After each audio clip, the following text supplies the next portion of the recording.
Hey, how's everyone doing? Hello, hello. How is everyone doing? Wow, we got a lot of people here already. How's it going?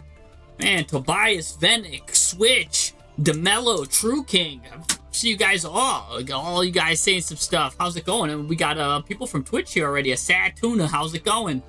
Yeah, nice. How's everyone doing today? Today I want to talk about these new cards, the Hunting Scout of the Deep Forest that are in the pack. These cards are very interesting. Before we jump into the deck doctor, the reason why I wanted to talk about these cards is because these cards are unique. They're my favorite kind of card. They're towers. They're unaffected by opponents' activated effects during the main phase. But here's what's interesting about them. They have no tops. Nothing, no tops TCG, no tops OCG, unused everywhere, which means there's a great amount of potential. What's really cool about these cards is that they're just unaffected by the opponent's effects.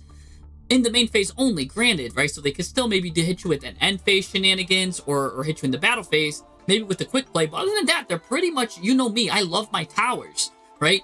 And what I really like about that, just being unaffected by the opponent and not a blanket unaffected, means you could raise these guys' attacks to a really high level, right? Both of them have that status where they're unaffected.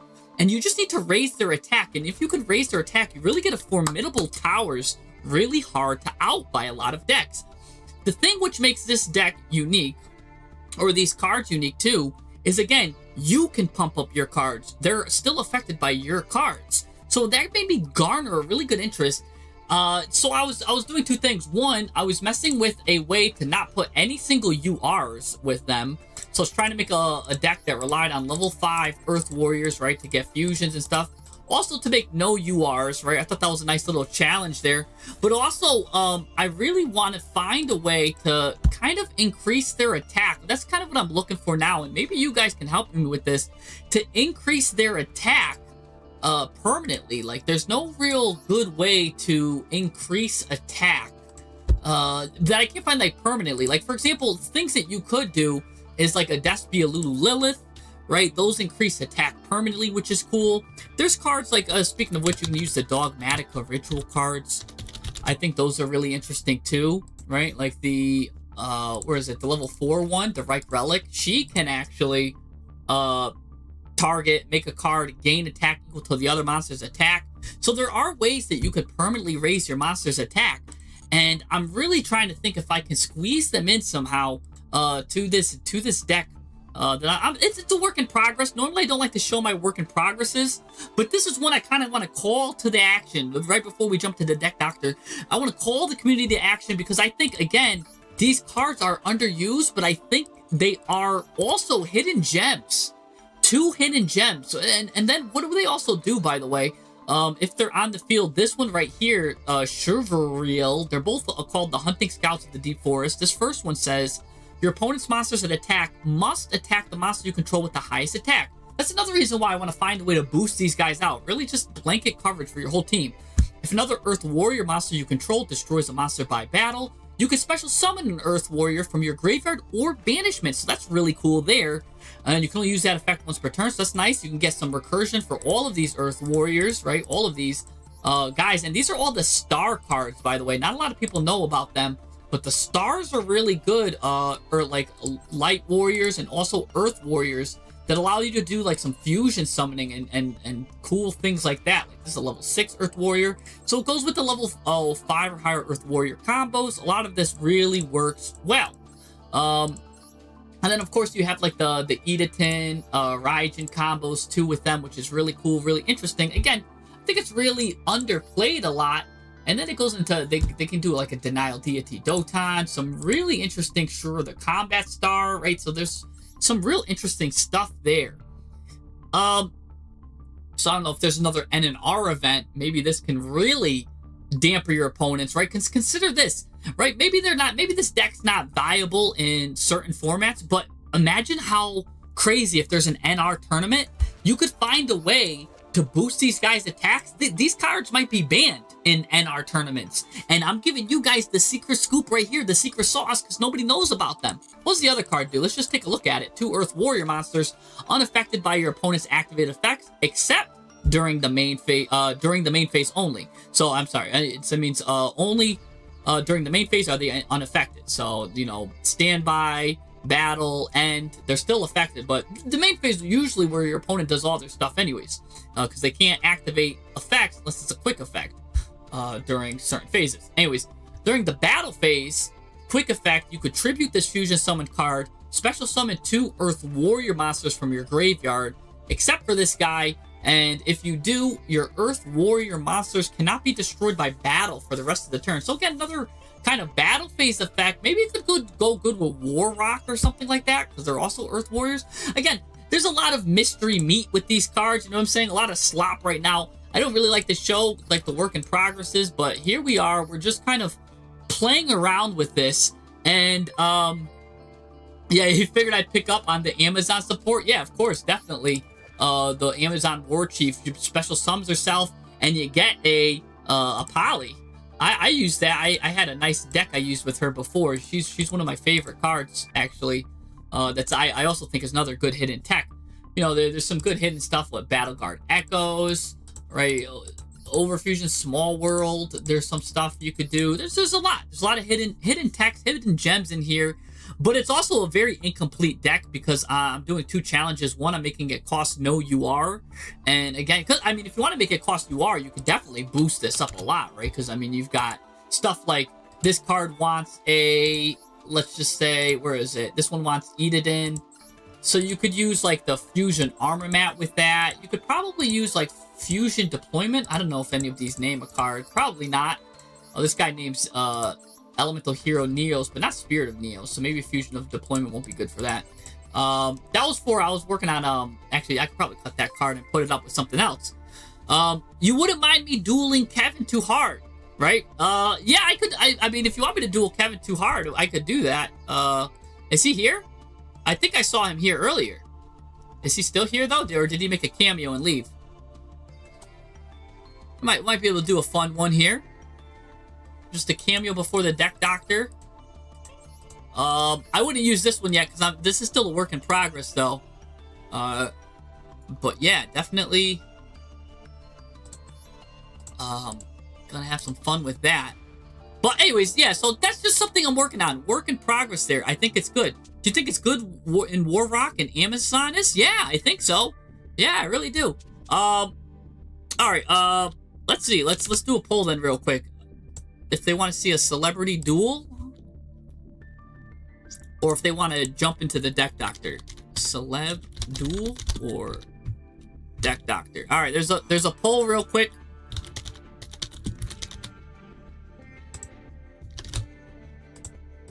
We're gonna do whatever the crowd wants. If you guys want a celebrity duel,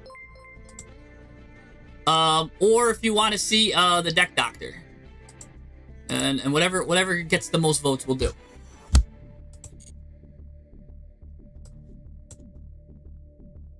Oh, dang! Everyone's like celebrity duel. All right. Let's it looks like we'll do a celebrity duel real quick, but then we'll jump into the Deck Doctor because a lot of people got a lot of good things. By the way, Sedon is on a 7-stream streak in Twitch. Congratulations, man! Thank you. That's real cool, man. Glad to see you here. 7-stream streak.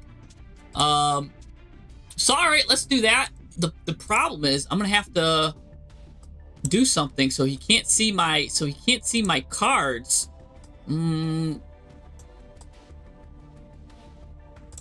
But I'll set up a duel room real quick.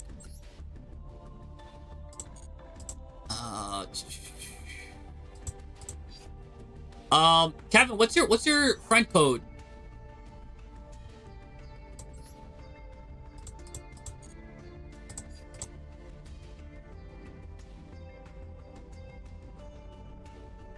Deck Doctor DD Caro? Yeah. We'll see. So we got maybe a celebrity duel coming up. Oh, but wait, the Deck Doctor's coming back. We've got a nice cameo appearance by Kevin Too Hard.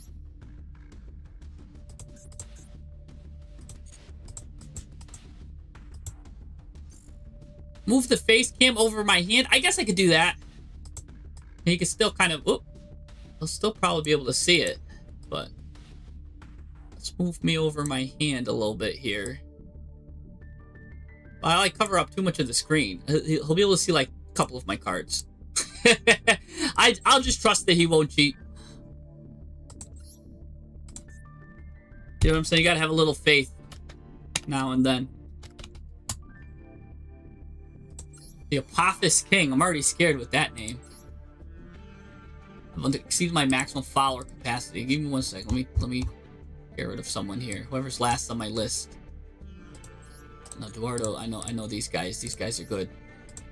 I don't know Dexter though. He's not even playing anymore. Unfollow him. All right. Yeah, it's fine. I'm gonna trust he's not gonna cheat. There's too much there. I think there's a little bit of a delay, anyways. Give him a. Give him a shot there. So we're gonna get a live deck doctor here from this here. All right, so he's the Apophis King here.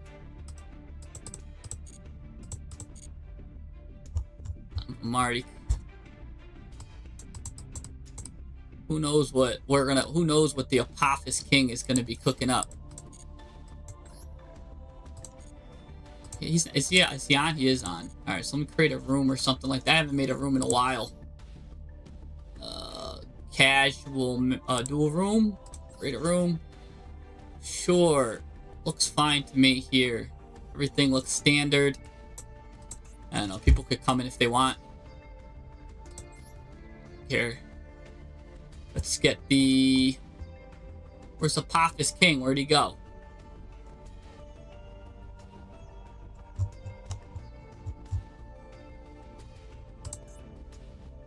Select my friends.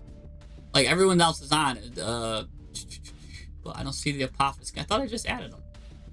Oh, because he's gotta shake my hand back. He's gotta shake my hand back. Hey, Kevin, shake my hand. As far as that, yeah. See how we've got to connect hands, man. We've got to be in it together. We're all in this together, and that's how we become friends.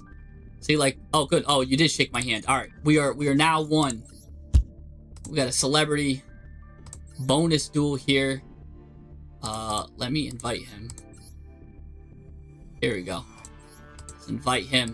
All right. Got my Regenesis list. It's actually maybe my Regenesis a little bit out of date. Let's change that then. We'll do this one. Surely he doesn't know. Well, oh, it's prohibited. What did I do that was prohibited? What's illegal about this? Oh, a second one of these? No, okay, that's fine. Just put one of these. There you go. Alright, now it's legal again. An illegal deck here. Alright. I'm standing by. And I'm psyched to duel with you. Alright. Yeah, D Mello, I can't wait to see your what you got for as a tech. Instant fusion's a starter. Let's go.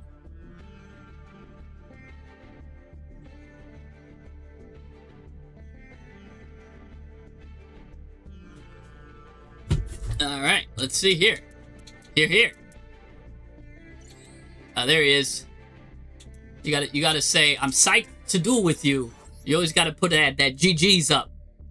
Oh, Mike Mills is here. He said get him. He's gonna 100% cheat. Yeah, we got a celebrity duel here. Mike Mills, how's it going, man? And I lose the coin toss. Everything's going wrong for me. You already know. You already know what happens when you lose the coin toss. We get celebrity dueled here. We're gonna absolutely get slaughtered. All right, you guys don't. Nobody can see my hand. Even the people watching can't see my hand. Maybe I'll make it a little bit smaller so you guys can see the field, but not my hand. Oh! You guys can see one thing. We'll leave it like that. We'll leave half my hand a mystery. For even the viewers can kind of see half of what's going on here. What's going on? Oh, I'm getting fire formation tankied. Oh no, X-Saber. What is this? Oh, ectoplasmic fortification. The guy's gonna hit me with some pumpkin stuff. Oh gosh. I wonder what X-Sabers and Pumpkin have to do in common. This is great. Oh, and this guy's got the shiniest. You know this guy's going hard on the Pumpkins. That's what I'm saying. You can't compete with the shiny Pumpkin. I don't stand a chance here. If there's a guy and he draws the shiny card on you and flaunts it as one of the first things, you're in trouble. I'm in trouble right now. We're getting absolutely cooked. No, this is the Deck Doctor stream. We're just doing a celebrity cameo duel right now. So he's got something. He's cooking up something. This is a special Deck Doctor stream. So yeah, we're definitely doctoring, but we're gonna see what this guy's cooking up. He's got a somewhat of a doctor build himself. We're gonna go into X-Saber Bruno. I love seeing these cards I've never seen before. We're gonna go into X-Saber Garson. I have no idea what these guys do. Let's be real. Who plays X-Saber? No one. That's why I love this. This artwork is really cool too. And then this guy's trying. I just said look, he's the GOAT and he's playing a GOAT too. So the guy's really actually living up to his name here. Using some more rare stuff here. Saber combination. While there's 10 or more Saber monsters on your field, graveyard, or banishment, the X-Saber monsters gain attack equal to their original defense. What? You can only use the following effects of this per turn. If you special summon an X-Saber monster, oh gosh, what's gonna happen? He's going into some kind of X-Saber. X-Saber Got'ems. I used to play that in middle school. He used to do that thing where they'd be like, ha, Got'ems, right? Those little games we used to play, or Gotti.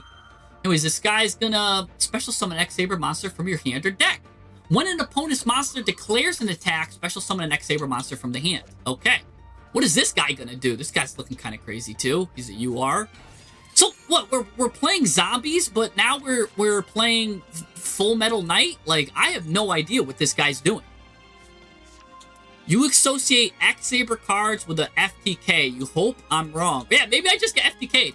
Maybe it doesn't even matter what I got in my hand. You know, they say the bird in the hand's worth more than 2 birds in the bush. Am I going to get FTK? That'd be kind of crazy. Maybe he's showcasing a Deck Doctor of his own. Maybe he's like, I'm gonna take the doctor to the hospital is what he's trying to say. So he's gonna show us something new here. Maybe that's what he shows. He's here to show us. I mean, he's going to Synchro 10 too with the 7 and the 3. That's crazy. I'm hand looped for 5? Oh, gosh. Well, this guy's going to go into the Commander Soul's Swordmaster. Draw a card. When your opponent activates a card or effect, tribute next Saber monster, destroy a card your opponent controls.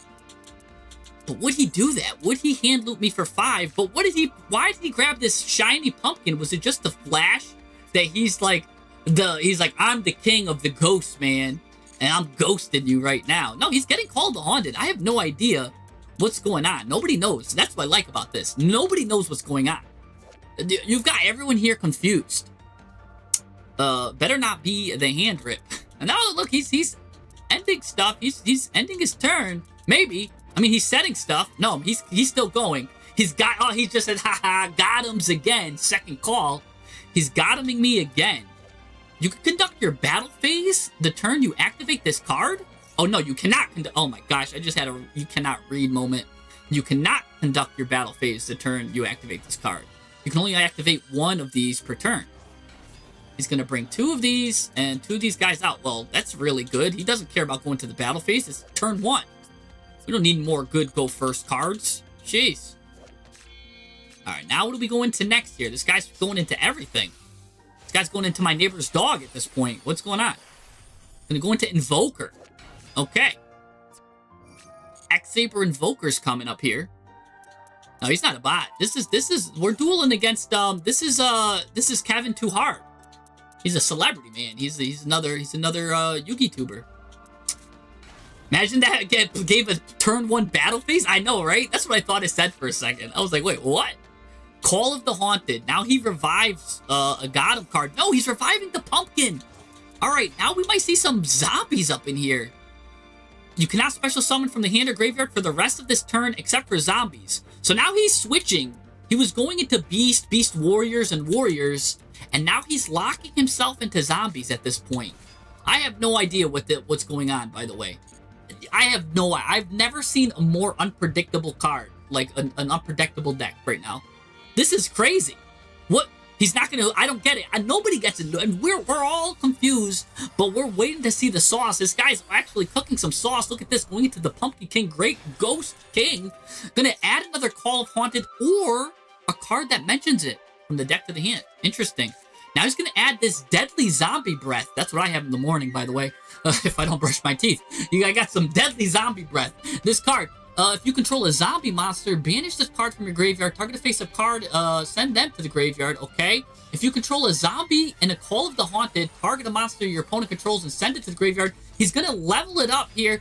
Go into the Undying Legion here. Once per turn, you can also... Oh, that guy just destroys himself for some reason. Once per turn, you can also actually summon the Undying Legion using rank 1 zombie monster you control. Transfer its materials during your opponent's main. Another card just got destroyed. He's destroying his own cards. I don't know what's going on. I don't know what he's gonna do to me. I'm actually confused. I have no idea. I'm scared. Once per turn, when your opponent activates a card or effect, tribute an X-Saber monster, destroy a card your opponent controls. Okay, that's pretty deadly here. So that guy's kind of annoying. I think one of these is a Call of the Haunted. I have no idea what that maybe could be. I wasn't really paying too much attention. Maybe I should have paid more attention here. Okay. He's got Undying Legion. Once per turn, you can also XD summon Undying Legion by using the zombies.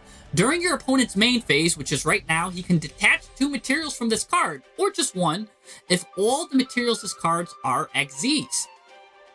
Then, target an attack position monster and attach it, or a monster in the graveyard, and attach it to this card. Oh, I don't want that.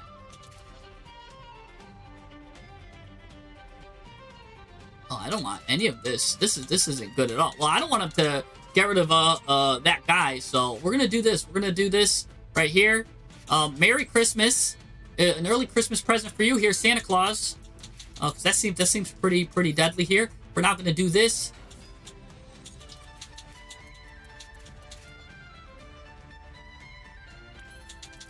Alright, we're gonna go ahead and we're now gonna go right here. The Magical Musketeer Max. Let's see. Maybe I need musket monsters with different names, up to the number of spell traps he controls. He controls a lot, so I might need the monsters. I could add spell traps, Magical Musket spell traps. Let's do this. Let's add some monsters here.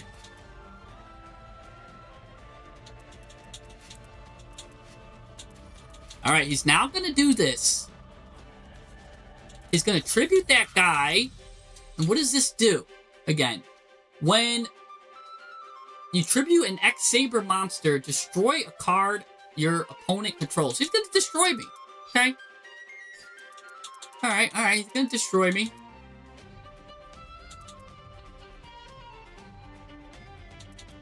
Yep, alright. I accept the terms and conditions of getting destroyed here. Boom! I get popped, but I will be able to special summon some cards here at least. Special summon one of these, and one of these. We'll get the Magical Musketeers out here, the 3 Musketeers. They all can go in defense mode, I guess. Oh, you know what? I should have put them in these rows because they get bonus effects when he activates cards. So shame on me for not putting them in the corners there. That's a misplay by me, as far as I'm concerned. I kind of messed up there with that. But well, you know what's cool is at least this guy's a light fiend. So it'll let me go into Fiendsmith Requiem here. We'll now use Fiendsmith Rec. Get out of here. Fiendsmith's Requiem. Have a nice day. He's going to let me cook a little bit. We're going to go into Lacrima here. Lacrima's going to go ahead and send a card to the graveyard. Maybe these are 2 like imperms and he's like smartly negating my imperm column or something. Let's send this random trap to the graveyard. Won't do anything, but it's fun just to send a trap to the graveyard. Let's see. Now, how about this? How about we have some fun here? Let's now take this monster and this monster. Let's have a little fun here. Let's go into the Mastermind Caesar here. Or Casper, the friendly ghost. I'm sorry. Mastermind Casper, the friendly ghost. Friendliest ghost in town. I'm going to give me another monster here. Now I'm going to give him a monster too. Why not? I mean, he seems to like these guys. Might as well, huh? Give him some monsters here. That just gives me a nice little monster. Some good stuff to check out. Again, I should have put this probably here or there. Neither here nor there, really, is what I should have done. But, yeah, we'll go there. We'll now check out, what will we do here? Let's, still a little confused.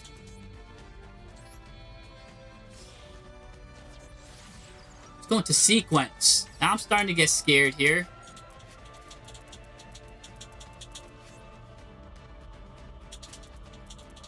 Here we go. Now he's going to call the Haunted. He's going to special summon somebody here. Who's he trying to special summon? What is this? Who are you trying to summon? That's what I wanted to know this whole time.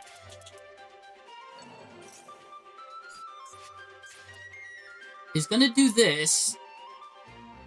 Discard special summon. Target attack position. It cannot attack and it can't be used for fusion material. Well, what happens if I use this? What happens if I pop it right now, baby? Pop it. Poppy. That's what they call it. We're going to pop it right now. We're going to find out something. I'm going to use from the hand a trap. Magical Musketeer trap. Bada bing, bada boom. We're going to pop it. Maybe it won't even come out. Yep. Denied. And now that I activated the trap in my Musketeer zone, I'll be able to add a trap. Let's add this guy with the big guns, baby. The last stand. All right. Let's go ahead and do a fusion summon here. Go ahead and get my boy here. We can recycle some of these materials.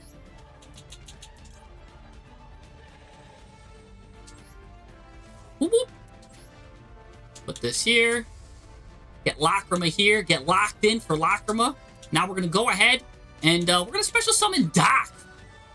Oh yeah, getting Magical Musketeer Doc back. That's right. We're going to special summon Doc to the field. We'll now remember to put him in the correct zone here. Because remember, he's probably up to something. I have no idea what he's up to, but he's probably up to something. Now, let's have some fun, too. Let's connect this Fiendsmith Requiem. Let's connect it to this guy right here, this Lacrima. Think that'd be cute, huh? We're going to connect that there. Bada bing, bada boom. And now, remember that useless trap I said before? By the way, it's not so useless. It's actually secretly got a fusion effect. I could banish that card, and let's go into a Towers, baby. We're going to go right to the Fiendsmith Rextra Monday here. That's a nice Towers. Or is it a Towers? Who knows? I don't know. Maybe you know. By the way, I could discard a card, send a Fiendsmith here. I'll discard this guy from my hand, Lurie. Everybody knows Lurie loves to be discarded anyways. Plus, we'll use Lacrima to shuffle one of these Musketeers back. My 3 Musketeers. Gonna shuffle that card back. Give him a little burn damage, baby. Burn, baby, burn. Disco Inferno. Anyways, what are we gonna send to the Graver? Let's just send Engraver. Everybody knows Engraver's cool. Now Lurie's gonna come out of nowhere from the top rope. Hit him with the Lurie combo. Boom. Bada bop boom pow. And now we're going to go right into a Gum Day. I've got 60 seconds left on the clock, though. That's always been my weakness here, is clock management. We're going to go into Fiendsmith the Gum Day here. What is the Gum Day going to do? Oh, by the way, I can now add a card back to my hand here. We'll now add that trap back, because that's cool. It's a nice, fun trap. Nice fun, and we're using trap. We'll use a Gum Day here to bring back this guy here. Go a little above and beyond here. A little bit of fun. I could have probably went into a Bawa Q there, maybe. Maybe I should have just went into a Bawa Q. Right? That would have been nice. Nice and easy like the hair color. But you know what? I'm running low on time. And maybe I don't have enough time to go into a Bawa Q. Let's now also activate the Fiendsmith sequence here. Sequential, baby. Gonna get that up there nice and big like a boomerang. Now, what's going on here? We've got a little bit of room here to do some fun stuff. I could go into Doom Dragon, which is a nice little secret move there. I've got some fun stuff I could go into. There's lots still that I could do. But you know what? Let's just go into Mutiny of the Sky now. Mutiny into the Sky is going to get me some loose. I can either get loose or get Desiree. I'm going to get loose with loose. We're going to now shuffle 3 cards back, and let's get rid of shuffle some of these Magical Musketeers back. The 3 Musketeers. Shuffle this card back. I've got 20 seconds left. We're gonna go right here into Loose the Dusk Dark. All right, now let's we've got no time, but you know what? We're gonna do one more thing. We're gonna target a card he controls. Let's destroy it. Let's get rid of that guy, just because you never know. We're gonna send this card to the graveyard. Doesn't really matter. Pop her. Bada bing boom boom. We gotta go to the battle phase.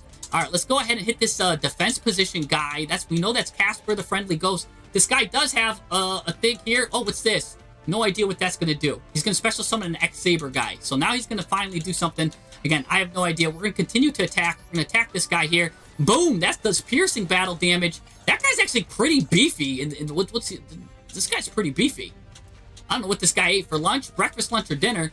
But, yeah, he's got some beefy cards. Oh, my gosh. All right, now that comes out. Oh, he makes me dislodge myself and attack him. I'm forced to attack him. And now I get destroyed here. What's going on here? No, there goes my Musketeer card. That was actually really useful to do something with. We're going to have to set this here. Set the Imperm. I've got some cards I could use here. Let's go ahead and use the Fiendsmith Engraver. Let's return my Santa Claus to the deck. Bring out the Fiendsmith Engraver. And, yeah, we're going to have to just hope he doesn't hurt me anymore. We've got no time to do anything else. So maybe he's going to do something here. Draw phase. That's crazy. That's absolutely nuts. I have no idea what he did, but he did some crazy stuff. I will say that. We're going to go ahead and use Kyrie here, which it doesn't really do anything. All it does is just make my battle damage to become half. So nothing really crazy there. Don't need to worry about nothing. He's going to now do this, and he's going to get rid of a card. I don't know what he's going to get rid of. Probably the best card he can get rid of is either maybe Engraver or maybe one of these back rows. So he's going to start working on my back rows, I think. Oh, he's going to get rid of Doc. Okay, that's fine. That's a decent card, too, to get rid of.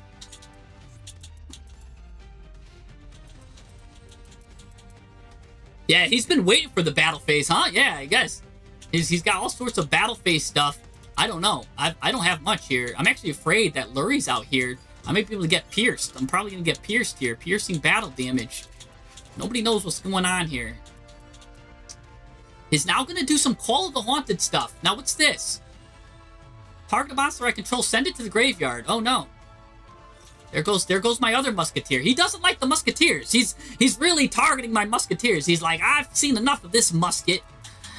He's going to use this ectoplasmic fortification again. He's going to get the zombie monsters control. Then he draws cards equal to the number of Call of the Haunted. So he draws a card, plus he pumps up his guy like Arnold Schwarzenegger. Going to use emergency teleport here. Interesting. Yeah, we should have read the X-Saber cards, but I only had 2 seconds left. Look, we don't talk about Bruno, and we don't read Bruno either. You know what I'm saying? We don't talk about Bruno, we don't read Bruno.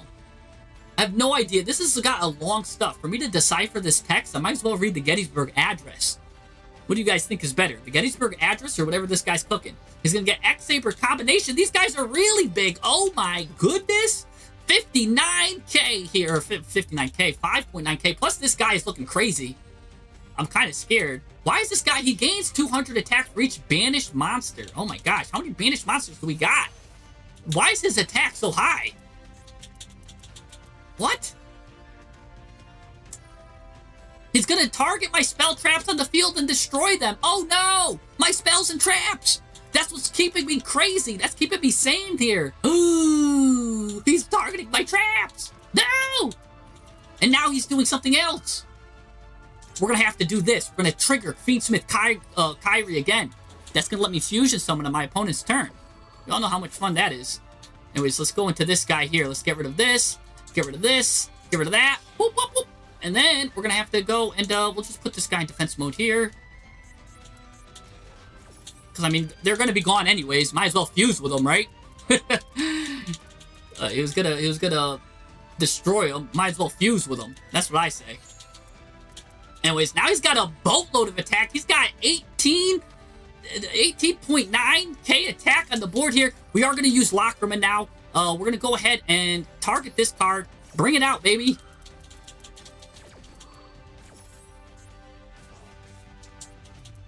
I knew I should have put that guy in defense mode. I always put him in defense mode. I don't know why. Oh, because I wanted to do some piercing battle damage. I'm like, I don't know why I decided this one time I'll put him in attack mode. This guy's got a lot of attack.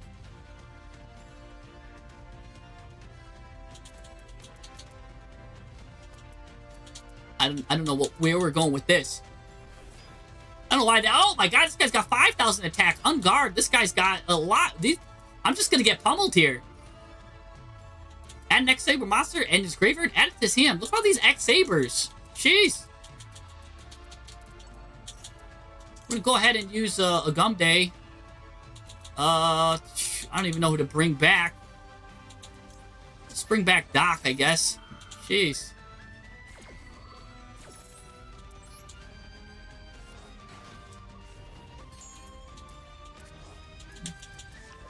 Bruno, we don't talk about him.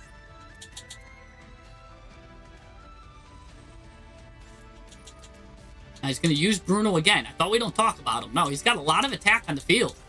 6,100. He's got even beefier. He's got more than enough. Probably to finish me off.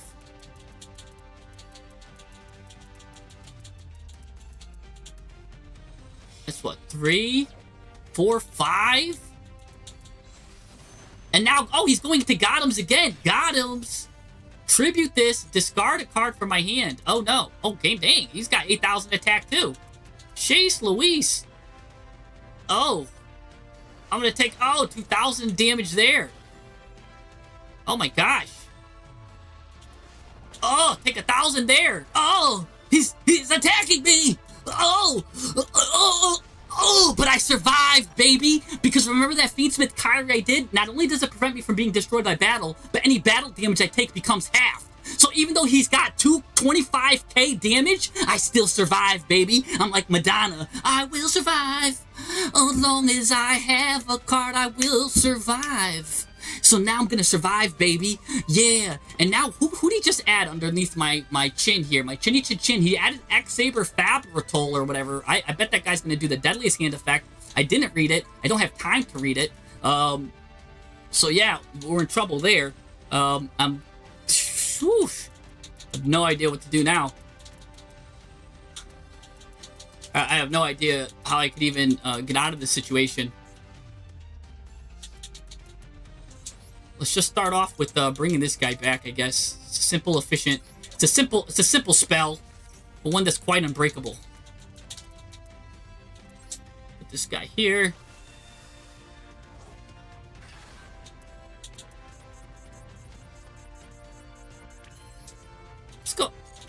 Let's go ahead and use the Fiendsmith Engraver's special ability. Get rid of this card. Now I can get rid of this card. Well, this guy's got so much attack. What is going on? Who's giving all of these X-Sabers that much attack? Are these cards? I have no idea. Someone's giving these guys an insane amount of attack. Let me get rid of this guy while I can, I guess. I have no idea who's giving these guys so much attack.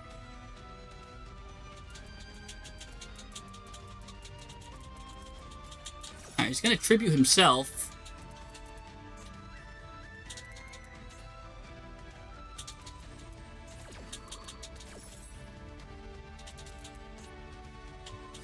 He's gonna get rid of my Rex. That's fine with me. Rex will let me add this card back.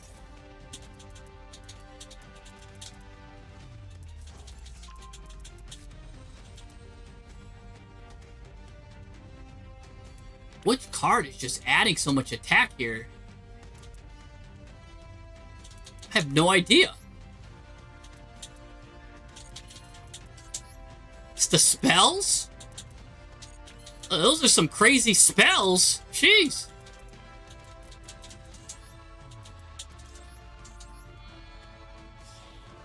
Let's have Doc go into Max here. Max, give me some spells here. Jeez. Yeah, give me this.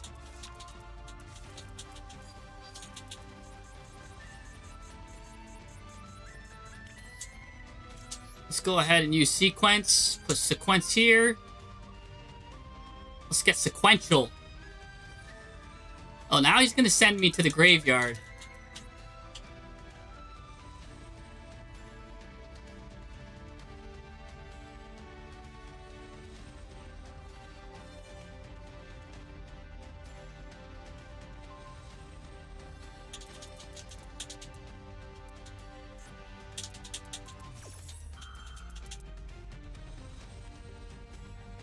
Okay.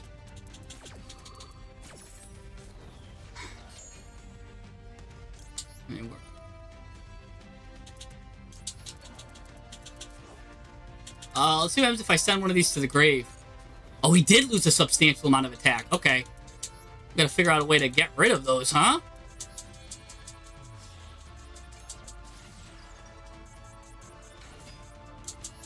The problem is...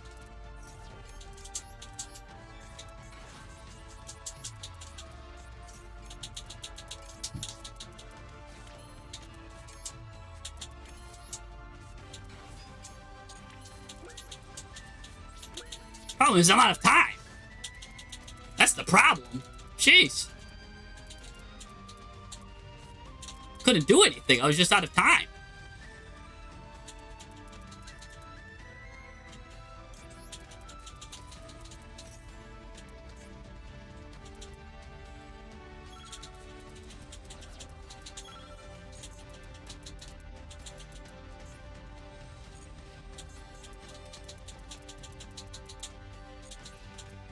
I shouldn't have even left her an attack like that.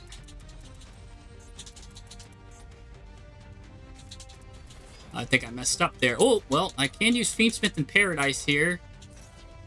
Well, let me send a Fiendsmith card to the graveyard.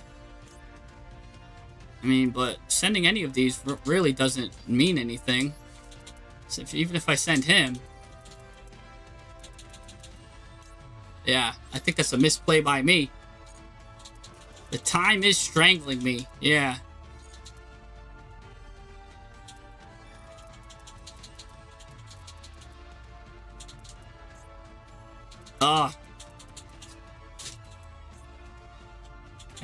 Maybe I got greedy special summoning her because I shouldn't have did that. No, I think I messed up by just normal summoning here. I should have just, because now you can just attack, and I accidentally activated Kyrie. None of my cards will be able to do anything. So that's a misplay on my part. Plus, I can't even fuse with it, so it's stuck there. Normally I should have 2 of those fusions. He's gonna get Gothams back. He's gonna get everything. Yeah, I can't do anything here. He should just win. Maybe I should just give it to him because I can't do anything. Technically, he just attacks this over and over. And I didn't have enough to bring back. I should have left the other guy here to get Desperado to destroy my own card.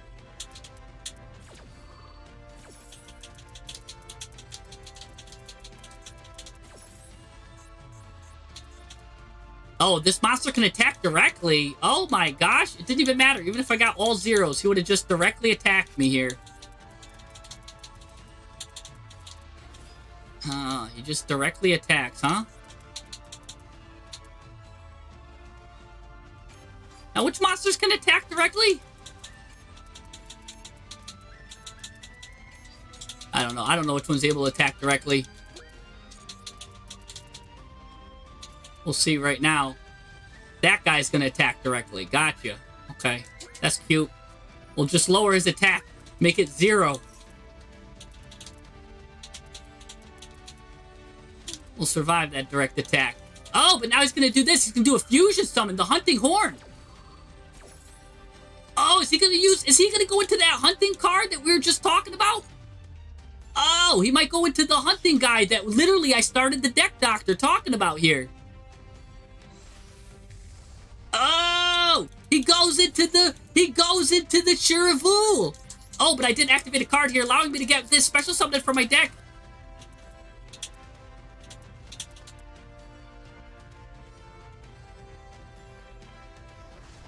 Oh, I take half damage, but I messed up by leaving her in attack position. That's my fault.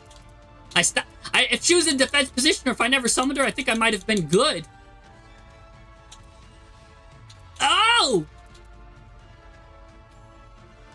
What's going on? Can you only attack with one monster or something? Oh my gosh! No.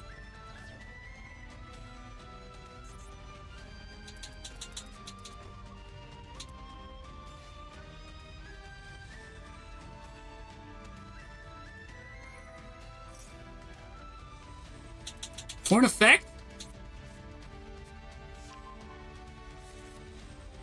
I don't know. Oh, we've got a second chance at life here. No, with 0 seconds left. Oh my gosh. Oh my goodness. My goodness gracious. Whoa, I have no idea. There's some lock. There's a horn lock or something. Oh my gosh, we're still in. We're still in it, baby. Oh my goodness. That's why you never give up. Never surrender. We're at 900 life points left. Oh, Puff is king.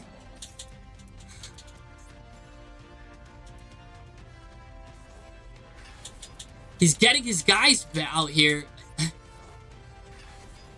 I kind of give...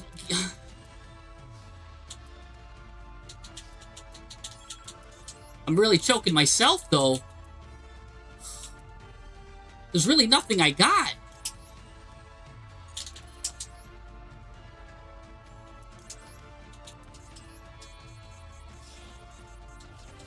Maybe I go into Requiem?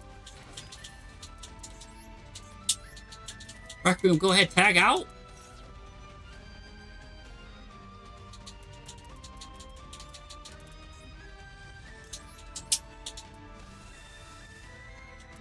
Give me a Fiendsmith, I guess. Let's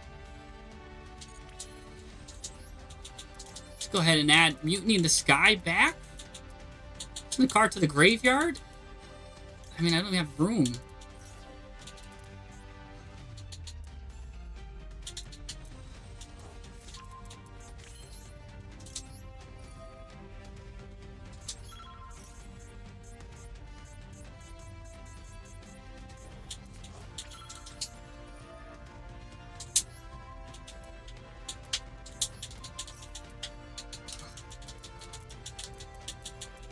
Oh, gosh.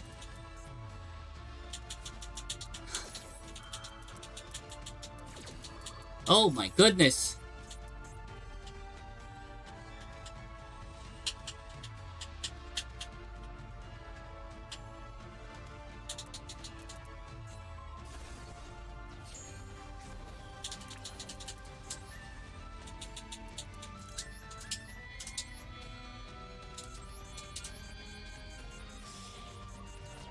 Let's just get a bottle of Q out here, I guess.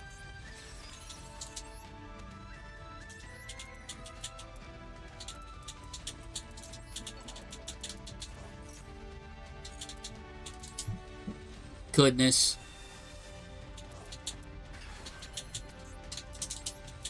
Go ahead and use Mutiny in the Sky.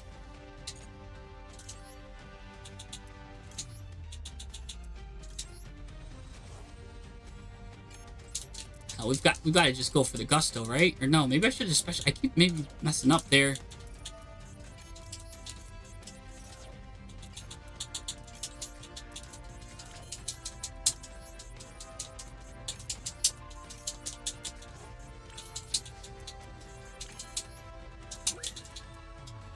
Okay, hold on.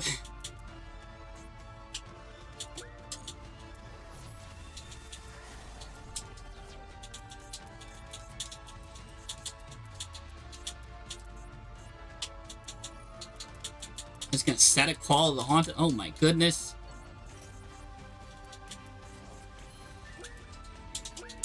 Oh no, I'm out of time. Ed phase! No, I ran out of time! I couldn't, my controller died! Oh, he got it, he got me! Oh! I had some recursion, I had some stuff. Oh, GG's. Man, that was a crazy duel! We had to just get a gum day out or do something. Man, that was an intense duel. Jeez! Oh my gosh, talk about a grind fest. I ran out of time.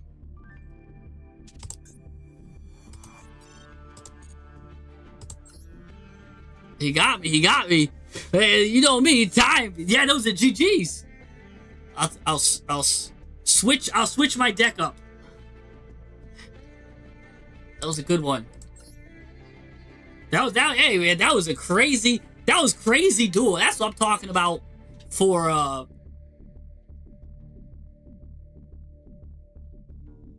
was great. I of course.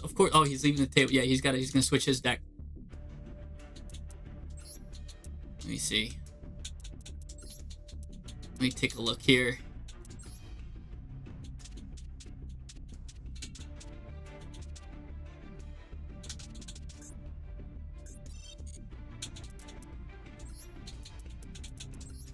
Okay. We'll have... The fusion forced you to attack. You couldn't go to end phase. Oh, that's why I was forced to attack. I was wondering why I couldn't go to end phase. I'm like, what's going on? You're right. The fusion did force me to attack. That's what I was missing. That's why I underestimated the time, how much time I had left. Oh, the fusion was forced. I'm like, I can't go to end phase. What's going on? I'm like, that was good. That was good. I mean, I was already crushed for time. All right, we've got some fun stuff here. Predapoppy. Poppy. Maybe I should call my Predaplant deck Predapoppy. Poppy. That's a fun name here. Okay. Let's start off with Sky Striker Mobilize. What am I gonna add? Actually, I don't even know what I'm gonna add.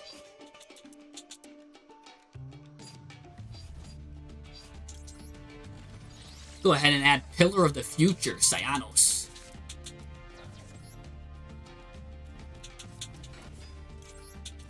Go ahead, this is a crucial card.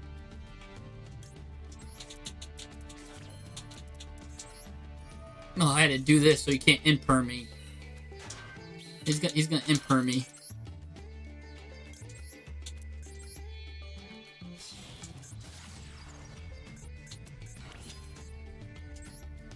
Go ahead and do this. Add this.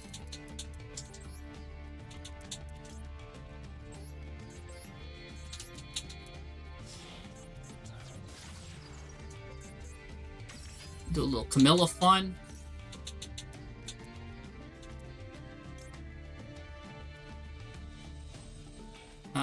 We'll just send another Mobilize, I guess.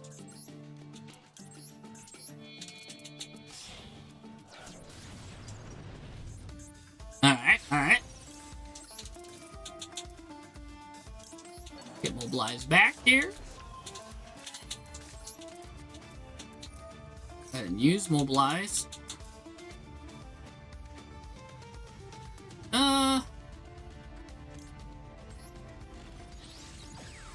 Go ahead and get a Hornet drones involved in this situation, I guess.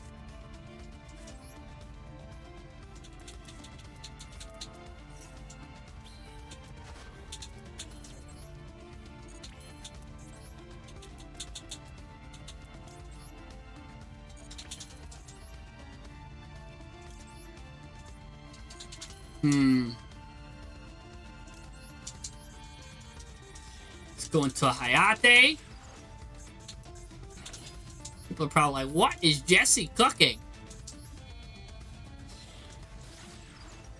No idea what Jesse's doing.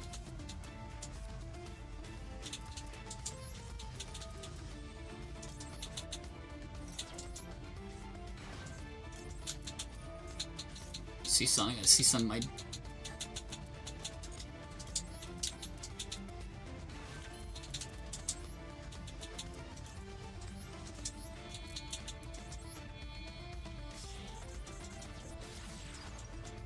Valcon booster here.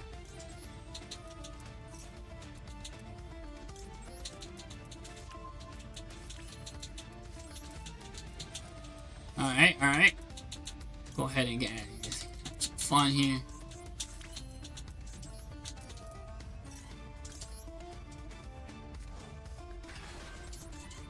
Yep. We're just cooking right now. Nothing too crazy.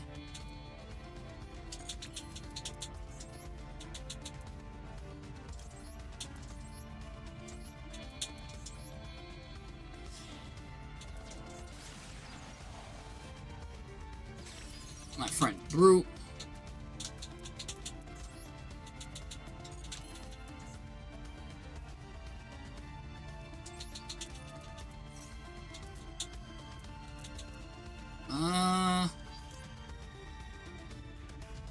And one of these.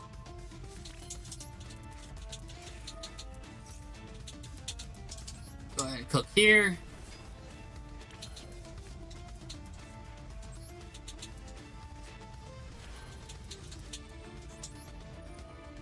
Alright.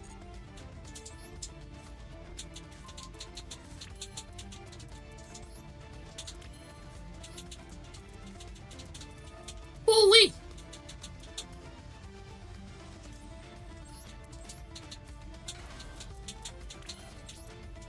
Alright, we'll just end there.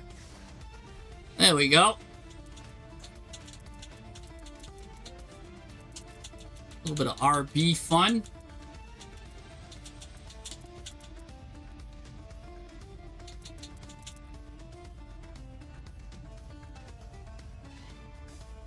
The fusion, yeah.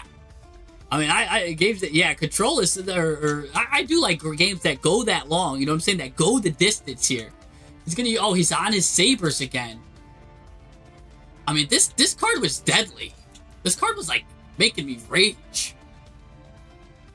Do I just get rid of it now? Maybe. That card was crazy. I think I just stopped that. It's literally got like a million effects. Spot that. Bump. Now he's gonna hit me with like the craziest stuff.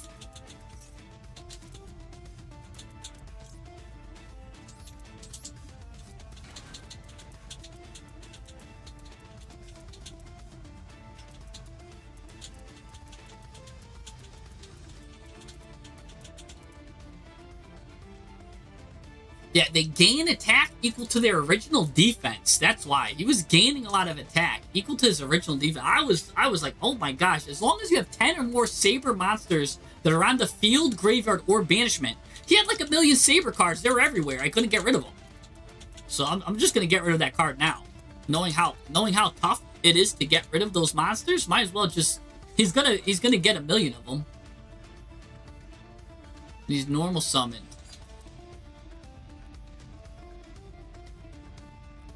Okay, he's not special summoning a guy from his hand. Interesting. Maybe he doesn't have anything. Oh, hey, okay. Alright, he's gonna go into the battle phase here. We're gonna go battling. What do we just want to get rid of here?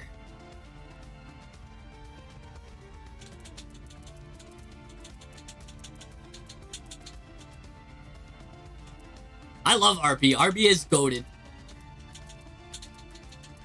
RB's nice.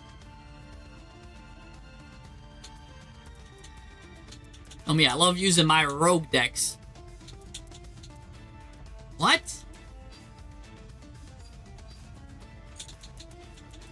Maybe he can only control like the X Saber cards or something.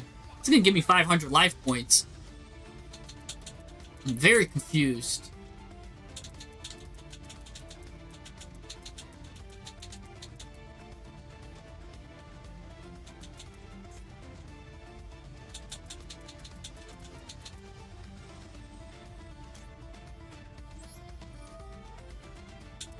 I'll just destroy my own guy here. Yeah, maybe he's got evenly matched. Maybe he's got evenly matched. That's probably what it is. Maybe he's trying to match me. He doesn't. He's got emergency teleport. Well, that's... Luckily for me, I cleared that self. Now I could use a retaliating sea here. Now his cards will get banished, but I am in a battle phase. Huh. Got lucky with that one. What's this guy doing? Synchro summon using earth monsters you control, including this card. But how is he able to synchro summon? Does he have like a card that's like, oh, if you can synchro summon from the hand? I'm gonna let it fly, because I'm just pure morbid curiosity. How is he gonna synchro summon with one card? We're gonna let that fly. We let that fly all day. We're gonna learn something new. Whenever there's a chance to learn something new, I don't care if it's like your opponent gets to look into your deepest diary. But he gets to take 2 cards and famfoozle them. I'm like, whoa, what does that mean? You know, I'm learning something. Oh, he just gets to add a card and then synchro summon it. Okay. Alright, sorry. Okay, he loses Bruno now. We don't talk about Bruno. I'm getting life points here. But is all for naught. What is going on? Okay, I keep getting scared that he's going to evenly match me. He's going to set some stuff.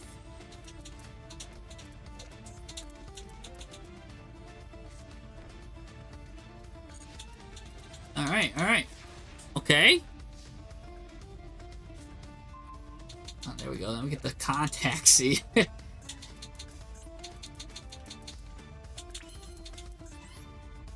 Gosh, alright.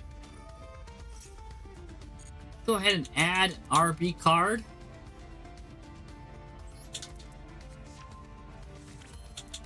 Actually, don't know what to get here. Let's go into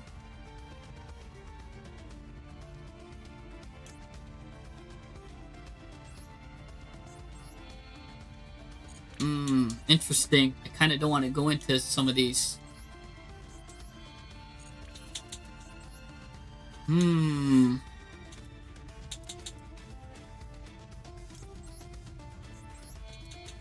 Let's go into this. I'm gonna have to banish some of my cards. Unfortunate. Go into Azalea here. I could target a card on the field, destroy it. Sure. Let's try the middle one. Okay. Interesting. Go ahead and go into Stage Landing. Let's just summon this completely not suspicious card.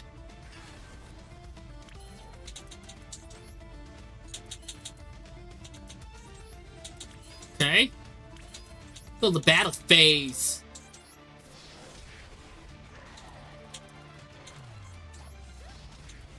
Oh, is that? Oh, okay. We'll let this guy do the honors. Alright. Oh, Retaliating Sea came in clutch. Oh, okay.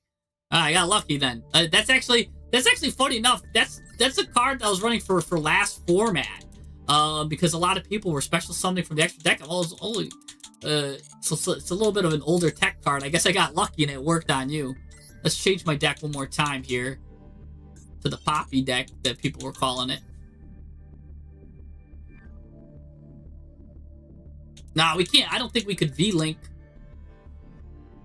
Well, you might be right. If we summon mid-zone, we could V-Link. That'd be funny.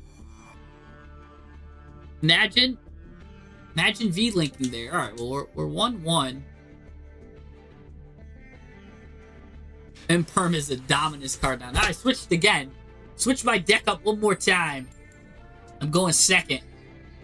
This is good. I mean, yeah. Alright, best of 3 here. Then we'll go back to the deck doctor. I've got a nice list, too, of people already here. I'll see who's still here. Because, I mean, I know we had Tobias, Venix, Switch, D, True King. A lot of people.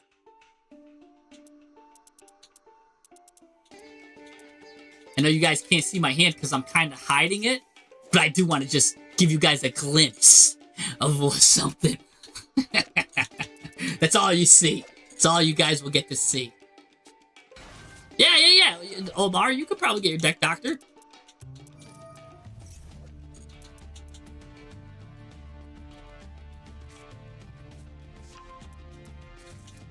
He's gonna go ahead and get X-Saber Bruno. We don't talk about him, man. He was able to get him in the draw phase with emergency teleport. This guy is a level 3 psychic for some reason. I mean, he does look like he's wielding those blades through thin air. I'm gonna go into a Fire Formation Tanky. Go ahead and add a Beast Warrior. Ooh, going second. You add the Goaty deck going second? What? We're 1-1 in the celebrity duel here. What did Bruno do? We don't talk about him. I don't know. We don't talk about him. That's kind of like the rules of Fight Club. You don't talk about Fight Club. You don't talk about Bruno. You know who you do talk about, though? Willis. What are you talking about, Willis? That's an old one. I don't know if any of you guys know what you're talking about, Willis. If put a hand up if you got that reference. Jeez. I have one for the young ones. We don't talk about Bruno. I have one for the middle ones, right? We don't talk about Fight Club. So Generation Z, Generation X, and then like the boomers. What you talking about, Willis? Right? So you got we don't talk about Bruno. The millennials should get that reference. Or no, the Generation X or Y. Generation Y will get that. Or Z, or I don't know. We don't talk about Fight Club. That's for the millennials. And what you talking about, Willis? That's for the boomers. three references all in one. I'm not Gen X. No, I'm a millennial. I fall in that. I fall in the millennial. I would not know what you talking about, Willis. There's no way. I'm right in the middle, so I know a little bit of the young reference, and I know a little bit of the older references. You know what I'm saying? I'm a variety guy. You know what I'm saying? Right in the middle. Put me in the middle. Yeah, we got it. Oh yeah, people know what you talk about, Willis. Yeah, I used to watch Nick at Night. Oh my gosh. Oh, if you know all three, I used to watch Nick at Night. That's from the Jeffersons, right? Moving on up to the east side. Right? Gosh, yeah, and Family Matters was Steve Urkel. Did I do that? That's how I feel right now. Did I do that when I make a board where they can't do anything? Did I do that? There's this guy again. I gotta read more of these X-Saber cards. Because this guy looks crazy. And I hear music going on, something crazy going in the background, changing the music. There's this guy. He's gonna discard a random card from my hand. Ah! My Orphis Scorpio, gone. Oh, he's gonna discard. Oh, no! Oh! My Predaponics! Oh! He's got another one. My Bisblip! No! Oh, just kidding. Bisblip loves to get discarded. Thank you for discarding my boy Bisblip, because now I get to add a card. You think I'll just let you discard my cards for free, sir? No. You're gonna have to pay the tax. I'm not just gonna let you have your way with me. Let's see. Let me pick a card that also gets advantage if he does it again. Some card that's got some crazy graveyard effect.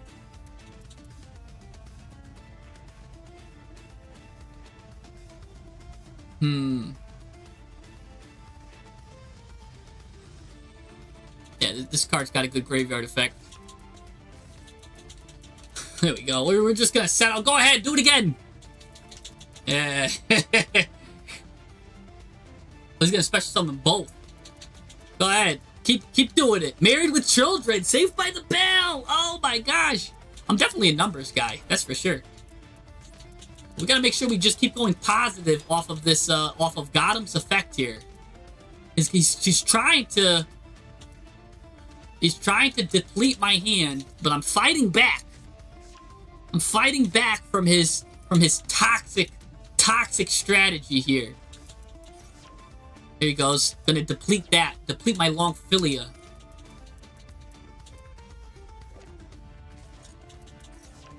My called by, okay. Left with one card left, baby. It's all we need.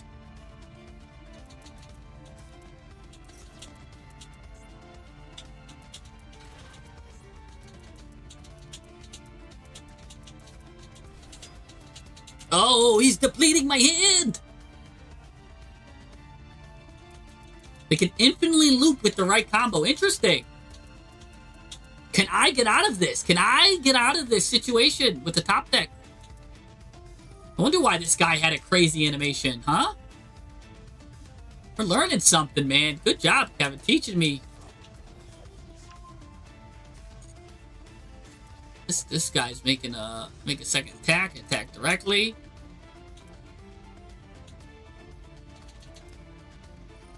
All right, well this guy's got a graveyard effect too, so he's gonna get rid of Gotham's.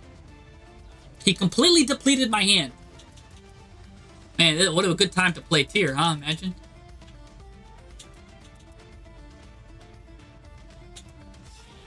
Oh, now he's gonna go into something. What is he going into now? Oh, he goes into Baron de Fleur. Okay, so he's like, I completely depleted your hand. Now I'm going into Baron de Fleur. So no matter what I add, he's gonna stop it. Interesting. Interesting strategy. That's really good. Can I get out of this hand loop, baby? And that's what, with the right deck, anything's possible. First of all, let's believe in the heart of the cards. Ugh. No, nothing, guys. We get nothing.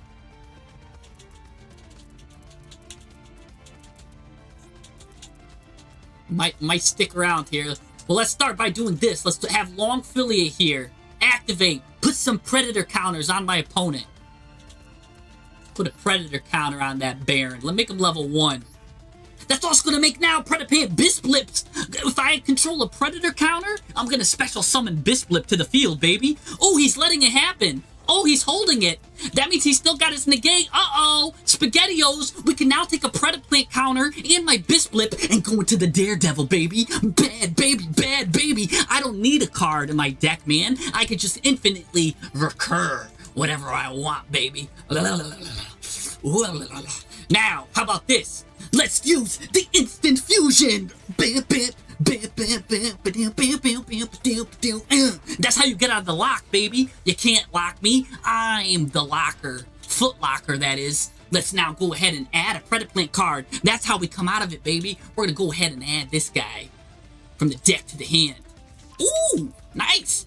Now, let's do something else here. Let's get primitive on him. Primitive.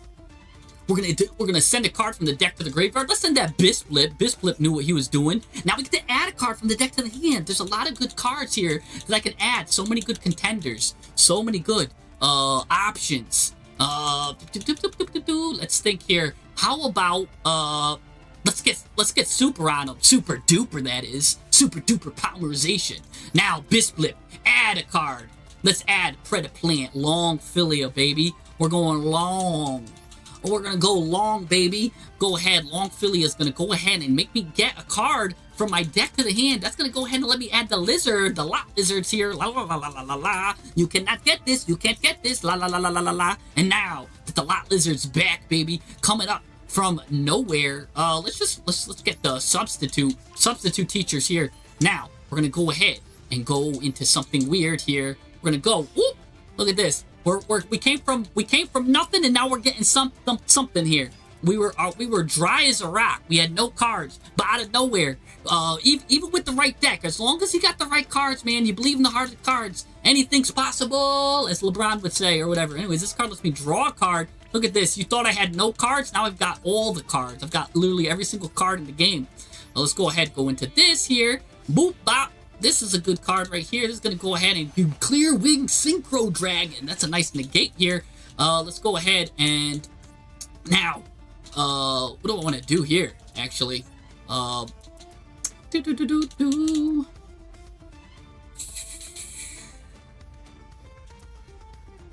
go ahead and use, this effect. We don't need Daredevil anymore. What do we want to get here?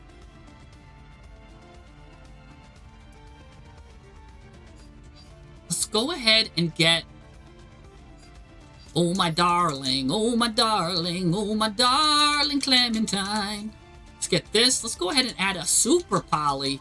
Oh, my goodness. A Super Poly. Why that, Jesse? Because you never know what you're going to need. You know what I'm saying? Let's go ahead and do, get the substitute teacher involved in here. Get the substitute teacher involved. Are you guys hungry? I'm starving. Starving Venom Wing Dragon, baby. Starving Venom Wing. Gonna come up here. Come out of here. Let's get the super-de-duper polymerization here. Go ahead and target this. Special summon this. Hello. Give me a nice effect here. Let's go into something here.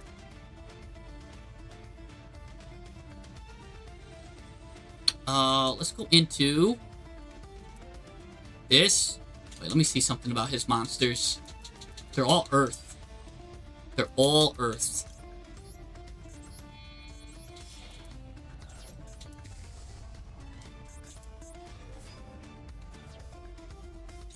Alright. They're all Earth. Let's go ahead now and use the substitute teacher. Throw this guy back. Oh, nice! What a good card. What a amazing card, actually. Let's send a card to the graveyard. Which one of these should go? Send this one.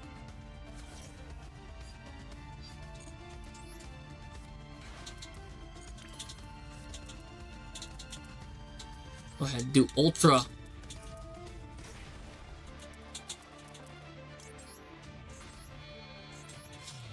card in the grave.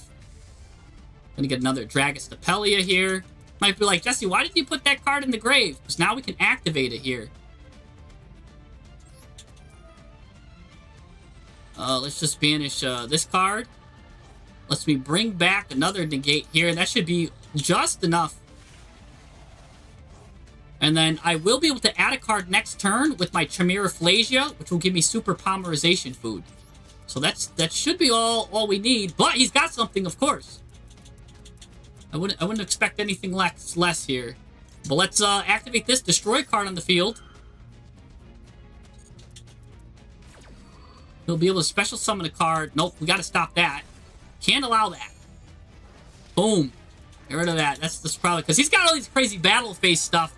And there we go. The Predaplants. Adjusting. No, the whole point is so you guys can't see my hand. You can't.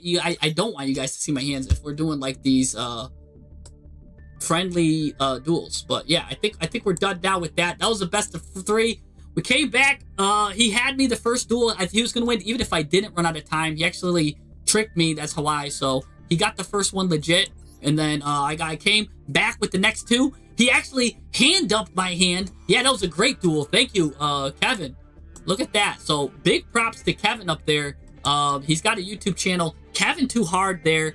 That was a great showcase of not only, I think we showcased your X-Saber cards really well.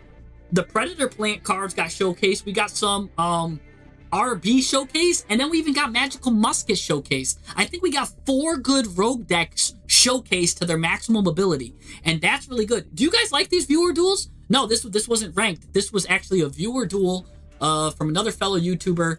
Go check out Kevin Too Hard. He is in the chat right now if you want to do give him a like, give him a follow, because he's a good guy. I always like to promote him. But let's get back to the deck doctor. You know, that could be something cool. If you guys liked that celebrity duel, maybe we could do something like that. Like maybe if someone wants to like instead of deck doctoring, if they donate, they'll be like, oh, okay, duel me. Maybe we could do that. If you guys like that. If you guys like the viewer duels and that was cool, then yeah, we'll do that. So yeah, Tobias, I got you. You're actually first on the list. You don't have to re-put your name, Tobias, because I know you were here. Do not tell the me of the old powers. I was there when it was written or whatever. So we're gonna start with Tobias because he was actually here. I think before the stream even started, Tobias was just waiting. He was just sitting in the wings, literally waiting. And Mello, I know you were here earlier. You're like, I'm gonna make a replay. Don't worry, I got you on the list, Mello. I've got a lot of people don't even know they're on the list. I put them on the list. You know what I'm saying? I'm like Santa Claus. I know who was on the list. Why is this? Oh, it's 201. All right, Tobias. What? Hold on, 261. See, I can't read my own handwriting here. Okay, let's get Toby. Duel versus Trip. Hey, if Trip is around, I'll just duel him. He's a good guy. He's a world champion, man. You can't go wrong with dueling Trip. Because guess what? You only win if you duel Trip. Because if you lose against Trip, you just gain knowledge and expertise. And if you win versus Trip, you somehow pulled off a miracle and you're going to feel good for like a week, right? You're going to feel good for probably the month. You know what I'm saying? Because you beat a guy like Trip. So, real good stuff. Walter, yeah, you've been at it. We've been all around the world here. All right, so we're using our dragons here, baby. Come on.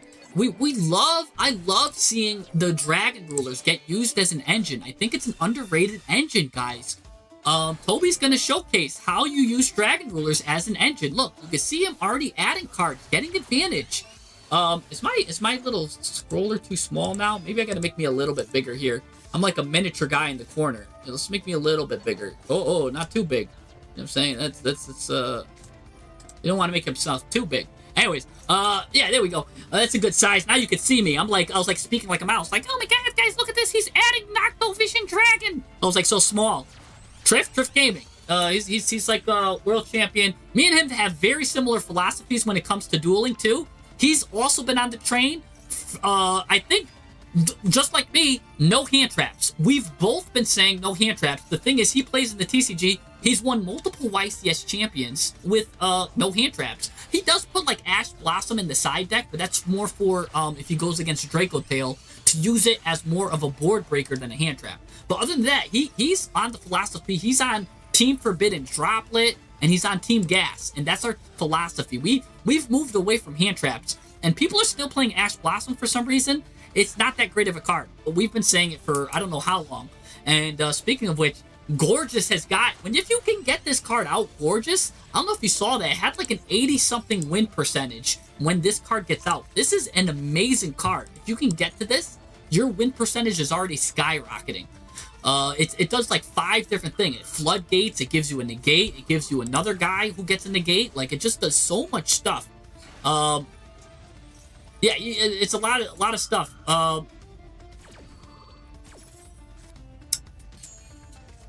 So we're gonna go ahead and get Detonator here. Dragon Ruler Waterfall. What are we getting now? Trisporal Dragon.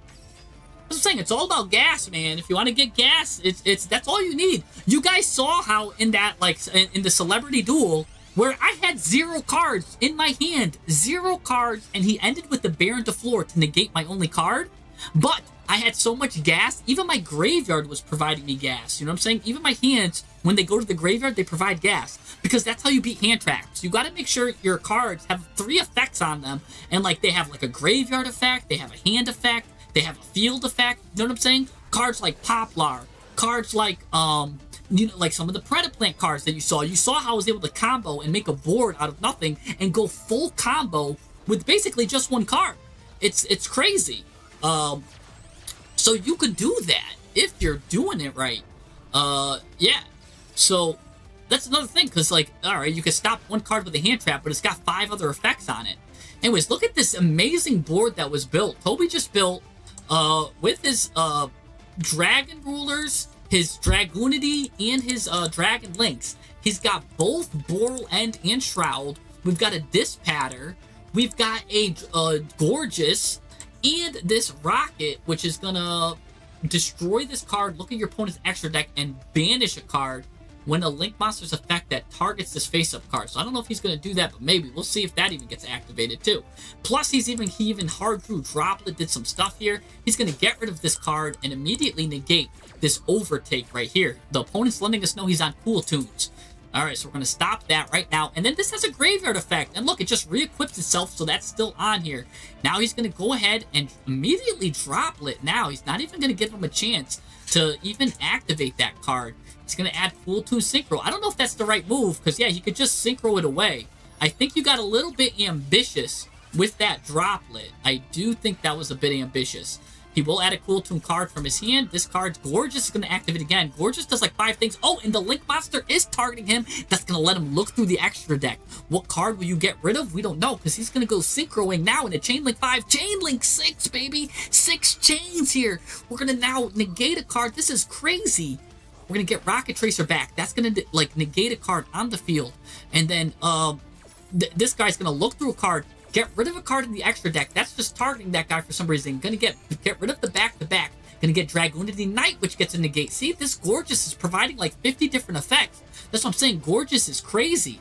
Rico's coming out here. Now, this pattern's gonna shuffle the back-to-back back in the deck to negate the Cool Tune card that just came out there. Boom, Rico's now negated, and this guy's got nothing. And he put up so many cards, but that's the thing about Cool Tune. See, they don't run that much gas. They're not on that gas power. You know what I'm saying? They just kind of flounder. If you put a critical amount of negates against them, they will flounder. And that's why I don't play Cool Tune. And they're getting their stuff banned too. I'm telling you guys, move away from the Cool Tune stuff. You'll think before it's a good deck, but it's I don't know. I think it's not it. I think that's a beautiful showcase right there. Let's see our deck here. Let's copy it, because let's look at what the Cool Tune guy got, right? I mean, don't get me wrong. Cool Tune does get some gas, right? These cards, the Synchro provides good gas right here. But it's only 3 cards. You got a hard draw at 33% of the time. But then they do need to play a lot of hand traps, because the rest of their stuff, again, they're not running gas, they run hand traps. So they need to run a mass quantity of hand traps to be able to end an opponent's turn going second. And if they can't end the opponent's turn, they're likely going to be choked up, right? Because how many hand traps did you have to run? He's running 1, 2, 3.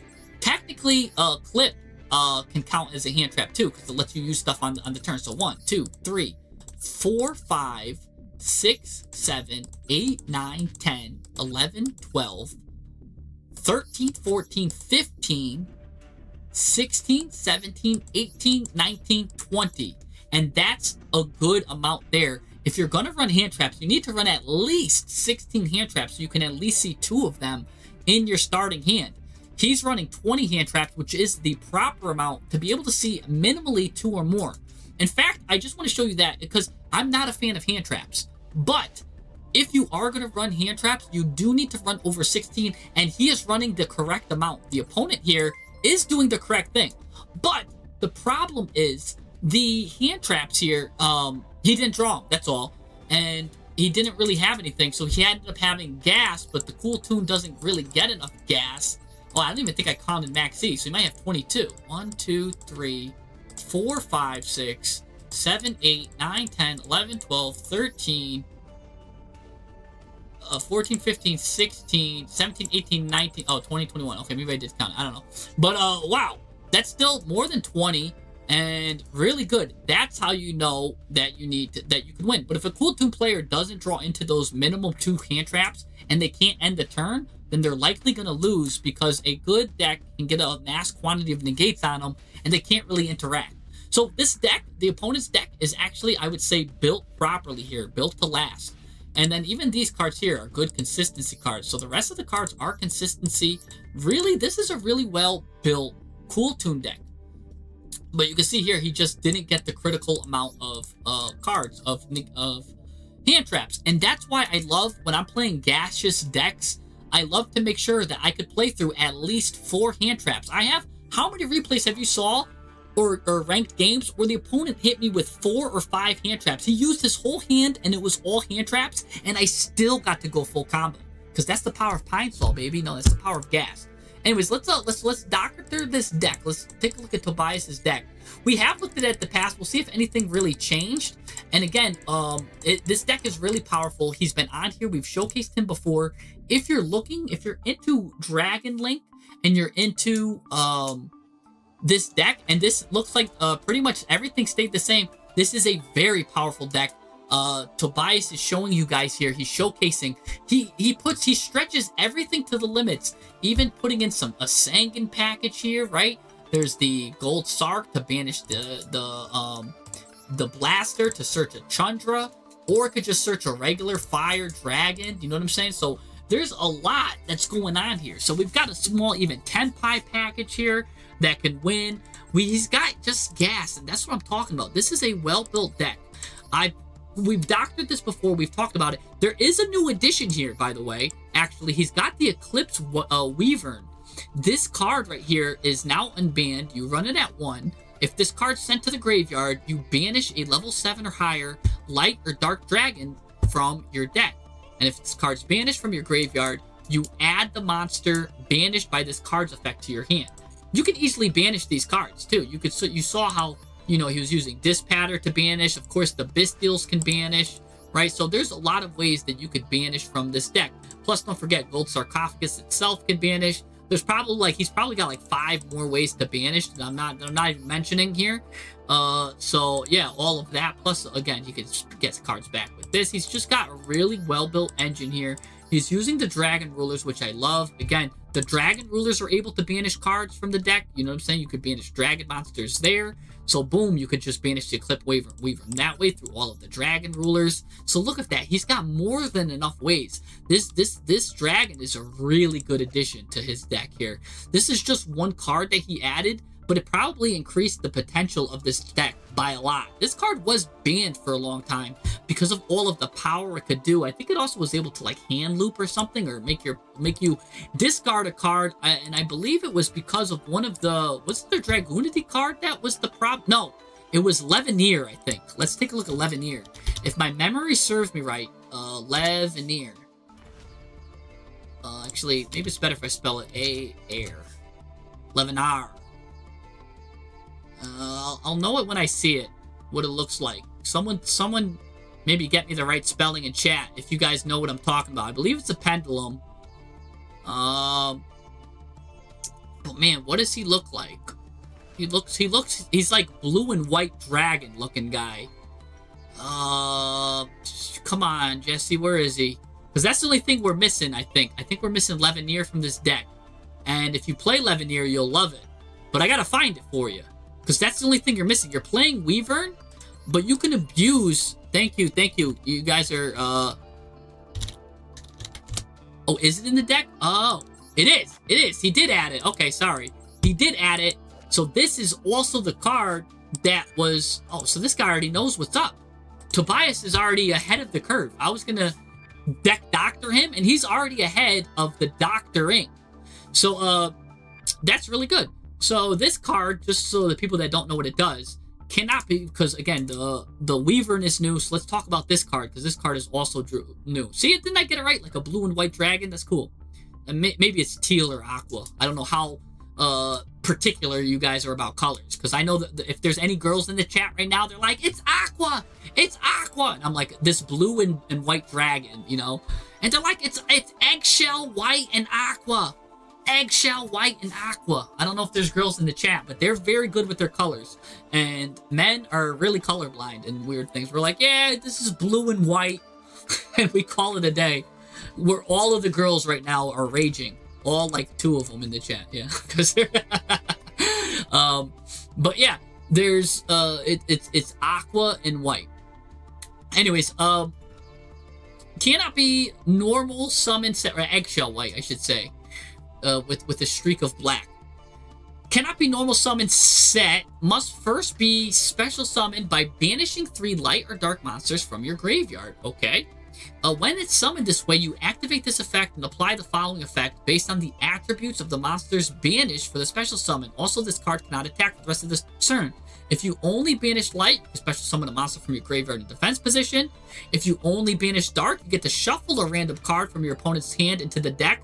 That's the card that really, that's the effect that really gets a lot of people. They really don't like that for some reason. And then the both light and dark, you can destroy up to 2 cards on the field, and you have a lot of light and dark options here, right? You've got your Bestials, which are your dark options. The Dragon Links, of course, are all dark.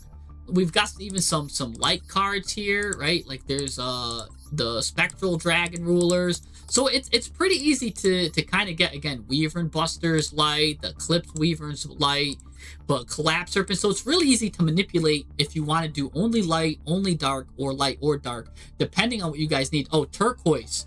Turquoise. There we go. That's probably the right color for it. It's probably turquoise. You can see I can't even get my colors right, even when I'm trying to get them right with its unicorns. So turquoise. Turquoise and eggshell white, we're going to call it. But, yeah. So, that's, yeah, 2 girls, very optimistic.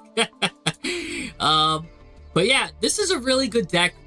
He's already ahead of the curve. He's got what he needs. He added the Eclipse Weaver, and he's ahead of that curve. And he added this Levineer. Actually, this card looks new to me, too. Looking at what he's done before, let's talk about this card. I've never seen it in his deck. Burning Dragon, ladies and gentlemen. This is a fire dragon. He can, of course, add it off of a banished blaster. So what is this? What's this card going to do? If your opponent controls 2 or more monsters and this card is in your hand, you special summon this card. And if this card is special summoned, you discard a card, destroy all spells and traps on the field. Oh, look at that. So he's found a way to add a board breaker, a searchable board breaker that's good against spell and trap decks, or decks with massive spell and trap zones. I really could have used that against that Gotham's duel, huh? Because that's nice. This is a really good effect. Wow. That's cool. That's a really good tech card. I've never seen this card even used. I believe it's like the first time I've even read it. I have to add this card to my memory bank because this is a searchable card off of a blaster. So this is a really good tech. And this is why I love doing these deck doctors, because we learn some kind of techs that can be used in really good formats. So now if you know that there's a trap heavy format or a tier 0 deck that's using a lot of cards in the back row, this Burning Dragon could be considered for an engine if you're using Blaster or Dragon Rulers. Really good showcase, Tobias. Tobias is showing us a lot of stuff here. Perfect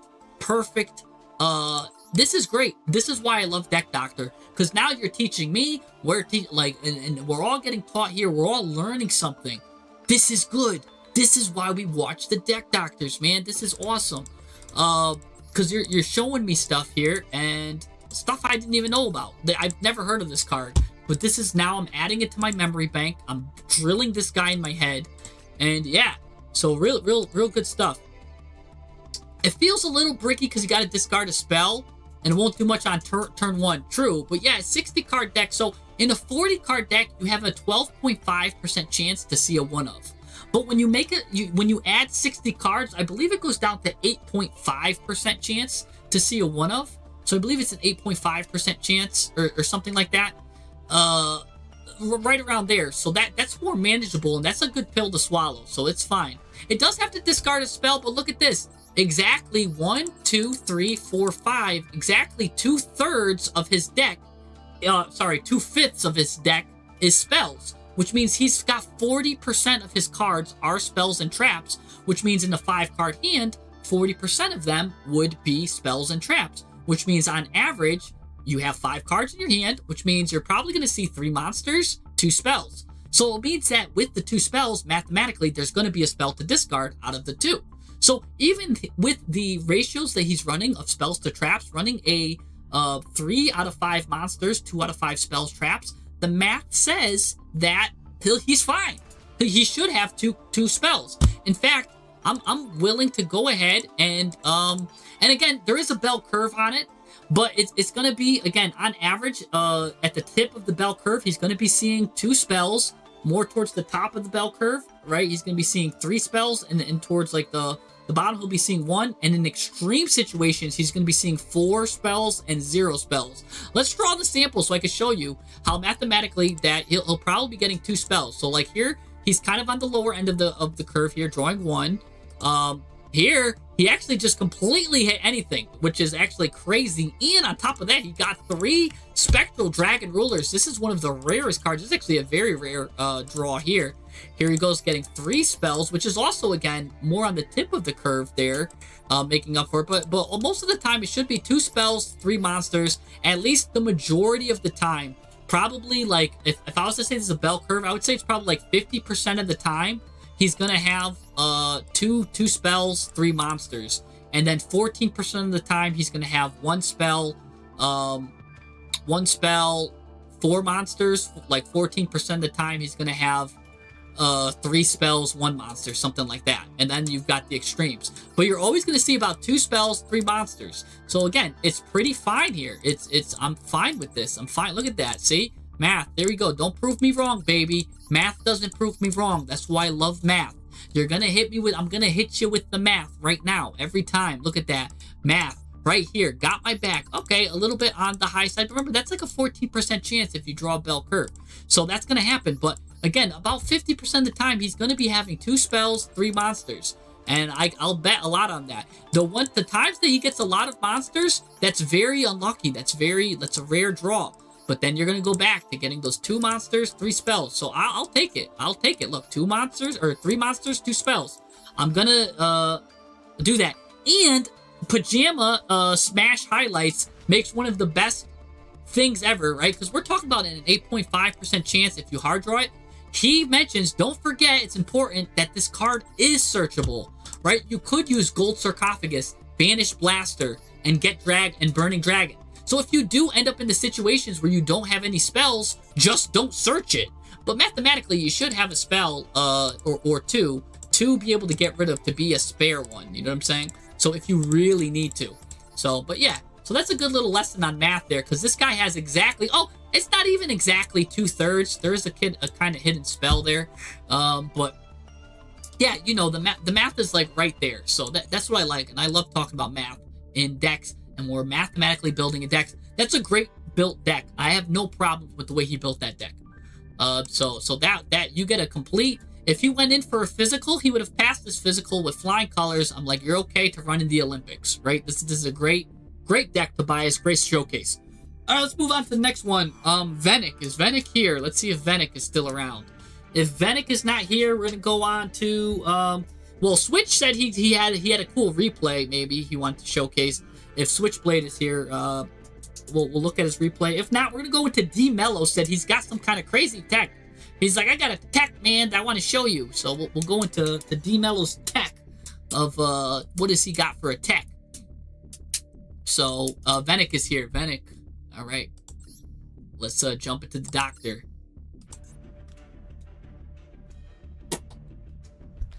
We're gonna look at Venick's deck, see what Venick has for us. Venick, what do you got for us? Sky Striker, looks like. I don't know, you said you got some kind of tech. You're like, I got a tech, man. I've got a tech, DeMello, right? Is that? I'm gonna go to the start of the stream. You mentioned you've got a silly tech. Sorry, that's what you said. I'm pulling up the logs. Mello, you said I got a silly tech, not crazy tech. Let's do it. So Venick's telling me the first replay here. We've got a nice visual there. I really love. If there's a card I'm jealous that I don't have, it's this fusion deployment. I love the animation on that. That's really cool, guys. Anyways, Kick Callus is going to go ahead and make that card draw 2, discard 2, I'm sorry. And then we got some Alubering action, going to get Branded Fusion. He's thinning his deck before he mills. That's the correct way to do it. So even though it's just one card there, that's the correct thing to do. He just thinned his deck by one card because he didn't want to lose that Branded Fusion. Even though it's okay sometimes if Branded Fusion goes to the graveyard because you could get it with like a Bestial Sereneer back, or if you discard like the branded banishment. But look, see, there's a Bestial Sereneer, as I was talking about. If Bestial Sereneer gets banished, you could always just send the branded card to get the Branded Fusion to your hand. So there's that. Now, kit's gonna happen here. The tier cards are just crazy. You get so much advantage, and there's some good synergy here with the branded cards in tier. Look at that. They're working together in conjunction. Conjunction junction, what's your function? Gonna go ahead and even that discarding a card, gonna send that to the graveyard. Now he could just go ahead and use that card for free because it was discard fodder. It was probably gonna be fused anyways. Gonna go ahead and go with Kick Callus, and Sheeran's gonna go and get us a Root Callus here.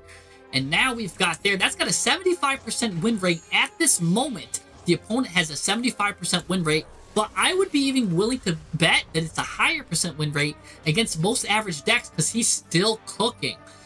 Branded Adrend going ahead now to activate, add this card to the hand, and then do another fusion. So we're going to activate and add the OG Albaz, and now we're going to fuse with it. Going to go, probably that's Mirror Jade. If I was a betting man, of course it is. Always going to be Mirror Jade. Going to go ahead and do that. Now that card's banished though. Mercourier's going to get banished here. I don't even know if it did its effect, so maybe Mercourier's going to go ahead and activate a card and get Rimbrum too. That's an additional negate. There it goes. Mercourier's going to activate, get Cartesia out. Oh my goodness. Now Branded Sword's going to go ahead and add the banished card back. He's adding Albaz. Maybe he should have added Mercourier there though. But because Mercourier has a good effect for another negate. I wonder if that's going to bite him in the butt later. But he did add OG Albaz, so he's certainly going to look to do something there. We are on a Bamboo engine here. Oh, and he's going to go and say 0. Oh, but that's unfortunate because look, now he chained it and he's like, guess what? You can't summon 0, but he was able to chain that to that. So guess what? He can summon 0 because that is a quick effect. But Rucalos is going to stop that quick effect summon.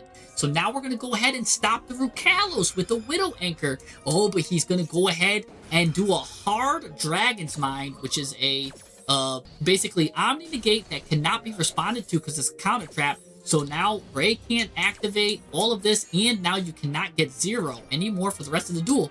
Droplet's going to go ahead and get rid of 2 cards there, one of them being the Cursed Bamboo card. So it's still going to be able to add a Bamboo Sword. Bamboo, original Bamboo can equip to the opponent, and now we can get rid of that and draw 2 cards. Nice. So now this card can also get rid of itself, add another Cursed card, Cursed Bamboo. Radiant Typhoon Vision is going to go ahead and add 2, get rid of that. Look at that. The Bamboo cards, bamboozling now. A Sky Striker package here, going to get rid of those 2 cards, Rimbrum and that card. Going to come out and get into Mud Dragon. Oh, that man's... Now, he made a critical mistake here. Because this card is negated, right? There was he can't use it. He should have just did quick effect, send a fusion monster, and attempt to banish one of his own cards. He would have been able to banish one of his Albaz cards for cost. Like, so he would have been able to send, I don't know if he had maybe another, you know, like another Titanclad or Albion or something like that. He would have been able to go +1 because there's no, when it got negated due to Forbidden Droplet, There's no reason for him not to have just used his effect then. Just send a card for cost to the graveyard, and now he paid for it by losing that ability. It got super polyed away. It still, though, was able to activate its ability to pop a card. It's still able to do that. But yeah, so that's something. Now, he's not afraid of Triple Tactics talent because, look, it's going to destroy all monsters now. He's not afraid of talents because he's got so many cards activating. He already did Rukalos. There's no way he's not going to activate a monster effect in the main phase. No way. So, because, yeah, he did, like, monster effect, and you know you're going to do, like, 50 monster effects. Anyways, the original Bamboo card comes back. He's going to reuse this card. Look, see how it's negated and he can still use it? That's what he should have done before, and he would have been able to use it again. Because you want to know what's cool about that card, right? So, he finally learned to use it correctly. But this card is not hard once per turn. It's a soft once per turn. So he could have actually have had 2 of those now to the graveyard. But either way, he started to learn now. He's like, oh, great. Now I'm going to do this. Anyways, Rukalos is going to come right back after that pop. And let's see what happens now.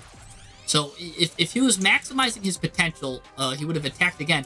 Hayate is here. Going to go right to the battle phase, attack directly, and oh my gosh, that's the original Bamboo Sword. There is a super secret effect not many people know about. When you use the Bamboo Swords, right, of course you can use them. They all have graveyard effects to draw another and get other Bamboo cards and draw 2. That's what they use for. I love using my Doom Z card, Doom Z decks, but the original Bamboo card has a bonus effect. When this card inflicts battle damage by a direct attack, you can destroy all monsters your opponent controls, and that combos extremely well with Hayate that allows you to attack directly. So now he can destroy all cards the opponent controls, so it's so nice. So let's...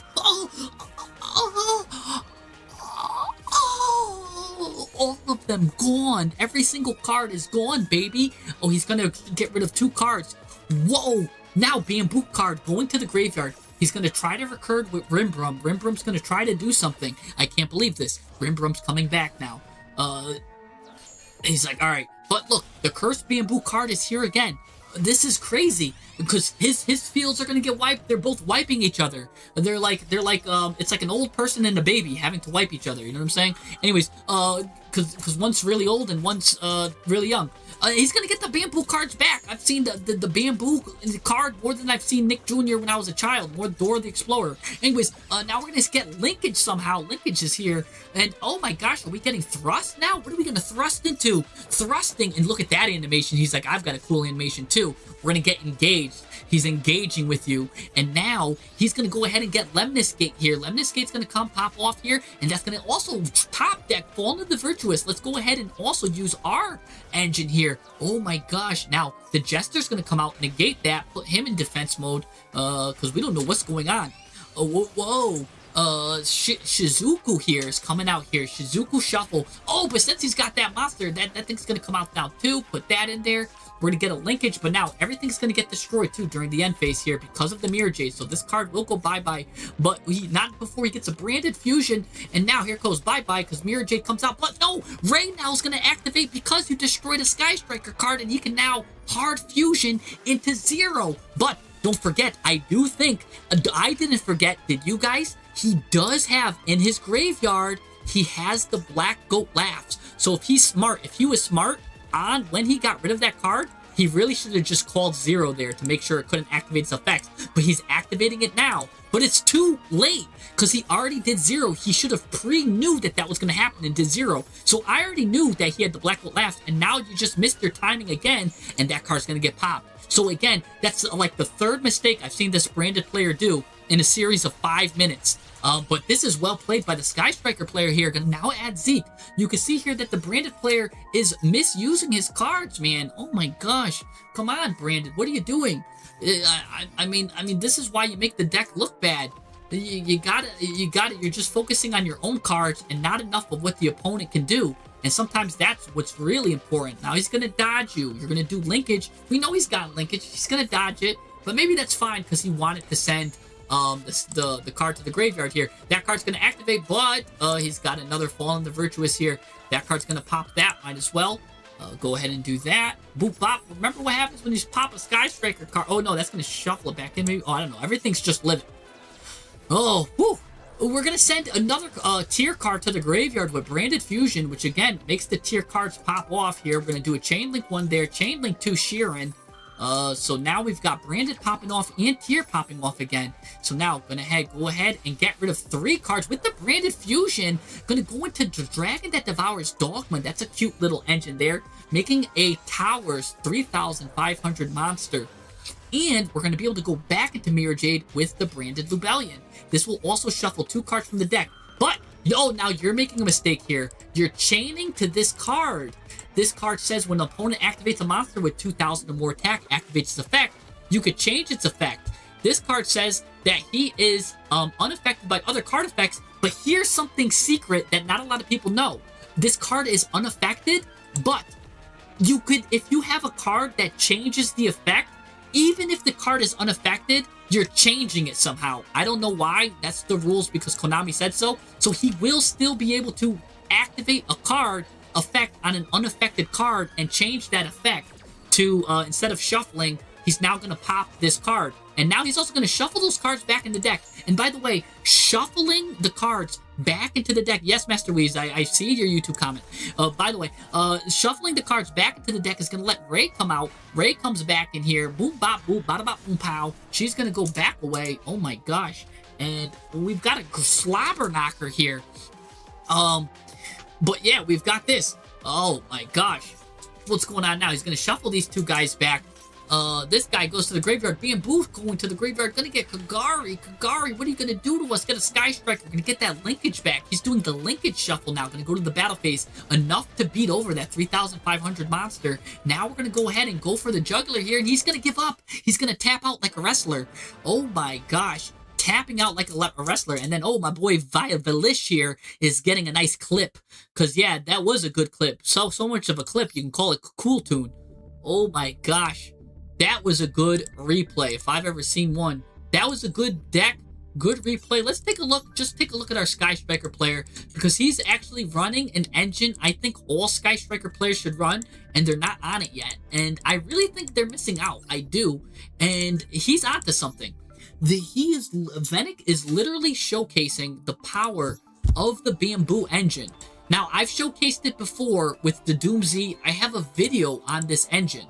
But what's really good, again, about using it with Sky Strikers is that, again, the Sky Striker cards love when you have spells in the graveyard.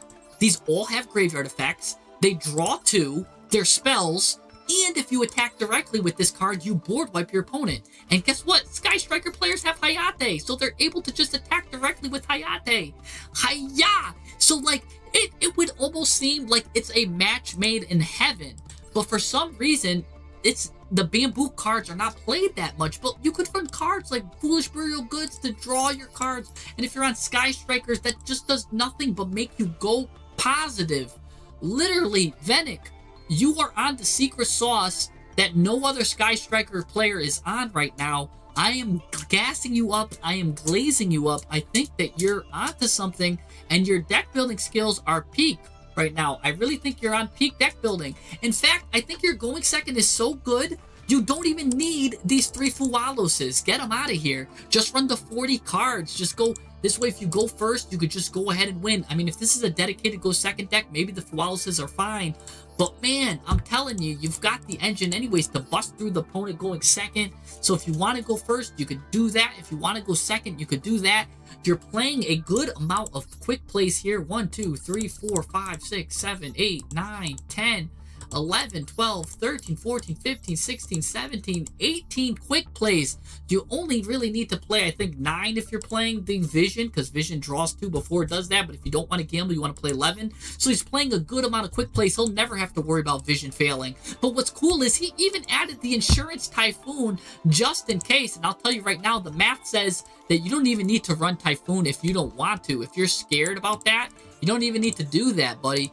You'll always have a quick play. In fact, watch this. I'll take away the Typhoon and I'll replace it with the Molcharmy, and I'll show you that you're mathematically always going to have a quick play when you get a Vision in your hand. And what do I mean by that? Let's show it. Let's wait till we get a Vision.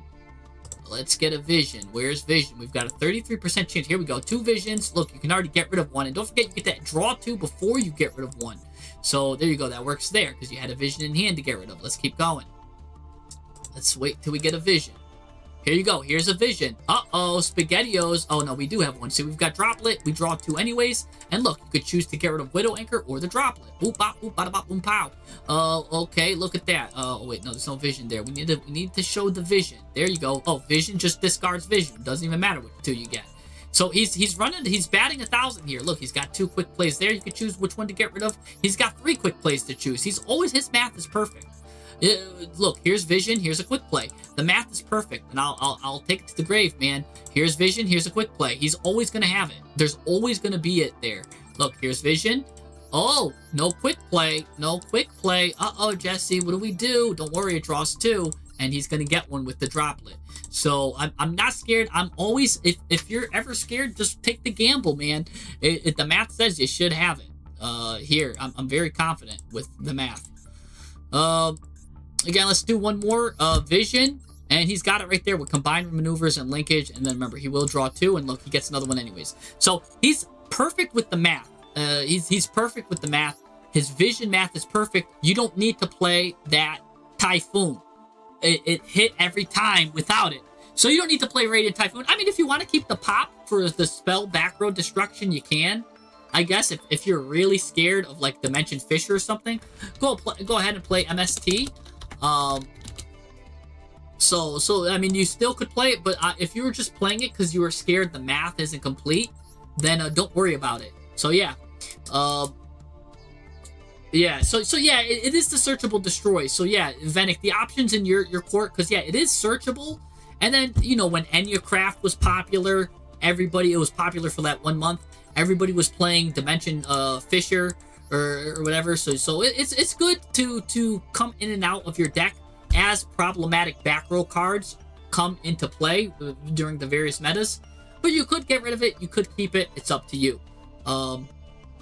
Evenly is the strongest breaker right now. Evenly is a good breaker, and I do believe, and I like that you're only running 1 because it is searchable through thrust, and even though you only have 1 thrust, you draw with so many cards. You're drawing with talents, right? You're drawing with the bamboo cards, right? You're drawing with the golden bamboo sword. So you're drawing here. You're drawing with each engage lets you draw. It's not once per turn. This isn't hard once per turn either. So you've got multiple draws here, multiple draws here, draw 2 here, choose anything you want here, choose your player. So it's very easy to even draw into evenly matched or just again finding it. So that's pretty good there. So oh, and then yeah, draw 2 with vision. So you've got draw 2 here, 1, 2, technically 3, 4, 5, 6, 7, 8, 9, 10, 11, 12, 13. Technically, you could draw 13, and if you're managed to shuffle these back into the deck with like linkage and the special maneuvers, you can even draw more. Oh, plus you could draw with Garura if you do a super poly there. I didn't even look at your extra deck. So you've got so many different ways to draw. I love the evenly matched here, and again, it's searchable, so you only need to draw into either evenly matched or thrust to be able to evenly match your opponent. A really good showcase of how, even though this is a trap deck, the evenly matched works so well. How do you beat Craft going second with no draw? Well, I used Craft so much, I know a lot of ways to counter them. The biggest way for Sky Striker to counter them is with Zero. Because Zero does a non-targeting destruction. And Craft doesn't really have a way to stop that out with Zero. It's non-targeting destruction. That means Tail can't stop it because it says it can destroy, so the Scorpion can't stop it. And then the Fox can't stop it either because it says if he targets. And he's not targeting. It's non-target pop. So it really stops both of these. The counter to getting that, like, I guess you'd have to... It's weird. Like, have the protection cards out. There's some cards I used that were protection with Craft. Like, I used Golgonda, which was really good. This card was really good to protect myself against that. Then you pretty much win. Because once they stop that, and you can flip up if you flip up the Fox, this flipped up counters Sky Striker because he wants to target cards even in his graveyard with Kagari and everything else targets with like right, the Widow Anchor's target, a lot of the Sky Striker cards target. Even though Droplet doesn't target, that's nice there. But some of the, you can't use Linkage because Linkage targets his own card, targets a card on the field or whatever. Yeah, it does something. It prevents him from using Linkage. I forget why.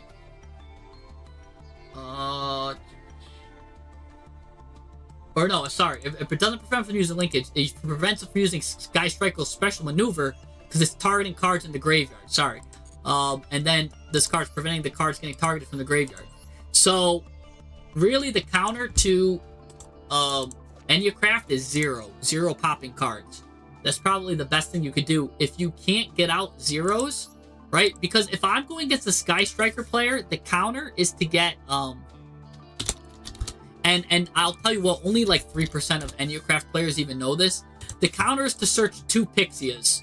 And if you can get both Pixias out, because then one gets popped by 0, and then they have to deal with the second one, which they can't, that's the counter for that Sky Striker can develop.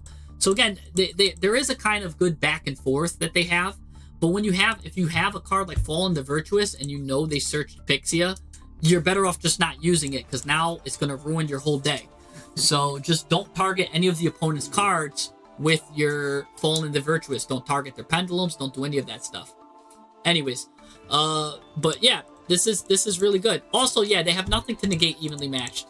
If they get hit with evenly matched, they pretty much have to hope that Leon can bounce back some cards, that there was like a lot of chains going on, that he like comboed something to something, but that's literally not going to happen. Evenly matched absolutely destroys Enyacraft, and they lose so much life points that they really can't build back on the follow-up turn.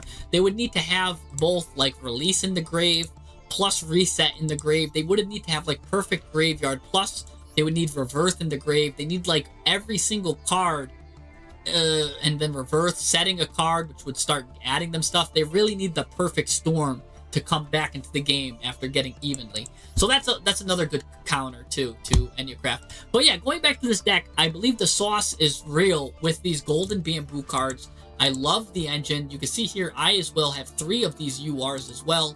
I do think if you are thinking about crafting these cards, I think it's a good craft. And that's why I think we don't see this being used as much, is because it costs 3 URs and nobody was willing to bet that bet 90 UR dust that this was going to be good, let alone in something like Sky Strikers. But if you're interested in playing Sky Strikers, or you're interested in playing Doom Z when the Doom Z support comes out, I do think you're going to have a good time if you craft the original bamboo sword. If you're not into Sky Strikers or you're not into Doom Z, then don't save your dust. Save your dust. But if you are into Doom Z or the Sky Strikers, you're gonna like the original bamboo sword. So I will say that. Because again, it is a very UR expensive deck. Very good and very good deck. 100% love this deck. Well built, well crafted. Like everything about it. Everything's looking good here. Again, I don't know if you need the Fualoses unless you were a dedicated to go second deck. If you were dedicated to go second, then sure, I could see you running the 3 Fualoses. Otherwise, go ahead and cut them. Go ahead and cut them. I don't think you need them. But other than that, this deck is perfect. Love it. Love it. Love this deck. Great deck. What a good deck. Yeah, evenly is good against Brandon. Oh, it is dedicated to go second? So yeah, pop off. Pop off then with the, go ahead and pop off with the Mulch Armies. Because if it's dedicated to go second, then the Mulch Armies are good. You're still scared to craft 3? Well, if you're gonna play Doom Z or Sky Striker, you're gonna like it. I'm telling you. This guy, Venik just showed a good showcase there. He had like 0 cards except for that 1 bamboo. Came back, then attacked directly with Hayate, destroyed everything. Like, how much of a better board breaker can you get with Sky Strikers? They love it. And then he came back, won against probably one of the grindiest decks. Mind you, that deck didn't even just have branded grind, it had the tier grind, and he milled like half his deck. So he was able to beat a milled deck that, like a milled tier branded deck. That's crazy that he beat that going second. So, and he didn't even need Fualos, and that's the power of the golden bamboo cards. I'm telling you, his draw power allowed him to do that. Mind you, let's not forget though, the branded player did make some mistakes, some fatal mistakes. I didn't like that he was the way he used. I think every time he used Black Goat Laugh, we dodged it and he did something wrong with it. So I do think the branded player could have had some room for improvement and may have won if he played perfectly. But I also think there was other ways we could have layered stuff with the Sky Striker too. Maybe he would have did something different, right? So who knows? But I do know is he got the victory after the branded was able to mill a billion gajillion cards, which is disgusting. All right, let's move on to the next one. Let's see, Switch is here. Switch, you got a replay for us? You wanted to show us? He said he had a replay. Let's see if Switch wants to show us his replay. Are you, Mr. Switch? Switch right here. This is you, right? Or do you have two? I remember you said you might have two. Is this it right here? Your top replay here with your scare claws?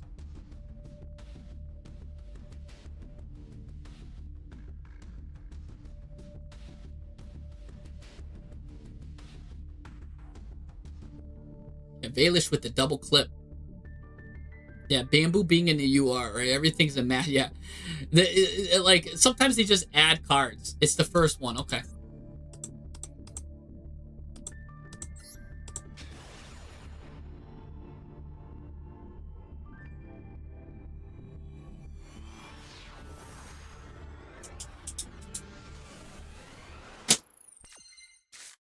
The Mado guy has selected going first. Sort of Revealing Light kills Enneacraft, right? But who's gonna main deck Sort of Revealing Light? Ooh, Predaplant, let's go! Bisblip, gonna go ahead and get Lizard. What is this first card he used? The Never-Ending Nightmare Absorber. What the heck? He's got, it's a fairy. Gains 1,000 attack each time your opponent activates a monster effect. If your opponent activates a monster in their card in their hand, graveyard, or banishment, you special summon this card from your graveyard if it was there or hand, but destroy it during the end phase. You can only use this effect of Never-Ending Nightmare Absorber once per turn. This is a fun tech card, I will say that, because that's it gets a lot of attack. So let's see what happens with that. We're gonna now do Super Duper on that and go misusing the Super Duper Polymerization already. Gonna go into the Starving Venom Dragon here. Now, how did he misuse the Super Duper Polymerization? As the Predaplant expert, right, I've got to point out his flaw immediately. He sent Dracostapelia from his deck to graveyard, from his extra deck to graveyard. That means he's not running the one card he should be running for the Super Duper Polymerization, which means you should run this card if you're going to run Super Duper Polymerization, because when this card is sent to the graveyard during the standby phase, you can add a Polymerization spell or fusion spell from the deck to the hand, which means now you can add a card like Fusion Substitute from your deck to your hand, which means when you add a Super Polymerization, you now have a card to discard. The Fusion Substitute, you could draw a card there. Your discard is basically free. Here, he just basically sent a card, and because you still could have went into that anyways, he just sent this card for free, and he's not getting no benefit from it. This Dragostapelia can't do anything in the graveyard, and he just loses the Dragostapelia, which is a great card to have in your extra deck. So that is a bad card to use for the Super Duper target. So if you want a good Super Duper target, you want to run the Chimera Flasia. Let's continue. He's going to target his own card. Ooh, though, he is making his Never-Ending Nightmare dark, but he is negating its effects. So I guess he just wants it in the graveyard. He wants it dark, so that's fine. Okay, now he's going to use Fusion Substitute. It is a dark card with a dark card. Now here comes Retaliating Sea. That's going to absolutely ruin his day, because now they get banished instead of going to the graveyard, and both of them have really good effects. So we're going to go into the Starving Venom Fusion Dragon, and that gets banished as well. We're going to copy that card's effect, but immediately we don't care. It's going to return back to normal. And look, he's going to have to end his turn. Again, I think he layered everything wrong. I don't like the way he layered it. I am sad, though. I did want to see this Never-Ending Nightmare tech. This was pretty cool. But let's keep going here. This is really Retaliating Sea, showcasing how strong it is. He's now going to fuse, which I don't know why he's doing this as well. He's fusing with his own cards. You know your opponent's on Scareclaw. Why don't you wait for him to get the Scareclaw cards out? Because this Retaliating Sea is also kind of hurting Scareclaw. His own cards can't go to the graveyard. Let's see what he fused into. You got to fuse with your own cards, and they're both going to get banished. What are you doing? He's going to go into the Pred of Power, which just gives him one negate, which I think he could have really held. I mean, this card's going to go ahead and add Max C, but you could have just held that, because now, if you would have fused and waited a little bit longer, your own cards would have been able to do something. Were you scared of the Max C? Your cards would have went to the graveyard. You could have done something with his dark cards. You could have fused with his dark cards, too. So, this Predaplant player is making me crazy here. He's going to do Imseti here. Look at that. You could have been getting some cards back. So when he special summoned Imseti from the grave, and you could have dodged it. There could have been a lot of dodging going on. He's going to get Bystials, which is also a dark, right? Go ahead. Now these cards get banished too. Again, I'm really dissatisfied with what I'm seeing here. Now he's got a full engine. See, and now I would get rid of this. Like, if I had the Super Poly, now I would have Super Poly'd with right here. I would have done it right here. You get rid of the Horus, you get rid of the Scareclaw, and you get rid of your own this guy and go into Tripop. Who's Tripop? It's just the guy right here that lets you use 3 dark monsters on the field. He went into this card for some reason. So let's see if let's see how that works out for him. And I'll give you a hint. Probably not well. Anyways, we're gonna send Fenrir to the grave. Get that one because he wants the Scareclaw rival to stay in. He's actually going to get rid of Horus, which is kind of crazy, which must mean that he's not on a Dark Magician package. Normally, I like to run Dark Magician of Chaos because Horus is a Dark Spellcaster that's over level, like, 6. And you can go into Dark Magician of Chaos with that, go ahead and add a Magician Souls to either get some more cards, some draw power, or you could do some other stuff. So, yeah, you might want to consider a Magician Souls package if you're running the Horus cards, which I love. You're gonna go ahead, thin your deck, so you don't magically accidentally discard it. You're gonna do this so you don't accidentally mill that. You're gonna go ahead and use a rival. Gonna get this guy back. Bada bing, bada boom. Go ahead and use 2. You might do some more searching. You're holding on to that mill 4 effect, which I like because now you're getting out Baron, and now you're gonna mill 4 here. Gonna get a card, probably because you're scared that this guy hasn't used his effect yet, and you really wanted to just get your negates out. Because yeah, now I would have been a little worried of that guy too. You're gonna go ahead into Tryheart, and really now you don't have anything to worry about. Gonna put that guy in defense mode, and that's gonna be pretty much all she wrote. Because when you get Scareclaw Cashier, that card negates whoever it attacks. So He's finished. You're finished. Boom. Destroy a card. Didn't even get to do that. He's going to special summon that Illusion guy back. That's kind of cool. I want to see this Predaplant deck. He's using some interesting text. This guy would have been able to do some cool stuff. If it battles, take control of that opponent's monster. And then at the start of the damage step, you could destroy a card on the field. So that was pretty cool. But, yeah, it looks like it wouldn't have mattered anyways because I don't know. This guy's finished. Get a double attack in there because of that. And, yeah, that's all she wrote.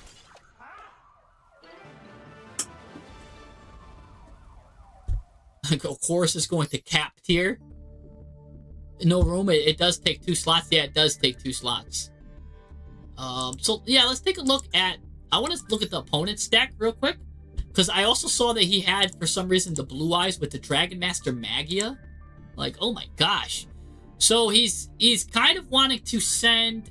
He's wanting to use Super Duper to send, like, Blue Eyes Ultimate to the graveyard to go into Dragon Master Magia. Because you could have a Chaos Monster, which is the Illusion of Chaos. And that's how you get stuff there. What is this? He's running 3 copies of Mirage Mirror Force? When an opponent's monster declares an attack, special summon an illusion monster from your hand or graveyard, and if you do, return the attacking monster to the hand. The face-up illusion leaves the field while this card is in your graveyard by the opponent's card effect. You banish this card, special summon an illusion monster from your hand or graveyard. Okay, interesting. And he's running 3 of these illusions. Man, he really wants this. Plus 1 Hecahands card. What? Oh no, sorry, I thought that was Hecahands. That's Go Gild the Steel Seismic Smasher. What a weird package. I mean, what is this card? Is this card an illusion too? No, this is a fairy. And then he's using, this card's a dragon, probably to use that with that. I actually am kind of confused with some of this. This card will be able to take the level 5 illusion and special summon it. So that's a cool way to get that illusion magician back. But ew, he's not even on 3 Dracadias, probably because they do lock you into dragons and plant monsters summoning at all. Look at this. Once per turn, you cannot special summon the turn you activate either of these effects except dragon or plant. So you can't even special summon your nightmare magicians here or your Gogol guy if you use this card. So there's a little bit of anti-synergy. Besides that too, the Predaplant card here, Primitive, also locks you into plant and dragons. So I guess he's just trying to bring out the magician on the opponent's turn. But then that begs the question of why you're running it at 3 and 3 of these mirages. I kind of don't like a lot of the things this Predaplant player is doing. He's got the ultimate fusion there, which is searchable by a lot of the Predaplant cards too. This card can search any fusion card. This Primitive card can search fusion cards. So I do like that he's playing this Blue Eyes Magia package because he could search Ultimate Fusion. I do think that's cute. I like that part of his package. I think that's running really well. For some reason, he's on 1 day of peace. Why would you want to... Why? In what world do Predaplants ever want peace? Like, what world do Predaplants want peace? Right? They want to take the fight to you. You've got one card which gets a crazy amount of attack. You've got another card which gets a crazy amount of attack. If you get the predator counters on the things, but you're not even running the cards that add the predator counters. This card gets crazy amount of attack. I've seen this card go up to 25k attack. Like, what are you doing? You're not even running Tripapa over them, and it explains why you weren't on Chimera Flasia, because you're running so many weird tech cards that it's really, the Mirage is really making me mad. I'm just, yeah, this guy literally has no Preda planning. So I don't like this deck. He's only on 1 Bisblip too. You saw how the Bisblip saved the day for me, man. And then the second Bisblip come into effect. I really would minimally run 2 Bisblips. I don't mind 3 Bisblips either, because you could fusion with them. You could do a lot of stuff with them. They could chill in the hand, and you get rid of them with Super Poly. So you can add on your opponent's turn, add on your turn. Bisblips are really good, whether in the hand or graveyard. I don't even mind seeing them. That's why I don't mind Bisblip at 3. And you want this card at 3 too. It's such a good card. This was a cool tech. I will say this was cool. And I did like that you changed it to dark, but I didn't like that you negated its effects. I didn't like that. So what he could have done, right? Because he for some reason he wanted to negate his own effects. He didn't have to negate his effects with the Starving Venom Dragon. Reminder, he did get the Predaplant Lizard here. That just says target a face-up monster on the field. It becomes dark until the end of the turn. He could have just did that with his Never-Ending Nightmare. But I guess he wanted to fuse with it. I thought that was cool that he left it out in attack mode. I really thought that would have been a cool card. Then when it gets destroyed, it could have done something back. He would have never gotten into the situation where the Retaliating Sea messes him up. But so that guy did some cool things, some whack things. Let's take a look at our deck here. Let's copy it. Let's see what we're up to here. Now we've seen switches. Oh, he didn't want the deck docs. He just wanted to showcase the replay. So I'll just briefly show it, because it is a good deck. He's been playing He's been playing Scareclaw for the longest, and he knows what's up, right? So if you want a good Scareclaw deck, this is a great spot, probably to start. This is a well-crafted deck, well-oiled machine. This is your Scareclaw deck right here. I'm just going to leave it on screen for a little bit, so anybody that wants to see it can see it, and we'll move on to the next one. Yeah, the Predaplant guy really made me mad. And again, I made that Predaplant video, and for some reason, every single Predaplant player either doesn't build right, or like combos wrong, or does something wrong, and it drives me insane. And then they go on Reddit, and they're like, oh my gosh, Kashtira needs to be banned. I'm quitting the game. Like, dude, really? Really? Literally, the guy was complaining, and he was like, I'm about to quit this game. When he suboptimally, he could have won. He could have won with the cards that he had in hand, but he mislayered his cards. You saw how versus my duel against the celebrity, Kevin Too Hard, Or even when my cards went to the graveyard, I layered it correctly and I outed the Baron to floor with like 0 cards. I didn't even have to activate a single card for my hand, and I outed the Baron to floor because I had that secret stuff going for me. You know what I'm saying? That there's a lot of stuff there. So I did like the Magia package. I will say that I give him credit there, because the Magia package was cool. But the illusion package, like, you know what I'm saying? He took like 1 step forward, 3 steps back, kind of. I didn't like that. So, yeah. So let's go on to the next one here. D Mello here. DeMello. I know you're here, DeMello. You said you got a tech for me. You said you got a silly tech. What's your silly tech, DeMello? And then we'll do a set on after that, too. Set on your round, right?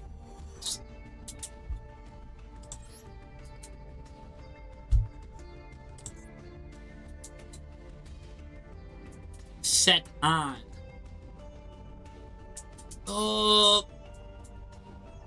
Can you search Burning Dragon off of 7th Tachyon? It is a... I gotta remember the level. I did, if you want the quick answer, there is a 7th Tachyon video I did, which has all the targets. It'll tell you, like, Light Dragon, or something like that, like Dark Thing, this, level 8 Dragon, or something. You can look at it there, just look at the video.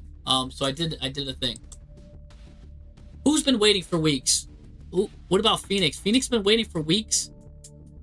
True, yeah, you're on the list, True King of Games. You're coming up close too. All right, DeMello. All right, we'll sneak in Phoenix here. I don't think he put in. Did he put in his code somewhere? If he's been waiting for weeks, I'll let him kind of sneak in the line. Maybe I didn't see his code somewhere. For that, I apologize, Phoenix. If you could put your code in again for me. And while you do that, we're gonna look at DeMello's crazy tech here. DeMello, can you put in your code again too? I didn't. For some reason, I must have missed his code too. All I wrote was that he had a crazy tech, but I didn't get to write. So DeMello, whoever puts in their code first, I'll do. Just do that. DeMello versus Phoenix. Whoever puts in their code will go first, and the next one goes next. So go ahead. It's a race against the clock. The first one in. We gotta keep it going. Let's go. Let's keep it moving, boys. Whoever's first. First one to put the code in chat gets the doctor first. Let's go. Race against Phoenix. Put in your code. Your goatee. Yeah, but put in your code. I told you I need your code. I want to see it. Dimitro, I'll put you in on the list because you were here. I'm waiting for the... I'm going to ask Dimitro. If Dimitro from Twitch puts in the code first, then he gets next. Basically, it's a race against the clock. Just put in your code at this point. Let's keep the action going. This is a race. Yeah, no spaces, no dashes. It's a race against the clock. Dimitro, you're added here. If Dimitro did it, Dimitro beat all you guys from Twitch. And he gave you guys like a 20 second head start. All right. So you guys are still on the waiting list. We're gonna go with the Thigh Steiner. I just like keeping it moving. Oh, and he's on Testina. What a good what do you call it? No, nobody sees it. Nobody sees it. You can't, no spaces or dashes, otherwise YouTube's gonna get rid of it. I gotta put it in one block. All right. It's Testina. I love Testina. So this is a good one. We all win with Testina. Testina's one of my favorite decks, guys, that you can't go wrong with. It's got one of the best board breakers in the game. It's great going second. It's great going first. The Testina package is amazing. I've been trying to see that.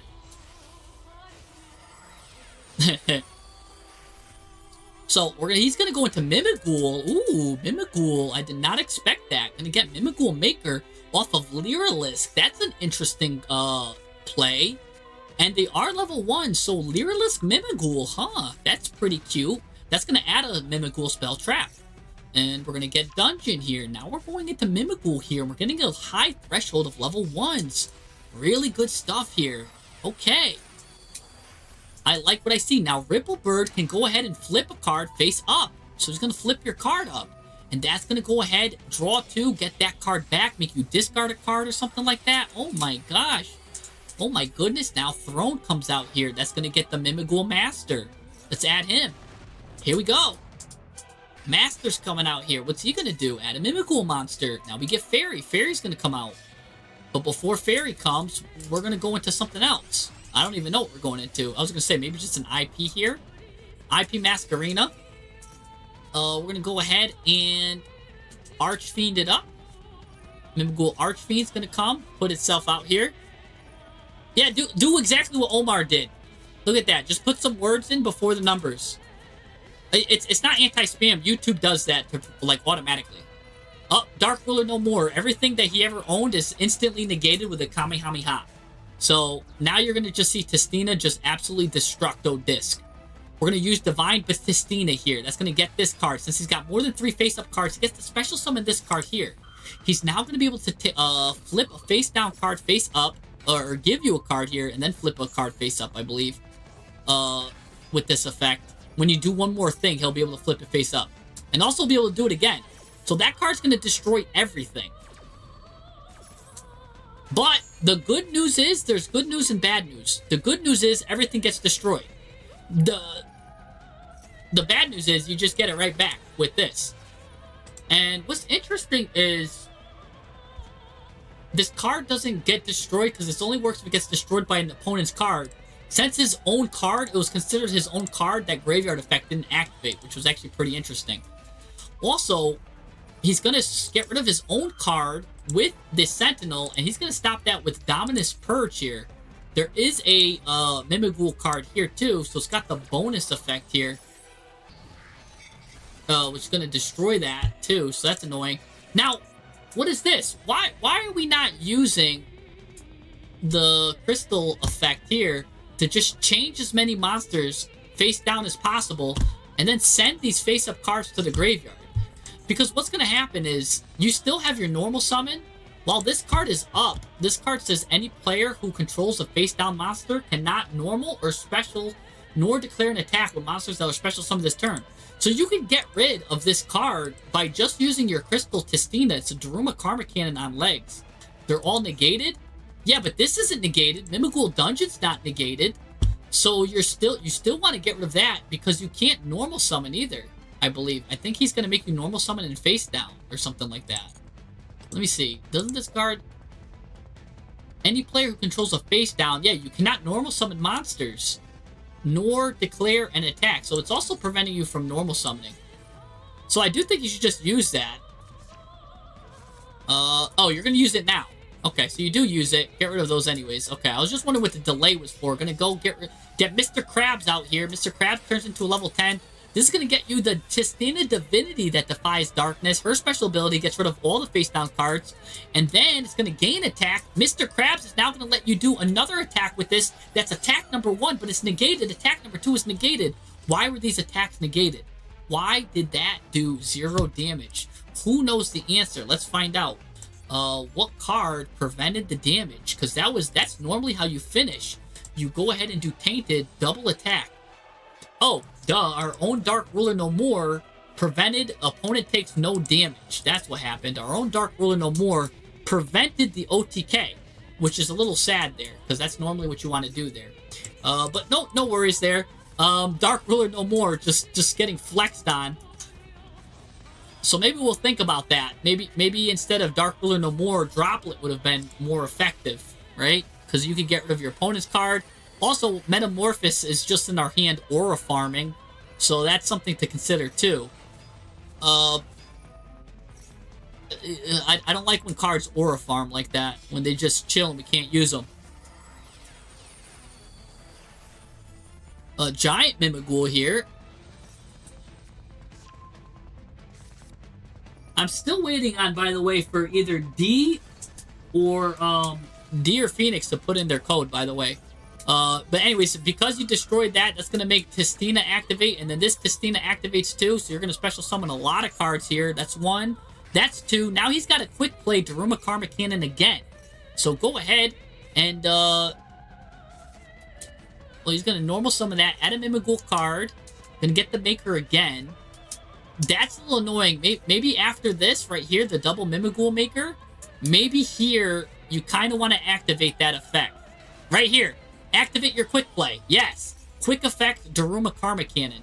But now he's going to return the Mimighoul cards back to the hand. He's going to return those two. Technically, he really should have returned all of his Mimighoul cards. Because, I mean, they just get face down. He's got to end his turn. Interesting. Now, be careful here. Unless you have a Varudris, be careful of what you do. You will be able to pop a card with that. You will also be able to just get rid of that card and that card with that. It's nice. I'm just scared that he's going to flip your guy over right here. Yeah, with the Mimighoul Maker. He is going to flip Fairy over, which is going to add Fairy to his side. Fairy's not the bad one, though. So you did a good job of tributing over your own cards here. Hound can just come out. That Hound, by the way, which is cool, is it allows you, because they get all these face-down cards, Hound lets your Tistina monsters attack directly when your opponent controls a Tistina, a face-down monster. So we've already got 3, 6, 8 right there. You just got to bring out Hound. Go to the battle phase right now. Look at that. 3, 6, 9. Oh, well, hold on. You attacked. You gave him a little push. 9. And then you just maximized your damage. You're like Yugi when he was like attacking Weevil mercilessly. You could have just mercy hurt him, but you kept it going. Oh, finally, DeMello's dual ID is in, ladies and gentlemen. I see it, by the way. 2, 9, 5, 2, 8, 6, 4, 4, 8. All right, I got your ID, Mr. DeMello. I'm ready for my close-up, Mr. DeVille. But Phoenix, we're still waiting on you. Just do exactly what DeMello did. Let's take a look at the Tistina deck while we wait. Because I love me a good Tistina deck. There's no way, no how that I'm ever going to get mad looking at a Tistina deck. It's one of the few decks that I run. I'm happy to run. It's in my main card decks. Look, I run a Dinosaur Tistina deck here, right? I love my Tistinas. So I love combining it with weird things. I love Tistina.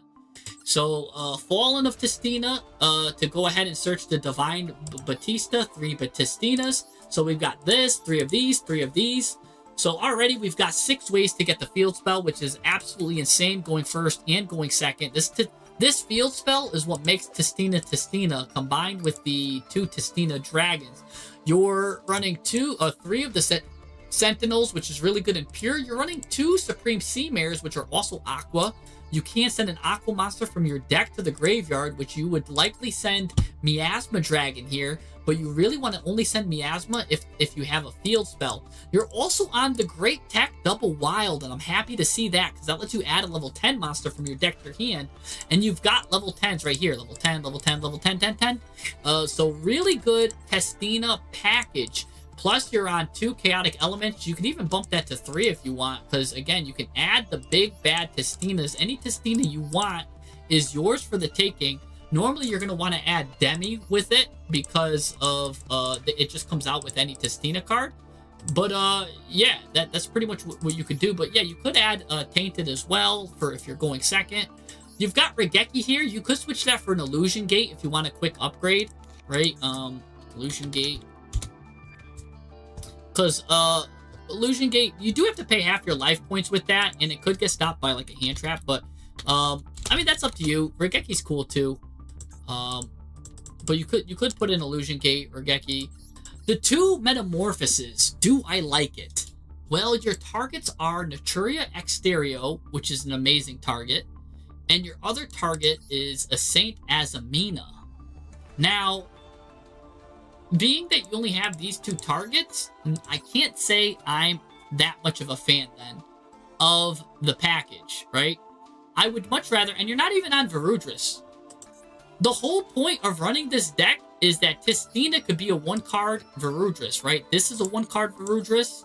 This is a 1-card Varudris. How do you do that? Varudris has a crazy win rate when summoning. Varudris. Just add Varudris in here. I think you're better off just adding Varudris and then getting rid of these 2 cards and getting rid of the Metamorphoses. They're cute, don't get me wrong, but it's kind of hard. You kind of want to take your level 10s and go into the XZs instead of using one. Because look, even when you got the Metamorphosis, it was just chilling. It was just aura farming the whole time. You didn't even need to use it. Even on the crackback, you still had it. You didn't use it. So, and you had Naturia Exterio as a card. So there's a lot of good stuff there. What I would instead recommend then, especially because you're on double wild, is I would recommend the raw package, the sphere mode package. Might be like, what's the sphere mode package, Jesse? You run 2 sphere modes, right? You run 2 Guardian Slimes, which are also a level 10 Aqua, right? So we've got synergy now with double wild. We've got synergy with sending Aquas to the graveyard. You don't really want to send, you really want to send from the hand to the graveyard, but we've got battle protection here with Guardian Slime. By the way, also, Varudras has another cool effect, is that because he takes 2 level 10 monsters on your opponent's turn, when you make him with the Miasma Dragon Testina, it gives you follow-up. Because you can detach material from this card, destroy a card on the field. And when you detach now Miasma Dragon Testina, that pops off too, and it lets you add another Testina card. So you get a lot of follow-up there and a lot of cool, wacky stuff that you could do with that. So I think that's fine there. Yeah, let's talk about that Dark Ruler, though. I mean, you had the OTK. It did negate everything, which was cool. But the Dark Ruler also had the anti-synergy, which that it ruined your OTK.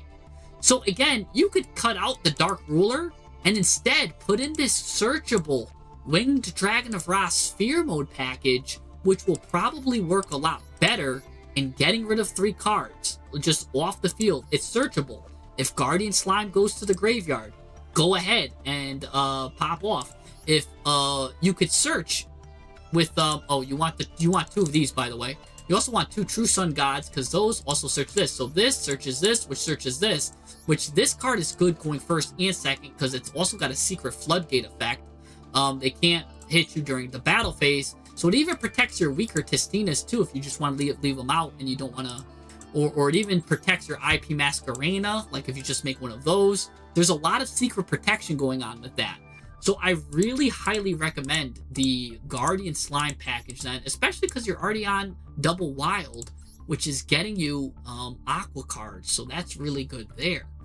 What else do I recommend then? Because now everything is Aqua.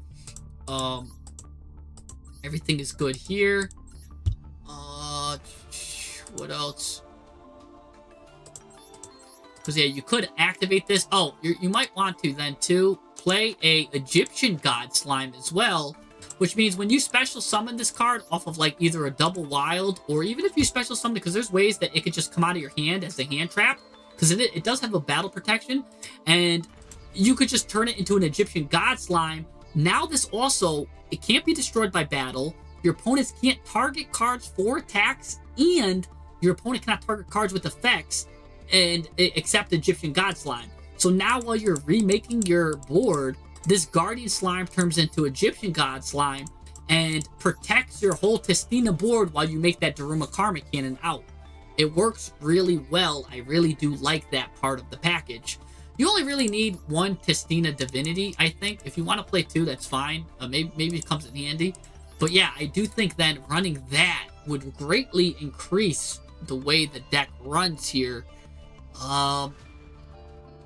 Other than that, everything else looks fine and dandy. I do like all of your cards here. You're not on any of the Testina traps, and you can or can't play them. That's up to you. You're playing the Tainted of Testina instead, which in my opinion kind of takes the place of a Testina trap, because it is kind of a Testina brick, or like a going second Testina card. So, yeah, you don't need to play the traps then. The traps are more for going first. It just adds to the layer board, and you do have a play that you could search to with well, you can go ahead and search with this. This looks really good. I mean, this looks fine and dandy here. I like everything I see.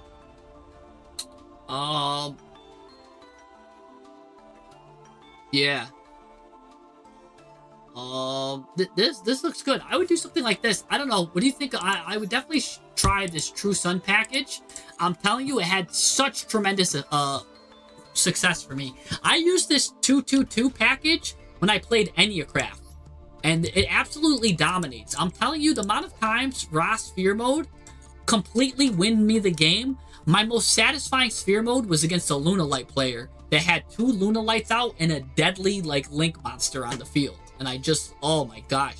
The amount of satisfaction you get from resolving raw sphere mode cannot be explained through the human communication. Like, not even aliens can communicate how satisfactorily it is to resolve that card.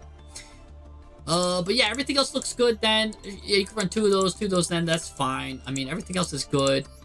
Everything is good here. All good in the hood.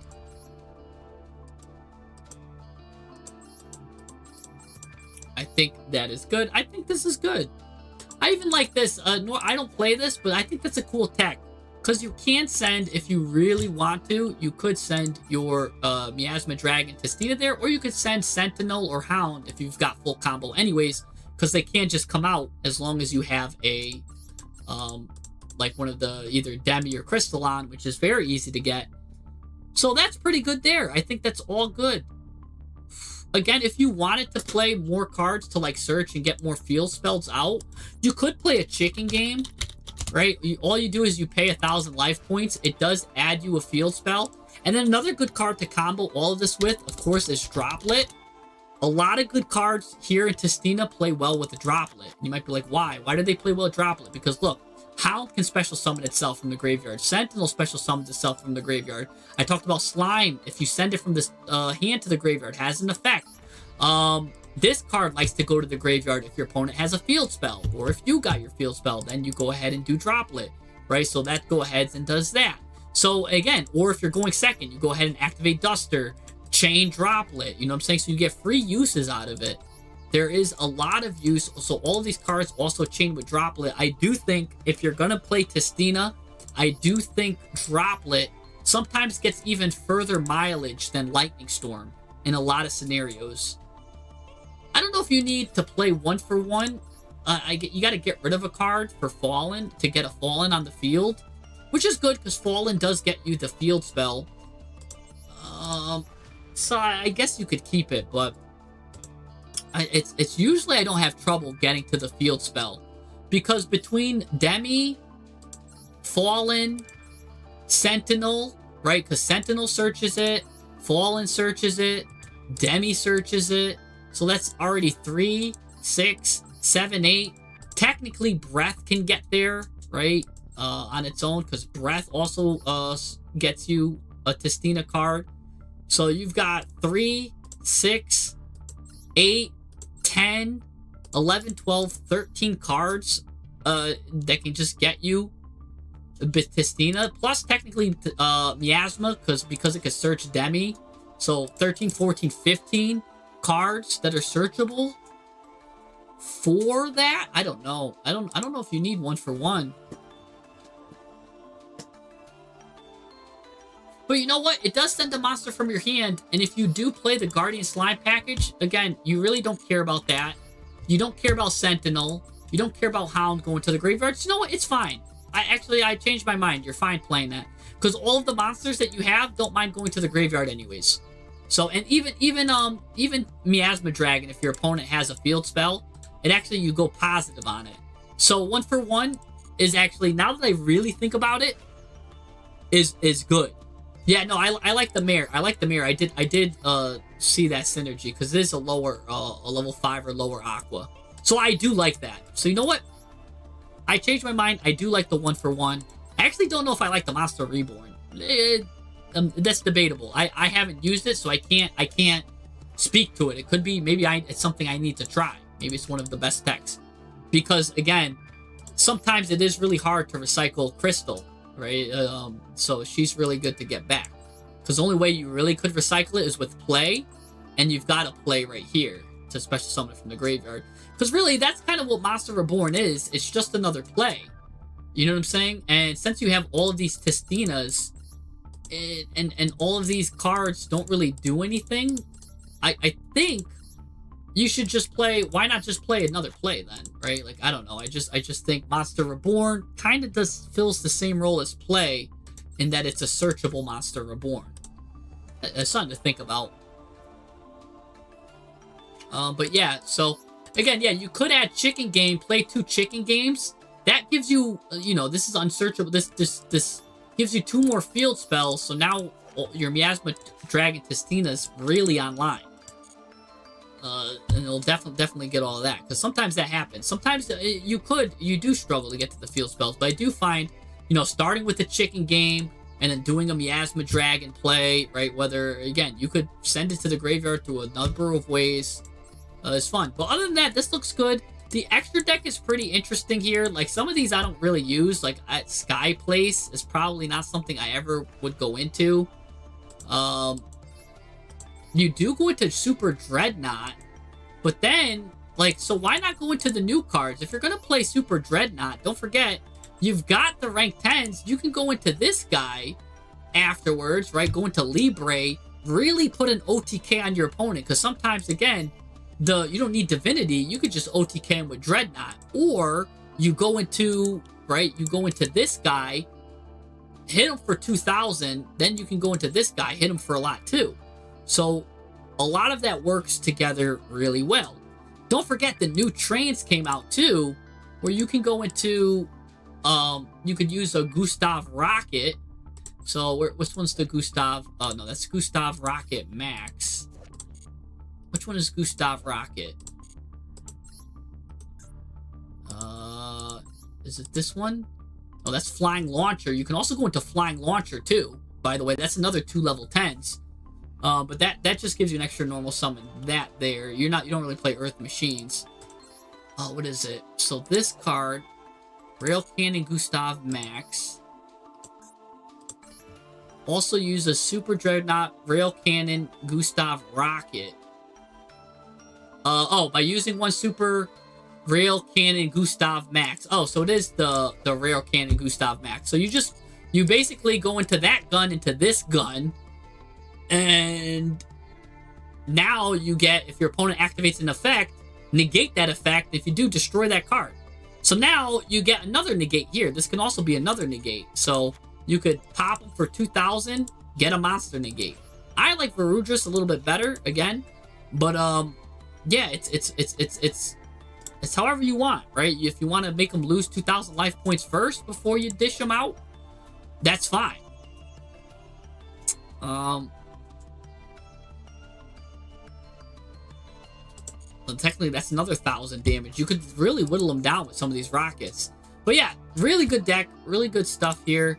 I don't know if I like the 7 Sins, because I guess you go into it with the spiders. Each time they special summon, I guess that puts them on a timeline. If you use the rocket cards, that almost gives you synergy. This card just gives you life points here. Target another face-up card. Gain life points equal to its original attack. I don't know if you need that, because, I mean, what, you're going to get... I mean, you could get 4,000 attack if you play it with that, and you're really winning. But that really makes games go into a super grind stuff. And you could, I guess you could special summon a monster from your field in defense. When a monster's destroyed. Okay, I guess it's fine. Some of these are weird though, but they do have good effects. I don't think I'd ever go into this. You need 3 level 5 or higher, right? In what world do you really want to take your 3 Testina cards and go into this? Because they're not going to have 3 different types and attributes. That's almost guaranteed. So you don't even get the bonus effect to destroy all of their cards on the field. So all you get is a monster that's unaffected by other monster effects, which isn't that great right now. Because it's not going to have different types and attributes. Because what do we got? We've got Aqualight, right? That's Aqualight. At least this is Dark Aqua. So you would need to have this one. But then again, that's also Dark Aqua. That's really all you get. You're not going to get, this one could become a Fire Aqua. You'd have to use Returned, Demi, and Miasma, which is a weird combo, which I think almost never comes up. That pretty much, if you're getting the one of Returned, and you also search like the one of like Tainted or something, I don't know. I can't see that card coming up that often. I'd cut it. These cards, the rest are fine. It's fine to keep an Underworld Goddess. But remember, if you're having trouble outing the towers, look, that's a 4,000 attack. This actually gets up to 6,000 attack because it gains 2,000 if you attach that. So this card alone can kind of do the job Underworld Goddess needs to do, and you don't need to get rid of like 5 cards to do it. So if you don't want to play Underworld Goddess, just know that this tank here can do the job with 6,000 attack. And don't forget, you can also just attack directly with Hound. So you won't even need, sometimes if they even get it towers too, just attack directly like what you did, 369. Underworld Goddess is probably not a card you need to run. But yeah, that's probably good there. So, I mean, since I caught Underworld Goddess, yeah, if you ever go into that, let me know how many times out of 100 games you went into this. I'm guessing it might be once and you were already ahead and you flexed on the opponent. But going second, I can't see like how it saves you the game and it, like you board break with it. I don't know. Maybe. But I'll leave it then because I think Underworld Goddess then you can cut even more. The rest of the stuff is really good. Mercurium. Oh, hold on. You just cooked. Switchblade. The new card, Mercurium. This is also 2 level 10s. Mercurium's the new card that came out, right? So let's say we put in Mercurium. This card says, if it's XE summoned, attach a monster from your deck to this card as material. You're pretty much going to want to attach Miasma Dragon unless, I don't know, unless you want to attach something else. But usually it's probably going to be a Miasma Dragon, right? Technically, I guess you can attach either Sentinel or Hound if you want to. But what does it say here? You can only use this effect once per turn. While this card has material, your opponent cannot activate the effects of monsters in their graveyard with the same attribute as a monster in your graveyard.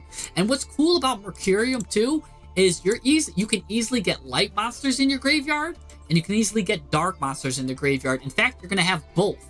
So what's cool is now your opponent cannot activate monsters in their graveyard, their light or dark monsters, with the same attribute as a monster in your graveyard. So really, this counters Branded hard, as Branded is all light and dark monsters in their graveyard that are activating. There's a lot of counters here, and this is more of a meta counter, I think, than that thermal guy ever will be. So I do think Mercurium has a spot, especially against grind Branded decks, which is very popular right now. So I think that's really good. On top of that, don't forget, you get bonus, right? You could stop Earth here, right? So you can stop the Earth decks, the conducting magnet effects that have all the magnet effects that want to activate in the graveyard. There's a lot of block dragons effects that you could stop here, so you're stopping the Earth people in the graveyard. Who else are you stopping, right? Light. Technically, you could stop water. If there's any rogue water deck doing some stuff in the graveyard, I don't know if like the fish are doing something crazy. You've got outs here with the slime here. You've got a water here, right? You've got wind. You could stop the wind decks from doing stuff in the graveyard. I don't know. I don't think Radiant Typhoon has much stuff going on in the graveyard, but the few stuff they do have, you're stopping their shenanigans. You're also stopping any kind of weird graveyard effects with wind decks. Maybe some Speedroid stuff has some graveyard effects, and they're all wind. So you do have a mass quantity of different attributes here, which is really nice. So yeah, Mercurium is really good. By the way, while this card has, once you do have to detach a card, you take 3,000 damage during the end phase. That's fine. You'll always have cards to detach because you want to detach during your end phase too to get cards in the graveyard. So that's fine. So you'll be able to detach cards here. You also have a lot of, since you have a lot of XEs and you can attack directly, sometimes Zeus is good too, right? I don't know why just Zeus isn't in consideration here. You've got so many XEs cards. Zeus should be in consideration too. Again, probably Zeus is better than that thermal card any day of the week. So yeah, consider Zeus, consider Typhon too. A lot of good cards to consider. Yeah, I do like to play in my Tistina decks too. Let me see if I have it in this combo. Probably not. I'm not playing it in this one. But you're absolutely correct. Sometimes another good package, if you don't want to play the the Guardian Slime package. Another package I do like to play is you could play Zombie package, which would be 3 Delta and 2 Eldritch. That's something too to get to, and then because Eldritch can go into 1 card for Rudris as well, and this is a field spell, so that's something else too to think about. You don't get zombie locked either. You do. It does require a field spell discard though. I will say that to do that, so it's not as crazy. You don't want your Zeus, you don't like Zeus because your Testina spells on the field get destroyed, which is fine. That's a good thought to have. Yeah, that's fine. You don't have to Zeus then. That's an option. It's just an option. You don't have to. And you could do that. All right, let's All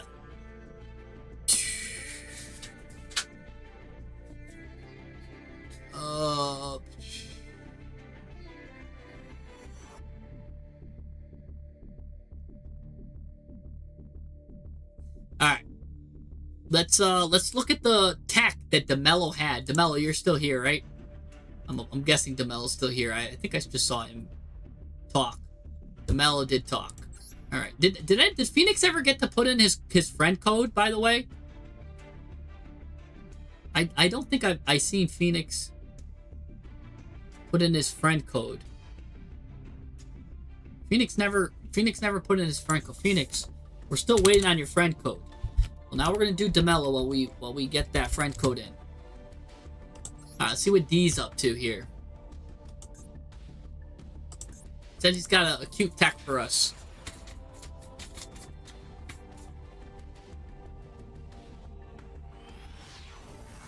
Set on you're gonna be you and True King are gonna be next. Alright, Perlia activating, okay.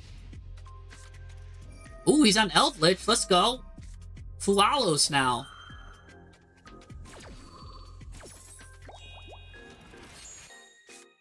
Alright, gonna do Call of the Forgotten. Gonna go ahead and set a Call of the Haunted here. 2 Call of the Haunted. I can set up to 3 of them, by the way. That means probably that first one's a Call of the Haunted. Eldritch is gonna come out. We're gonna use Eldritch, get rid of a spell trap. Gonna get rid of that, so we don't summon him from there, but he will summon from the hand right now. Gonna go ahead and get rid of that card. Here comes Eldritch. Gonna special summon from the hand. Eldritch comes out, the Golden Lord. That's gonna draw a card, because it is coming from the hand. Now we get rid of 2 cards from the deck. We get another card here. And we're just gonna hold here for some reason with the Eat Elixir. I don't know why he put it in attack mode. Was this card forced to be in attack mode, or is he aura farming? I don't know why he left this 1800 guy in attack mode in the extra monster zone too at that. Like, you don't even know what your opponent's on. Especially if I saw both a Fualos and a Perez, I might be scared that my opponent's on a go second deck, right? When I think of go second decks, another card that comes to my mind is Cyber Dragons. And if you're going against Cyber Dragons, one of the spots you never want to put an extra deck monster is the extra deck monster zone. So that is the really, really frustrating to see that you're potentially against the going second deck and you're putting your stuff in exactly the spot that a person going second would want. On top of that, you're putting it in attack mode. You know how many go second people run Lightning Storm? It's insane. So putting this in attack mode is really, like, I know you want to flex the shininess of your golden land, right? Because he's like, I don't care if he draws a card. He's going to look at my shiny card. But at least put it in defense mode, right? Like, yeah, show me your shiny Pokemon. But now we're going to go ahead and add with that. Eat Elixir of White Destiny is going to chain here. And here we are. We're going to get a Call of the Haunted Eldritch back. I don't know why this card is here face down, too. Like, what is this?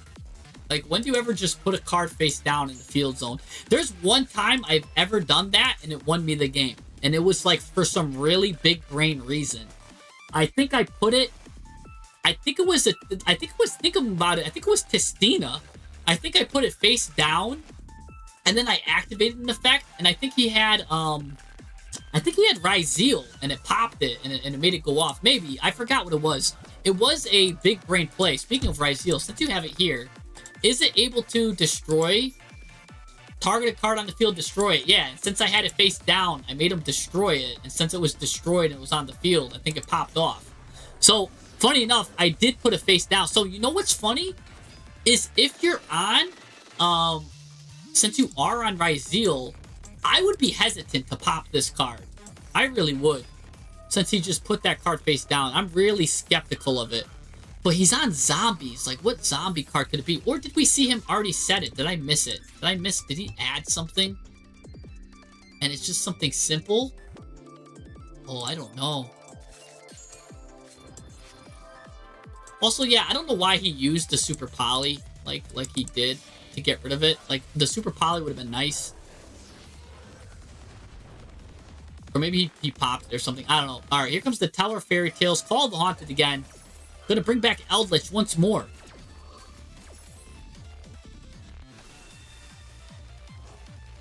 And again, he's putting his Eldritches in attack mode for whatever reason. Ew! Okay, all of this just made me dissatisfied. There's like 5 things I just saw here that made me dissatisfied. The face down card was the Call of the Forgotten. The rest of the cards are Call of the Hunt. Everything here, everything about the way this guy played was just awful.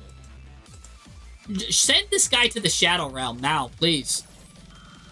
Go, Teller of Fairy Tales. Tell your tale how you just dunked on an opponent. Yeah, and you stopped that guy from doing his Graveyard effect.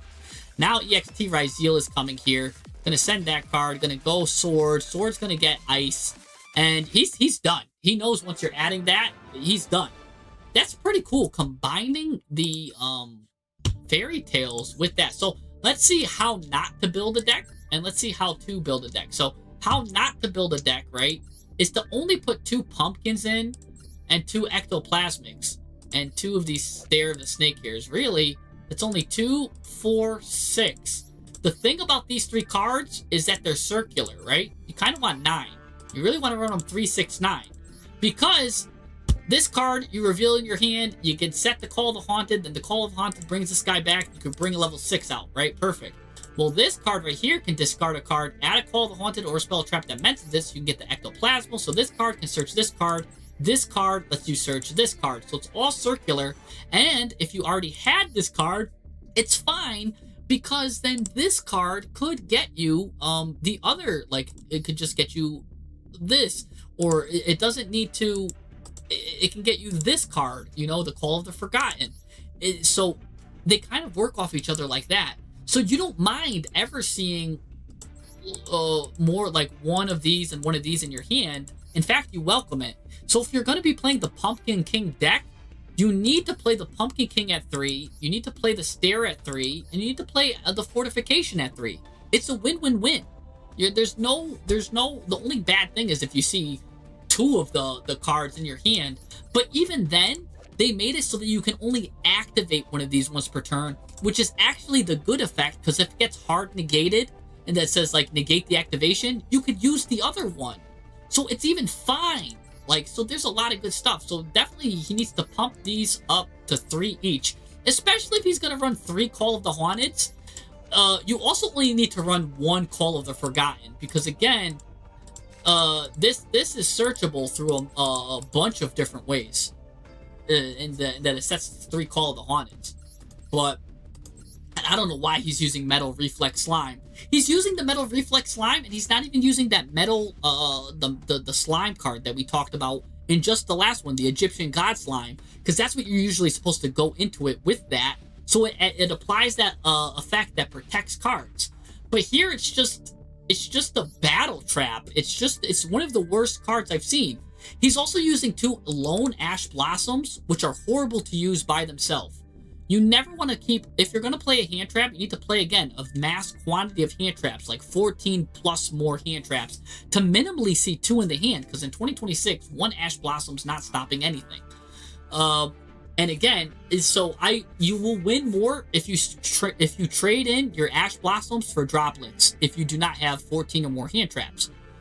Granted, it is a zombie tuner, and technically zombies can combo with Call of the Haunted, but he's not playing any zombie synchro monsters, so I don't even know why he's playing these, like, the Shiranui cards, which kind of also tune up, but I guess he's trying to special summon a zombie tuner with 0 defense. He's trying to special summon Ash, or he's trying to summon the 0 defense.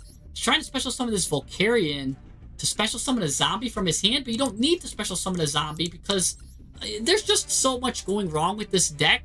I'm gonna plead the fifth and refuse to elaborate further. He's not even playing Hakero. Hakero's the best one. This is the worst one. Guardian of the Golden Land is the worst one. Hakero's the best one. So he's not even playing the Hakero, and he's not even playing the new one that can special summon a level 10 monster.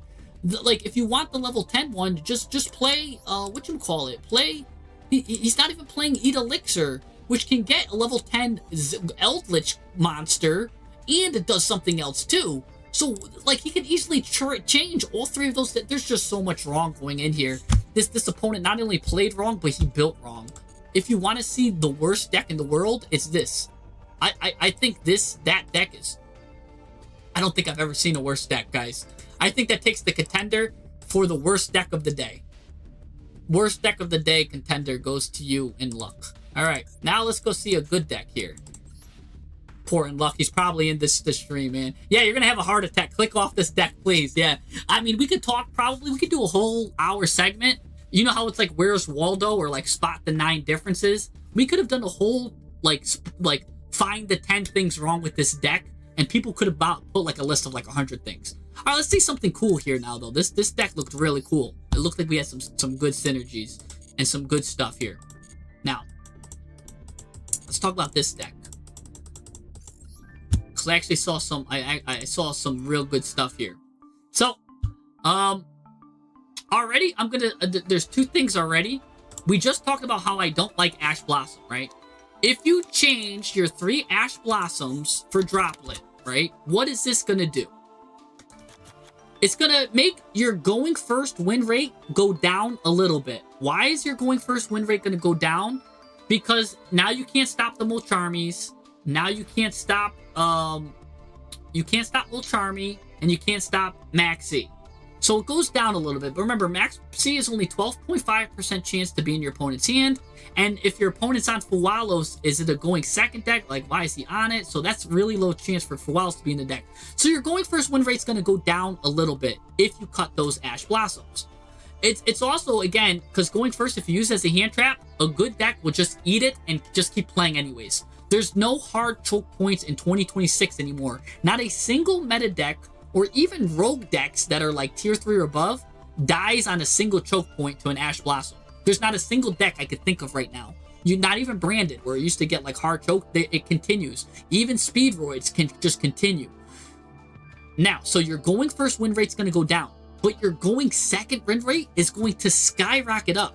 So if you lose like 5 points on your going first win rate, you're gaining like 15 to 20% on your going second win rate. On top of that, Forbidden Droplet is a good going first card too, because you could just set it.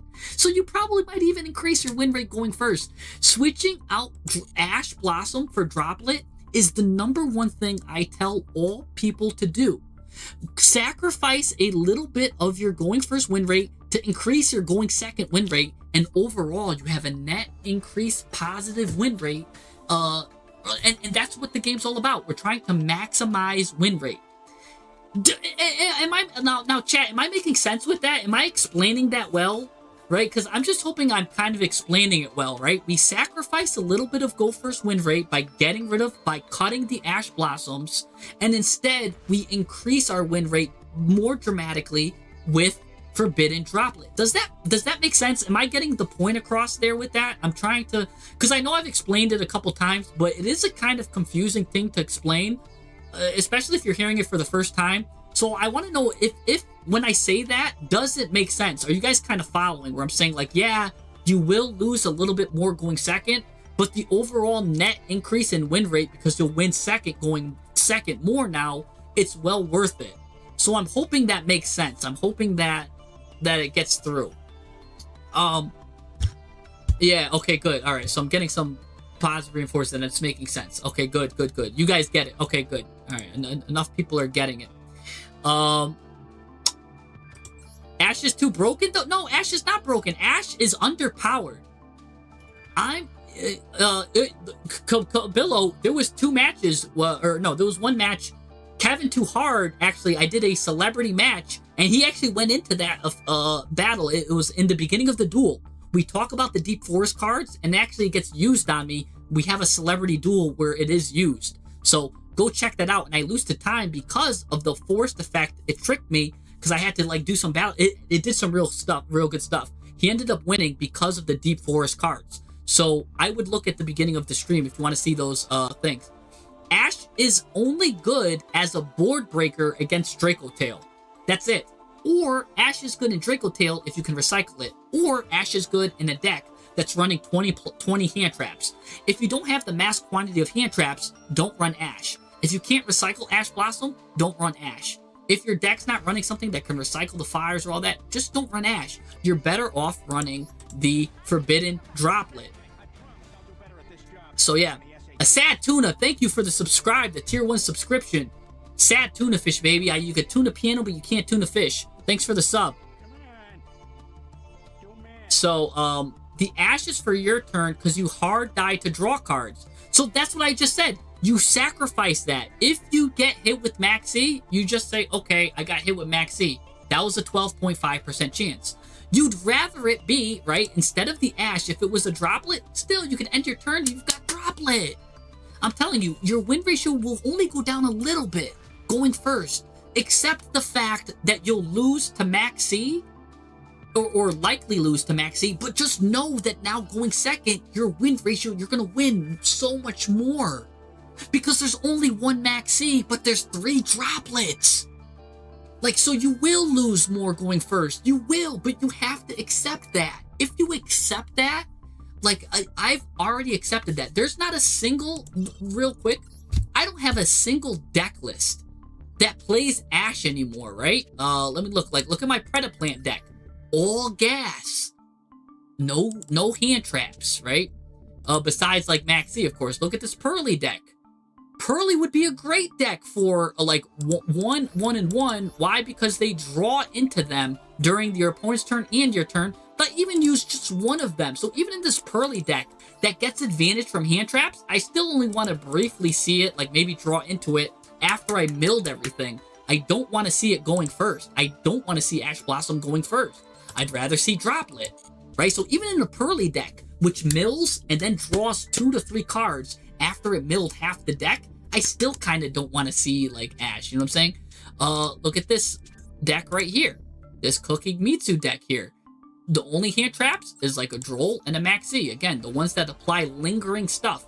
Otherwise, just all gas. My RB deck. What am I doing here? Of course, 3 Droplets. You're not going to see any Ash. You're only going to see the lingering Floodgate hand traps, which those are the only ones that are worth playing because they linger. Right? Like Retaliating Sea, Contact Sea. Retaliating Sea also can search Maxi and Contact Sea, which are also both continuing lingering effect stuff. But there's no ghost spells, no ghost ogres, none of that, right? Look at the Regenesis. It's a 2-card combo deck, so you're definitely not going to see any hand traps here. In fact, you'll just see the Lava Golems, right? Just the Maxi, right? You're not going to see anything there, all gas, right? My branded 60-card deck, which I think I brought it down to 40-card deck after some testing. No hand traps besides this, and I did put in these 2 Fuwaloses, but these Fuwaloses aren't even there to be Fuwalos. They're there for more branded and high spirit targets, because you could send a Fuwalos, and because that's a winged beast, right, that actually has synergy with this one that's a winged beast, so you could send that. So only, like, notice how if I am going to put a hand trap in, it has synergy with the deck. It's not just in there just to be in there. Enneacraft, again, which can shuffle deck cards and get cards back. Instead, I'm running the True Sun God package, right? I'm just running that. No hand traps, right? And they can even draw through cards here. And then the Dinos Testina deck here, too. Again, dinosaur cards, Testina cards. Only one hand trap. It's Maxi. No stuff. You'll even see a Droplet make an appearance, but you'll never see an Ash Blossom. My Magical Musket Fiendsmith deck. Again, you're only going to see Droll, Maxi, but you'll see 3 Droplets. You will not see an Ash Blossom, right? Because and Fiendsmith summons crazy. Fiendsmith summons crazy, but if you remember, right? So take a look. That Fiendsmith deck, no hand traps, right? No hand traps. The Predaplant deck, or I'm talking about like no non-lingering hand trap. My Predaplant deck, watch, I'm gonna show you something too, cool too. The Predaplant deck, no lingering, like only maxi, all go second stuff, right? What does that mean, right? Let's take a look at the thing here. I was playing we were streaming on Monday, right? Let's go to the match history here. Look at that. Look at all these wins. Win. It doesn't matter. It doesn't matter if they have maxi or not. We don't care, guys. We don't care. We just win. We hit a good win streak. We ended the night with a positive win streak. We're just smashing people. You don't need Ash Blossom to smash people going first or going second. Take it out. Put in Forbidden Droplet instead. It's much better. Guys, I don't know how many times I have to tell you, cut your Ash Blossoms. You will win more. You're going to sacrifice your going first win rate, yes, but your going second win rate goes up so much more that it's worth it. It's absolutely worth it. So, no, you don't need to put Ash in your end craft and your win rate increase. Out there, play like a droplet or something, man. It's gonna go up better. Trust me, because yeah, you could have reversed into it, but it's not really something you want to reverse into. Unless you're playing 20 hand traps in your Endercraft deck, which I doubt. Because if you're going to play Ash, you need to play it in a high quantity. Alright, let's go back to the deck list here. So now we got rid of 3 of those. Now there's a Nib here. I did a whole YouTube video on why Nib is a bad card. Right? In this format, it's a bad card. There's so many decks that just play around it and just keep eating. What deck does this beat? What deck does Nibiru, what meta deck does Nibiru beat, right? Because you got to think, Cool Tune is going to look at your hand and they're going to be like, oh, I need to stop special summoning. So it's useless in Cool Tune. Branded, they really get all their stuff back in the graveyard anyways. Like, even if you do stuff, they've got a lot of follow-up. They don't really care, right? You're not really hurting Branded. What meta deck are you hurting with Nib that it's so good that you need it in your hand? It's actually bricking you, right? There's no synergy with it with your cards. You're not even running, right? You've got a plethora of level 4 cards, and then you're not even running like what you call it? You're not even gonna run Gallant Granite then, right? Because if you're gonna play Nib, at least have at least play Gallant Granite where like, oh, I know what my opponent's on. He's got a good crackback. He's gonna special summon a lot, so I should take my 2 level 4s, go into a Gallant Granite, and search Nib. So if you're gonna do that, if you had Gallant Granite, maybe I could understand Nib being in your deck, but you don't even have Gallant Granite in your deck. So that's making me like so why is Nib even in the deck, right? You were on a rank 4 deck. You really should have, if you really want Nib in your deck, you should put in Gallant Granite, so at least you have a searchable Nib. So if you know your opponent has a really good crackback, is going to do a lot of stuff, you could search the Nib. But you can't really see the opponent's hand, so you don't know what they're on. So you don't want to really do a blind. You don't want to do a blind add Nib. So because of that, I think you should cut it for all the intents and purposes, unless you're able to see your opponent's hand or something, where you can get a hint on which they're on, and you're on a rank 4 deck. You don't want to play Gallant Granite. You don't want to play Nib at all. Nib's gonna lose to a vast majority of cards. But, oh, by the way, Altair, if that card wasn't Ash, it was Droplet, I'm sure your win rate would have went up even more. Your win rate would have went up even more. So yeah. Yeah, I know everybody's saying, I don't want to get hit by Maxi and Fua. I don't want to get hit by Maxi and Fua. We have to understand, right? We have to understand that if we get hit with that it was lucky, that it was a 12.5% chance to get hit with the bug. And if they're on Fua, they might be on a go second deck. Like, there's a lot of things with that. If they Fua you or Maxi you, just set the Droplet. They're down a card, right? You could come back from it. Your going first win rate is going to go down a little bit. Just accept that, but know that your going second win rate, you would love it. You would love it going second, because if you're going second and that Ash Blossom's in your hand and you use Ash Blossom going second against your opponent who's trying to build a board, guess what? They're going to eat it 90% of the time and just continue comboing. And now you're -1 on a going second, and you just lost. You lost going second. But at least now with Droplet in, you're turning a vast majority of those losses now into wins. So you don't really care if you're going second anymore. You know how many times people are like, they pull their head out because they don't win the coin toss? For me, if I lose the coin toss, I'm like, that's okay, because I know I've got 3 droplets. And what's crazy is you're going to see Droplet, you get 6 cards in your hand, right? You don't mind top decking a Droplet. You know what hurts? Top decking an Ash Blossom. That hurts. That hurts so badly. That's infinite rage. Don't put yourself through that. You get a bonus card too, and if the bonus card is Droplet, you're celebrating, baby. Come on. Guys, it only improves your win rate going second. By the way, you're gonna win going first anyways a vast majority of the time. You don't need Ash Blossom. You're going first. You're gonna set up a crazy board. You don't need Ash Blossom, right? So sacrifice a little bit of going first to dramatically improve your going second win rate. All right, so hopefully I made that clear. You've even seen Heroes combos play through Nib. Yeah, I know, it's crazy. So yeah, so let's continue with the deck doctor here. Again, if this is blind second, these are fine.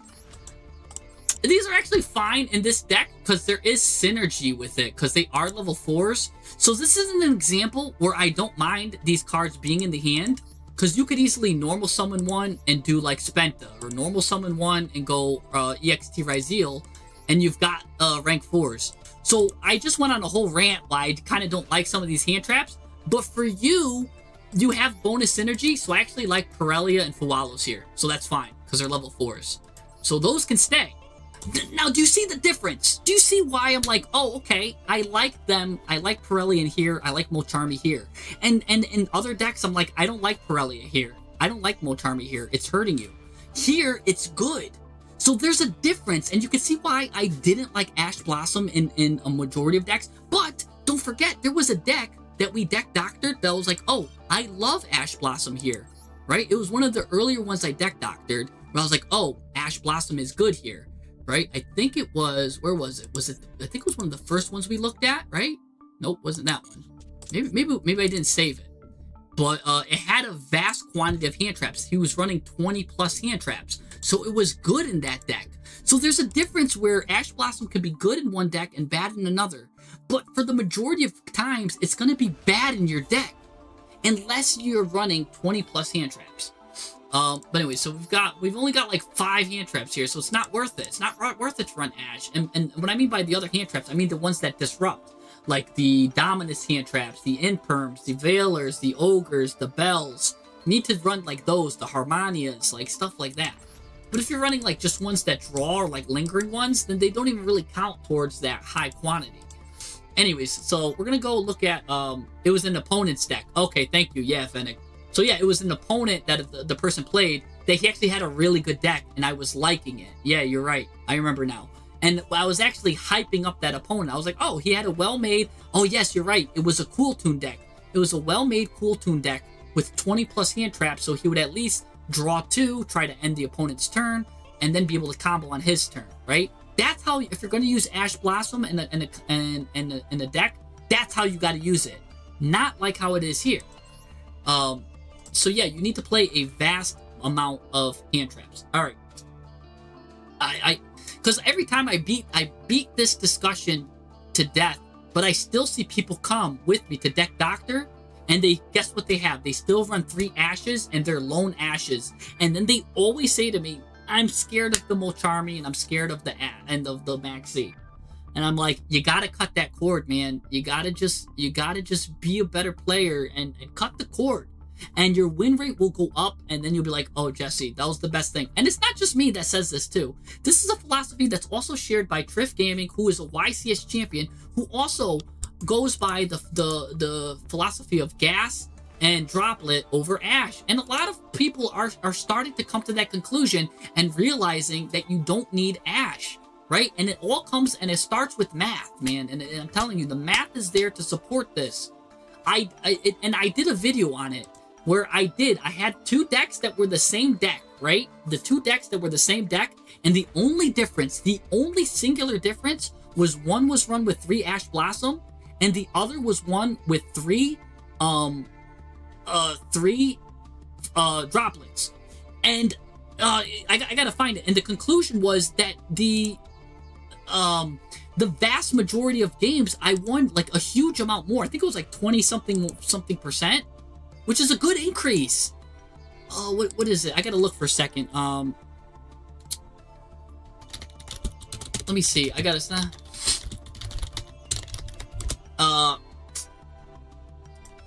let me see. So it's called this one change made me win 20% more. Hint, it's not another hand trap. It's this.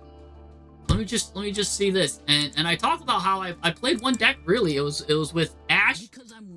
And here, I'll show it here. I'll show it on.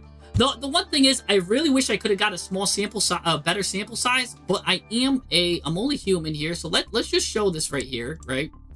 Let's right, I'm only one person, and you can only do so many games, but let's it was different stuff. So let me just show you here. So on one, they were the exact same deck again, with the difference, one being with Ash and the other being with the Droplet, right? And the deck with Ash, I believe it was a voiceless voice deck, right? I had a 78% win rate with it, right? Where on the coin flips I won pretty much all my games, right? Because I'm a beast going first. If you know, I've got the Ash, and it's only counting the games too that I see the things too that I made it count. When I lost the coin toss, I still had a good win rate, right? Oh, great. So I ended up with an overall 75.8% win rate with the hand traps, right? Went 25-8. Now on the season where I didn't have the hand traps, the ones where I won the coin toss, I won 75% of my games, and the ones where I lost the coin toss, I won 91% of my games still. I went 17-3 for an 85% win rate, which that's an increase of, you're gonna say like 10%, but if you consider like the percent of the percent, it's like a 20% increase. You're winning 20% more of that. So that's really good. So, and the higher you get of a win rate, the harder it is to go up. So the fact that you can go from a 75% win rate to an 85% win rate is insane. Now again, the sample size, the problem with it is the sample size is small, but I saw it and I know it, and it's true. And so all of that is definitely like something to consider. Anyways, the video is called "This One Change Made Me Win 20% More." So if you want more info on that, that's what it is there. But let's talk about the deck again.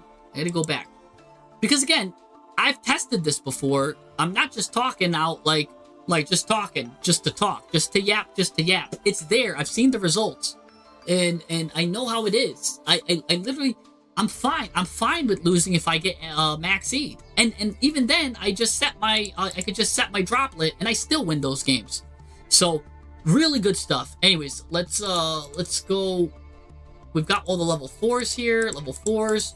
What is Metamorphosis trying to get us into? We're going to go into a Chorzo here, a Fairy Tales card here, a Fairy Tales card. That's actually really good. You've got some good Metamorphosis targets. I'm actually surprised. That's really well thought out. Normally, when people use Metamorphosis, they try to go into these like game-ending cards, but the game-ending cards are usually like level 10 or higher. So they kind of like are, some people will say it's win more, but here you're using it with pretty much any level 4 card, which is a really unique usage of Metamorphosis. That is really cool. Because you can get so many level 4s too, I think the synergy here is really good.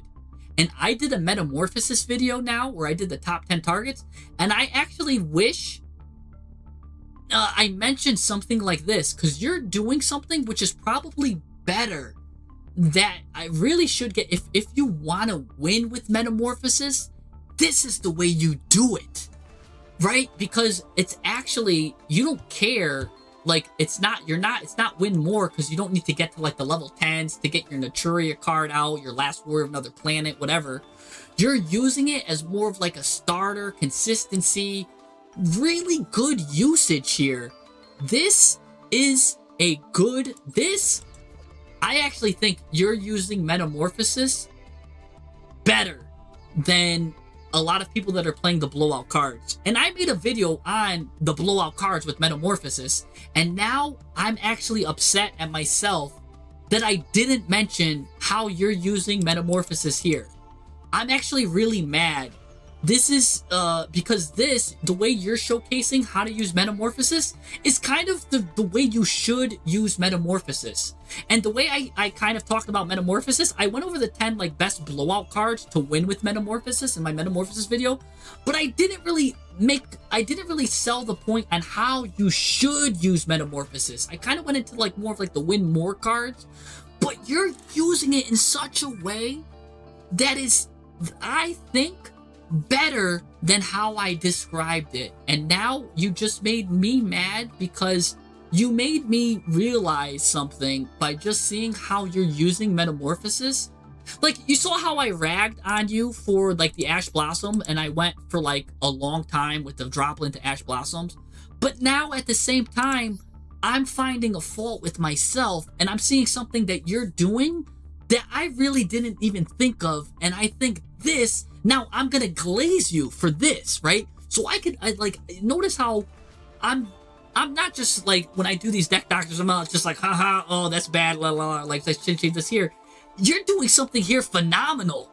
Like, something really smart that I don't see any other players do, that I myself didn't think of, right? So now I went from like trying to like give you a lesson to now the student is surpassing the master. Now I'm learning from you, right? Now I'm learning here. So now DeMello here, or not DeMello, I'm getting taught here. Now I'm getting taught, right? This is the student surpassing the master here. You're using Metamorphosis in a brilliant way. This is brilliant. Okay. I'm glazing you now. So now you went from a haze to a glaze, right? You went from me hazing you to glazing you. So that's how you do a deck doctor, baby. Let's go. I love the Spentna engine. I did a whole video on that. That's a great engine, so I know exactly how you're using it here. Gonna get this guy, or get the special summon itself, or this is a great normal summon, right? And you got your Magistus. Perfect usage here. With your Fairy Tale cards. Yeah. No problem here. And again, I'm glazing you on these 3 metamorphoses, because normally I'm like, you know what, you should only use 1 metamorphosis, and you use it with Thrust and you search it. But the fact that you're using it as a starter, and you can go into either Chorzo or a Weaver or a Teller, is really brilliant. And yes, then you can use 3 metamorphoses for that, and your ratios are perfect. I love that then. So that's great. Plus you've got, there's so much good stuff going on here. 1/7 Tachyon too. Your consistency looks perfect. Again, I really like these usages of here. 1 Illusion Gate is good here. A Tells, a Called By, sure. The 3 Droplets, which I'm telling you to switch now, and you're going to like it. And what's cool too is, if you have the equip cards that sometimes they get rid of, if they use their effect and stuff, you can then just send these to the grave and like do weird stuff with it. And they could be Droplet fodder. It's pretty good. The plugin with the this, and again, see, you're using instant fusion with the metamorphosis too to even get these level 4s out. I love the use of instant fusion here. I love the use of metamorphosis here, and I love the use of the Spetna cards, the Magistus cards. All of this is really good. 10 thumbs way up on this.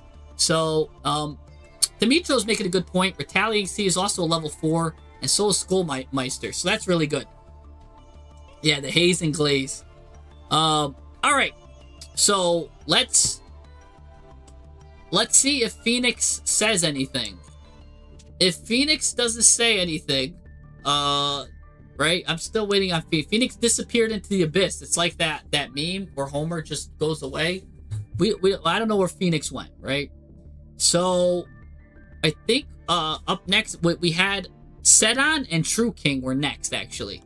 So between Sedon and True King, whoever gives me their code first is up. So whoever gives me their code between Sedon and True King. If Sedon or True King is here, whoever gives me their code first goes up. We're gonna just do it that way. There you go. Sedon had it on like standby, so we're gonna go with Sedon. Well, he says to be right back, but sometimes you gotta keep the action going. I can't, like, all right, guys, we're gonna wait for Phoenix to take his number 2 or whatever he's doing, you know, like, and then I just pause here, right, with the Jeopardy music, and I'm just going like this. No, we're gonna keep the action going. We're gonna go right into Sedon. Noble, where are you on the list, man? You know what, Noble? You should be at the top of the list. I completely forgot. Noble, you should be at the top of the list. I completely forgot about you. I completely forgot. Noble should have got the line cut. He should have got everything. Noble's just been chilling this whole time. Noble should be at the top. I completely forgot. Dude, I got lost in this. Oh! We got the dish soap back, man! Guys, we've got the so good the dish count back. This is the craziest tech card for the paleo cards or mill deck. Look at this card here. This is an amazing tech card. Yeah, you're gonna be a boomer, man. I'm sorry, Noble. You should be at the top of the list. I gotta put you in after. I know, and Altair, you gotta get in too, Altair. I lost the super chat donations. I'm sorry. You guys gotta be at the top. All right. So, you guys eat. Yeah. So that's my fault. I'll take the L on that one. I take the L. That's my bad. That's my bad. But anyways, as a compilation, you guys are getting a good duel here. We get dish count here. So I know. Oh gosh. Oh yeah. Altair. I know. Altair. I feel bad. You're in a void, man. Oh, I'm sorry, man. All right.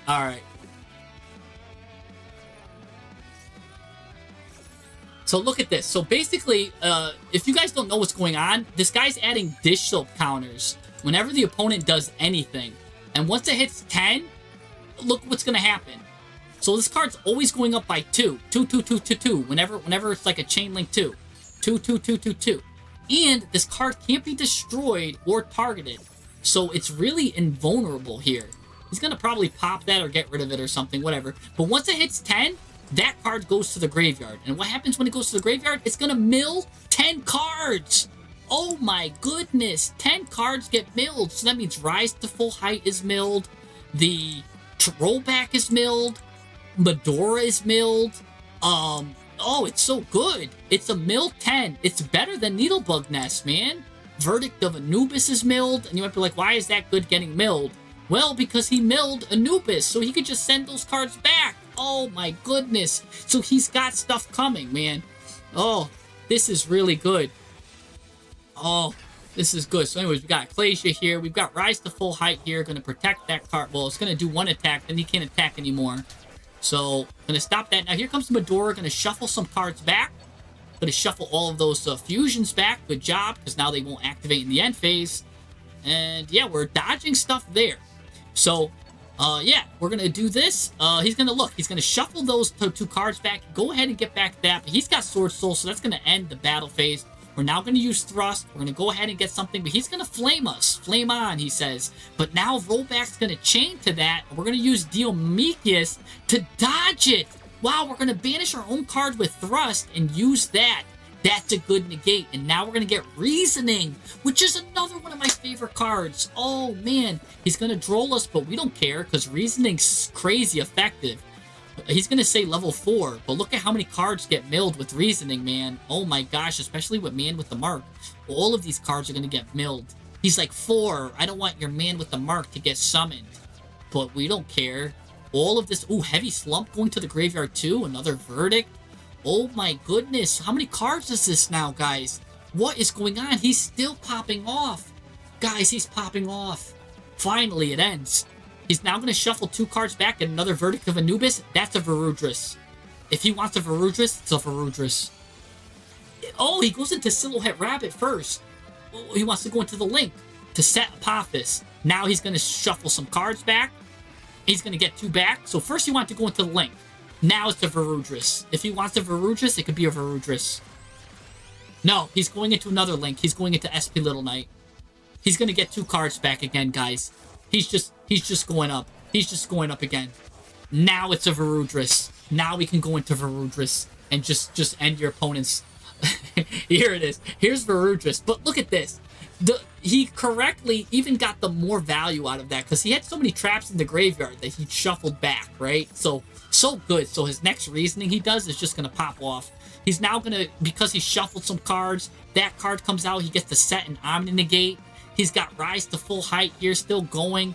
This card's going to use it on Varudris too. He's got to go to the battle phase to get rid of the Varudris. They're going to copy each other. That's going to destroy that. Boom, bop. Now he can't battle anymore. Oh my goodness. This guy's name, and by the way, I just did a whole rant on how Ash Blossom was a bad card. This guy's saying ban Ash. You got to change your name to ban Ash XC because we don't care about Ash anymore. Ash can be legal at 20 copies. I don't care.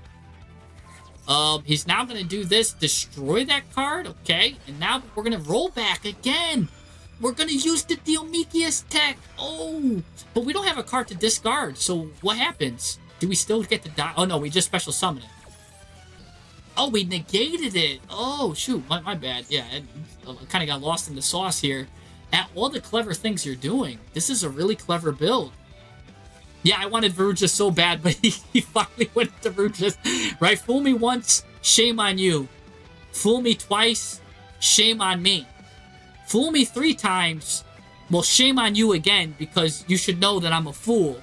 Right? Fool me 4 times, well, shame on me again, because at some point, I should have really caught on. Fool me 5 times, and, I forget what the guy says. It's like, well, I'm a fool or something like that. I don't know. Some comedian said that. I forgot. It's a really funny thing, but anyways, we're going to go into Paleozoic Opalbina here. After clearing the opponent's board, 838 life points left to our name. We can use the Paleozoic cards now from the hand. And here comes Diomekius back again. This card's coming back more times than Arnold Schwarzenegger did in Terminator. Okay, we're gonna now. All right, here we go. Boom. He doesn't want to see the 5th Varudris, right? He doesn't want to see me go, here's Varudris. Here's Varudris. He's just got to resign. Those Anubis cards that just keep coming back, when you mill all those traps, right? When you do the dishes, when you play Reasoning, and you do more dishes, I've never seen a great, like, guys, if you're into Paleozoic, you have to look at this deck. You have to. It's made in perfection. This is perfection incarnate, right? Like, if you want a good mill deck, because how many times was I saying Varudris was coming, but he didn't come because he got value going into the Link monsters first, right? He was just, yeah, Draco Tail resigning to Paleozoic. I was teased real bad for Varudris, I'm not gonna lie. I was expecting Varudris, but no, he went into Silhouette Rabbit first, and then SP Little Knight. But you know what? That was the correct call, because he just kept shuffling. He got 2, 4, 6 6 Anubises out. That's crazy. Because 2 Anubises went into this one, 2 Anubises went into that one, and 2 went into went into Varudris. So he was able to shuffle 6 cards back that were spells or that were traps, and it was just beautiful. Like, this is beautiful. And look, he's running Reasoning, he's running Monster Gate. The math says he's only gonna shuffle. He's only gonna get these cards out. There's only 4 targets. So I did a video on Reasoning on how to compute the math. Right? There's a whole formula for that. But I believe on average he's milling like 11 cards or something like that, if I remember, with 4 targets. Maybe it's 14. It's somewhere between 11 to 14, but that's where the bell curve is at. So really, milling 11 to 14 cards is disgusting. And on top of that, if he searches one of them and then uses Reasoning, now he's milling a lot more. So this deck is just really well built. Really well built. And look, he's even got the heavy slump if the opponent max sees him or something and gets a lot of stuff on his turn, right, when he does a full combo, and then he brings his opponent to 2 cards. Like, so he's even got max C counters built in. This is a really well-built Paleozoic deck. I don't know about the Monster Gate, because that's kind of hard to get out, because you kind of got to get into the, like, Paleozoics, or these cards got to come out. But you're only running it at 1, so I'll give it a pass here. And because it's searchable with, like, Thrust, I guess it's fine, but we're going to always pretty much search for Reasoning instead. Yeah, the way he just was comboing his cards was really good. The cards he have are perfect. Needlebug Nest is great.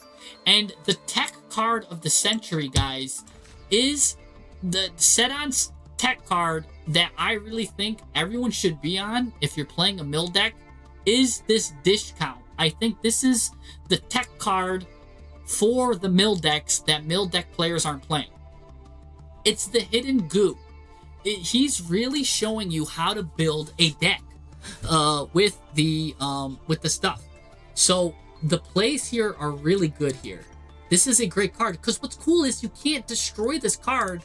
So really, if your opponent just combos off, you're gonna mill 10 cards to the graveyard. Like, what? That's so good. Don't mind that. I don't think we ever mind that. Oh my gosh. That's really good. That's just a strong card, man.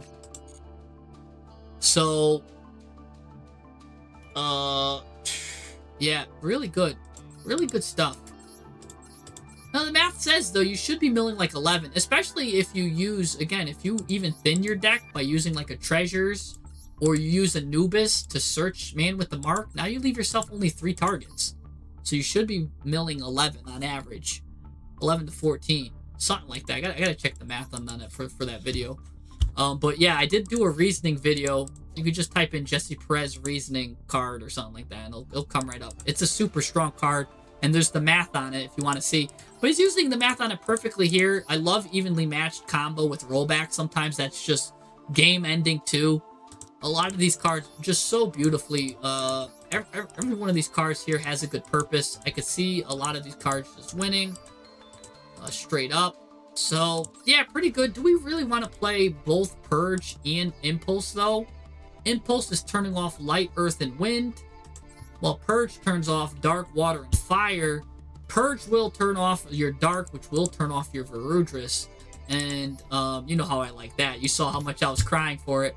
But Impulse will turn off your Light, Earth, and Winds. Oh, and also, these are Waters, so Purge also turns off your Waters. So yeah, I mean, I guess I would just be careful with that, because you've got some really good Dark and Lights. So I'm not sure about Purge and Impulse either. They are good rollback targets, I will admit, but I'm not too sure if I'm sold on them. So why, like, we're not even running Trap Trick. I'm not sure if I'm sold on them. And you're not sold either. So why not, like, cut them and run, like, the...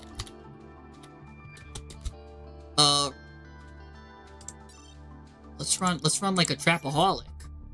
Right? Where's a Trapaholic, right? Get Trapaholic. Real trap stuff. Get Trapaholic in there. Is Trap Trick in there, right? Right, Trap Trick. Maybe 2 Trap Tricks. Something like that. And then is there any, and then where's your Balance of Judgment? Don't you usually play Balance of Judgment?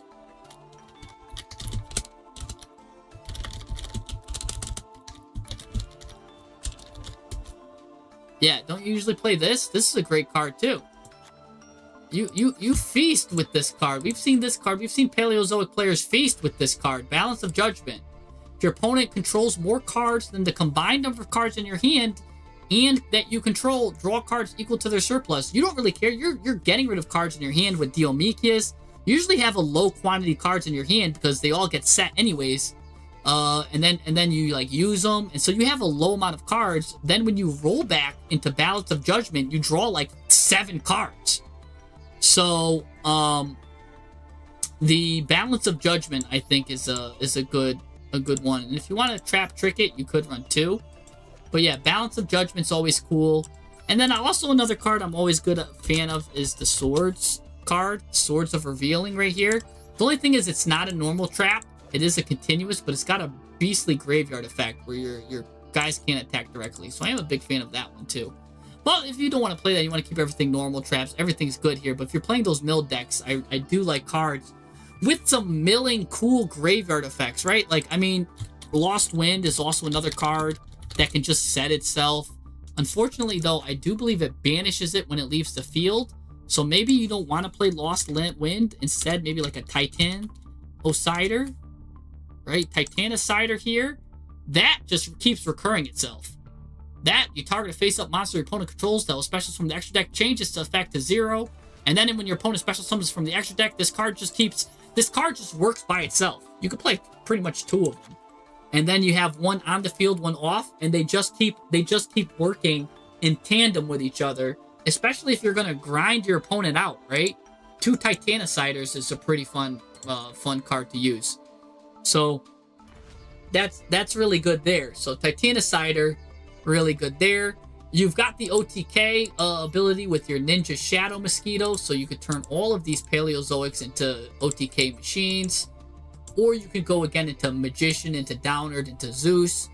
Yeah, a lot of good stuff. You're running the Varudras. You can also go Dreadnought into Super Dreadnought. But don't forget, and I just mentioned, the new card is out too. You could also go Dreadnought into the new card here, which also, if your opponent, you could turn your Gustav Max after you inflict 2,000 damage to them. You go into this card, and if they do a monster effect, you're going to do 1,000 damage to your opponent. If your opponent activates a monster effect while it has material, you negate that effect, destroy that card, inflict 1,000 damage to your opponent. You go into this, you just discard a card though and use that max. You go into this. Only can use one of those effects per turn. Also during your end phase, detach a material or destroy this card. So what's cool about that is detaching material is you can hyper get back your Paleozoics. That's something to think about. I don't know. It's really good if your opponent's low on life points too. That's 3,000 damage when you combine. That's 2,000. That's 3,000. And by the way, this card has 5,000 attack. So I mean, that's a lot of attack. You know what I'm saying? Like, that's combined. Don't forget, you already did 2,000 here. This is 1,000 here, plus 5,000. 2 plus 1 plus 5, that's 8. I don't know. That's a lot of attack. That's a lot of, yeah, the power of Russian engineering, man. The German engineering, all of this or whatever, right? Like, the power of the German engineering, JoJo's German guy said or whatever. This is crazy. This card is nuts. So definitely think about that. It's got 5,000 attack. It could beat over any towers. Does your opponent have an unaffected towers? Well, not anymore, because you just beat over it. So yeah, that's good there. So yeah, just stuff to think about. All right, this deck is looking good though. For not much really to say about such a beauty of a deck. And again, I learned from this deck when this dish count is so beautiful. All right, I've got 2 super chats to do here, and that's Altair and Noble, which I forgot. I feel bad. So we got to do those. We got. I immediately. I must have been yapping so hard, like I forgot about the super chats. I mentioned them and I forgot them.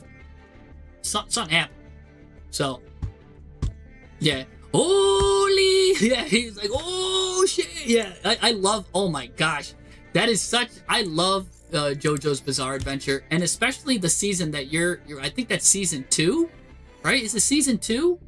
With, no, it's season 3, I believe. Oh, I don't know if it's season 2 or season 3, with Abdul and, Polnareff. That's my favorite season of the JoJo's Bizarre Adventure. Anyways, let's go take a look at. I mean, I gotta flip a coin here. Either Altair or Noble, whoever wants to go, or I flip a coin here, I don't know. Whatever you guys want. You guys can play rock, paper, scissors. I don't know. I gotta take care of both of y'all. I don't know how you guys want to handle it. How about this? How about I know how to make it fair between these two. I'm gonna make a deck, right? I'm gonna put 3 normal monsters, and I'm gonna put 3 effect monsters, right? And then I'm gonna do the draw 5 sample cards. And if there is more normal monsters that come up, it's gonna be noble. But if more effect monsters come up, it's gonna be Altair. So Altair is effect monsters, noble is normal monsters, because noble for normal and Altair for the alternative cards, right? Really, I should have put alternative dragon. I think that would have been cooler, but whatever. So then I'm gonna hit sample 5 draw right now, and if there's 3 normals, that's gonna be noble. If there's 3 effects, that's gonna be Altair. And regardless, whoever loses, I'm doing them next anyways. So ready, 3, 2, 1. Go on this. It's 3 effect monsters, so that's Altair. Sorry, True King. I had to get to them because they did do the super chat. We got you coming up. So we're gonna do Altair, then Noble, then True King. So we got that. Oh, you're riding into a restaurant, so let Altair go first. Well, he won anyways. He won the random mini game that I just made up. All right, let's see what Altair's cooking. Ooh, he's got Mercurium, guys. He's got Mercurium.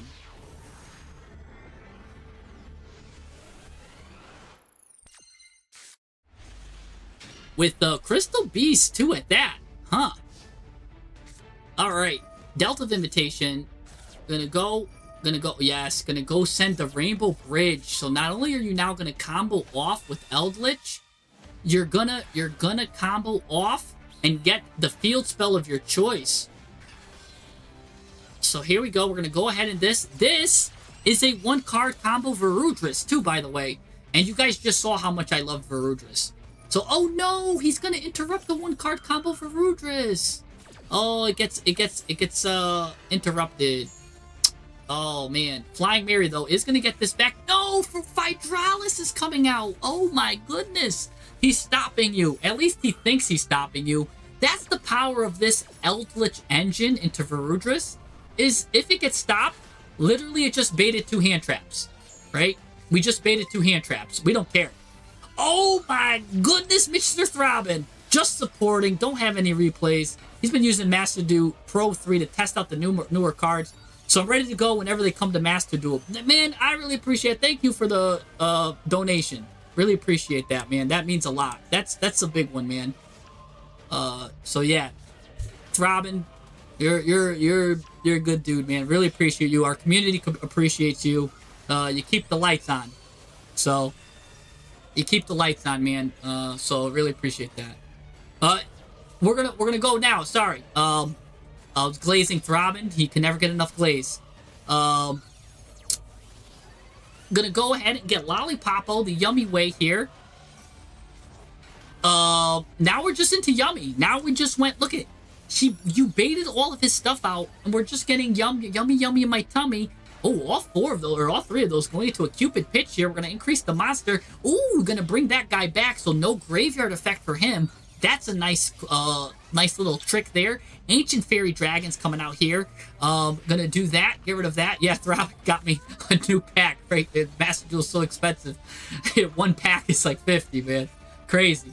World Spirits. No, my internet bill is like 60 for the month, so he kind of covered that. So we love that. So thanks, man. You covered my internet bill for the month. So that's good. That's really what I set out to do. I kind of just want to go equal, so that really helps me out. Now I get probably extra pizza too on the side. I can have a good lunch tomorrow. Get some pizza. I'm gonna eat pizza in your name. Now, I'm gonna get an extra throbbing on my stuff, but this opponent's gonna be throbbing here because he can't get through here. He is gonna get Albaz here. I don't know why he went into the battle phase with that. This guy's getting absolutely cooked here. Fulton of Albaz has nothing to do. What a good showcase. That's a good line here. He hopes they keep everyone at full math. I mean, well, definitely you got everyone standing attention with that donation. I wish I saw him like Mercurium come out. But he did. He was stopping. He was stopping the Varudris and the Mercurium from coming out, man. Oh, but all there, you showed again, time and time again, you show how you use your cards really well. Copy the deck. Let's see what you're on. Let's see what you're cooking here. You're gonna make me mad in one regard. You already know what it is. Hey, Jinx, how's it going? Welcome. Again, that's Jinx from Teen Titans. No Pokemon. You've got the 3 Ash Blossoms, but you're also playing the 3 Droplets. How many hand traps are you playing? 1, 2, 3, I guess 4, 5, 6, 7, 8, 9. I don't think that's enough critical mass in hand traps. If you're gonna run the hand traps, I think you want to run more. But again, you're at that weird point where you are already running Droplet. So I would have to suggest a alternative card for Ash, and I don't have it, right? Because my alternative card is to go to say, hey, why don't you use Droplet? But you have that, so you've kind of got this cooked anyways. You want to improve the Ancient Fairy Dragon side of things. Well, you've got Spore. There's Regulus too here, which can kind of come in too. That could come in if you want to play this, which you're already on. So, and Kariban, I believe, goes into, those two go into this, but this card really just gets this. And then this can get her, which this card can just get special summoned. But sometimes you need to be playing, and this is also a light beast, by the way. This is a light beast, and this card wants a level 4 or lower light beast monster. So you could end up playing this card, right? And out of nowhere, Regulus, which also goes into the World of Spirits, because it is the light beast, it just out of nowhere, you could jump scare your opponent with the Snatchy, right? So Regulus can jump scare your opponent into a Snatchy. Well, on top of that, right, you could normal summon. This can bait out an Ash Blossom, but this normal summon, or special summon, by the way, can get you World of Spirits. Or if you have World of Spirits, you can add Regulus. Regulus can go ahead and add, I don't know if you want to play the Kariban, though. Because that you can add that, and you can special summon it because you control a light beast monster. By the way, Kariban can come out if you control a light beast. And all of your yummies are light beasts. So again, Kariban with Yummy is still full Yummy combo. Because it is a fairy with the level 1. So maybe you should think about playing yeah, can someone take all of his gobble of stuff and put it in as one for me? Because it kind of got lost and broken up. Someone could get Phoenix's thing set up there. Let me write it. 5, 5, 4, 5, 5, 6, 3, 0, 8. All right, I got it, guys. Thank you, Switch. So yeah, what do you think out there about the Kariban? Because Kariban can also special summon itself if you have any Yummy out, and Regulus can also just come out and just search for World of Spirits, which can get you this, which can get you that, right? And then you have a 42 card deck, and then I could happily cut your ashes because you're getting more techs, right? You're getting more techs in, so you're getting more gas, which I like to see, and I really like to see the gas. And then, of course, you have Spore, which Spore now can also just come out if you got any of these cards. So Spore can come out. These cards can come out. Also, doesn't Spore have a good graveyard effect here, too? If you control Ancient Fairy Dragon or a Light Monster and this card's in your graveyard, special summon this, but you get locked into Synchros after you do that. So yeah, I really think you could play, if you want to play the full package, just one Regulus, one Kuriban, one Spore. This is a light beast. I really wish, I mean, what else would you do with these? These kind of are kind of all you need. You don't need to play Woko, because that adds like the weird stuff, that adds like the journey and all of that stuff, and you don't need to play Bat. Bat is also a light beast though, but you would need a card in the field zone for Bat to come out, and then again it adds like the prologue stuff, and you don't really need that. But if prologue if you were doing that, you could add a light beast monster from your deck to your hand. So that's like some weird stuff, but the prologue stuff is not really consistent. It's kind of weird. So I don't know. I'm sure there's some way maybe to get the prologue to work with Bat to also search you for yummies. But because it's not a level 1, I don't recommend it. I don't know. I don't think you need that. Eternal Sunshine is actually a really funny card, and it's actually pretty strong. But it's a trap, it's slow, we don't need it. We're just using the Fairy Dragon as an engine, so don't need that. Don't need to cook with that. Again, probably just one Regulus. Add one of these, one of these, one of these. Your Ruby being a light fairy is interesting. I do think that was cool, because it did have synergy, because it's a light fairy with Rainbow Bridge, so you do want to add that. Normally I would say the card is a Crystal Beast, because if you normal summon you could shuffle it back, but because that's a light fairy, it has the synergy now with this. So this is the correct Crystal Beast card to run with Rainbow Bridge. I guess the last card, well, you have Foolish Burial Goods here to send that as well. I'm trying to think of what card I would send here, or if there's another one, but I think you got the best one. That's the best one for your deck. The only other way would be better if there's a light beast, but I don't think there is, right? She's not a light beast, is she? No, she's an earth beast. Okay, just making sure. Yeah, you grabbed yourself the best one. Which is funny because this is usually not the best one for a lot of decks. This is so, but for your deck, this is the right one. You're on the right one, right? Like it's funny.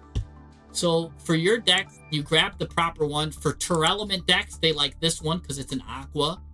For a majority of decks, they like this one because they can normal summon it and it shuffles itself back. So then their Rainbow Bridge is live again. And I think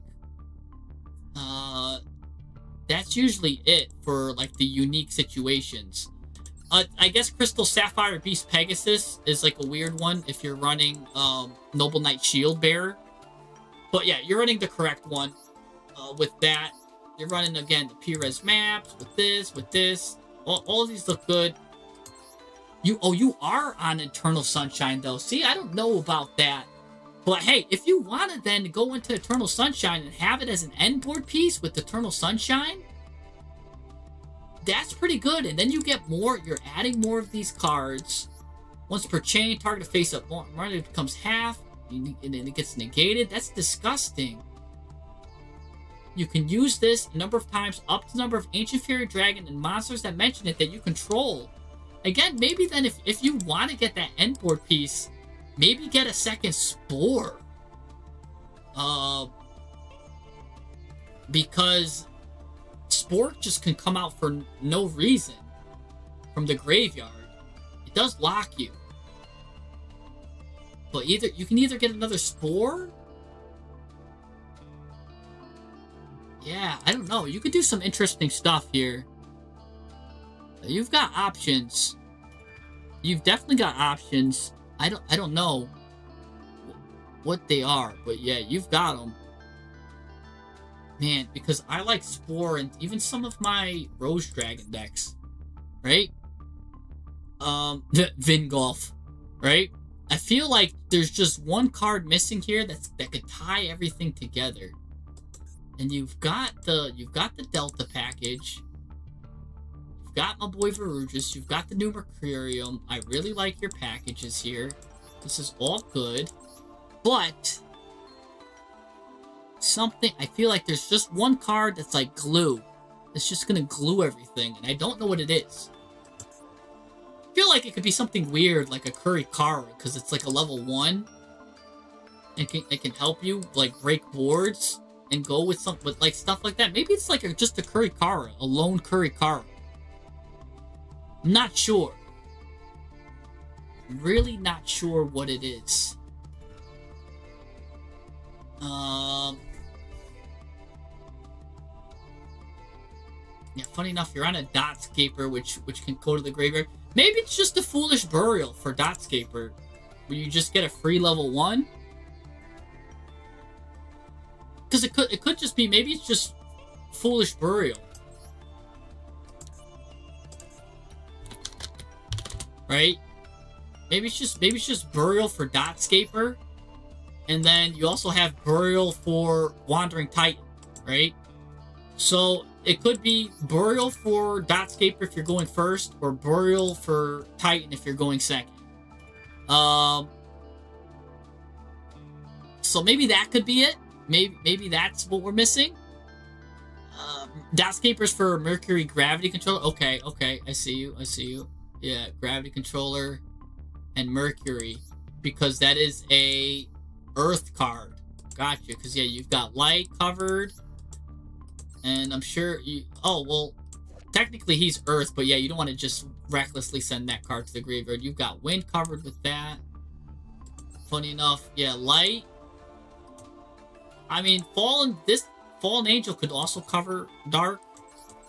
Some of your extra decks could cover Dark. Ooh, Wandering Mary covering water from the top rope. Okay, alright. And Almiraj covering fire. Okay, yeah, you've got good extensive coverage. I see. Well, then, I mean, I think Foolish Burial's a good card because, again, it could give you extra coverage. And it could be that. So, I don't know. Your call on this one. I don't know which one's better. If you need more Kurikara board breaking, or Foolish Burial to send a Wandering Titan to board break, right? Especially if you have a field spell that already did its job, right? Delta just keeps coming back or something. Or you could put Rainbow Bridge face down, send it to the grave with Wandering Titan, and now Rainbow Bridge searches for you. So you could even use your own cards to get rid of stuff.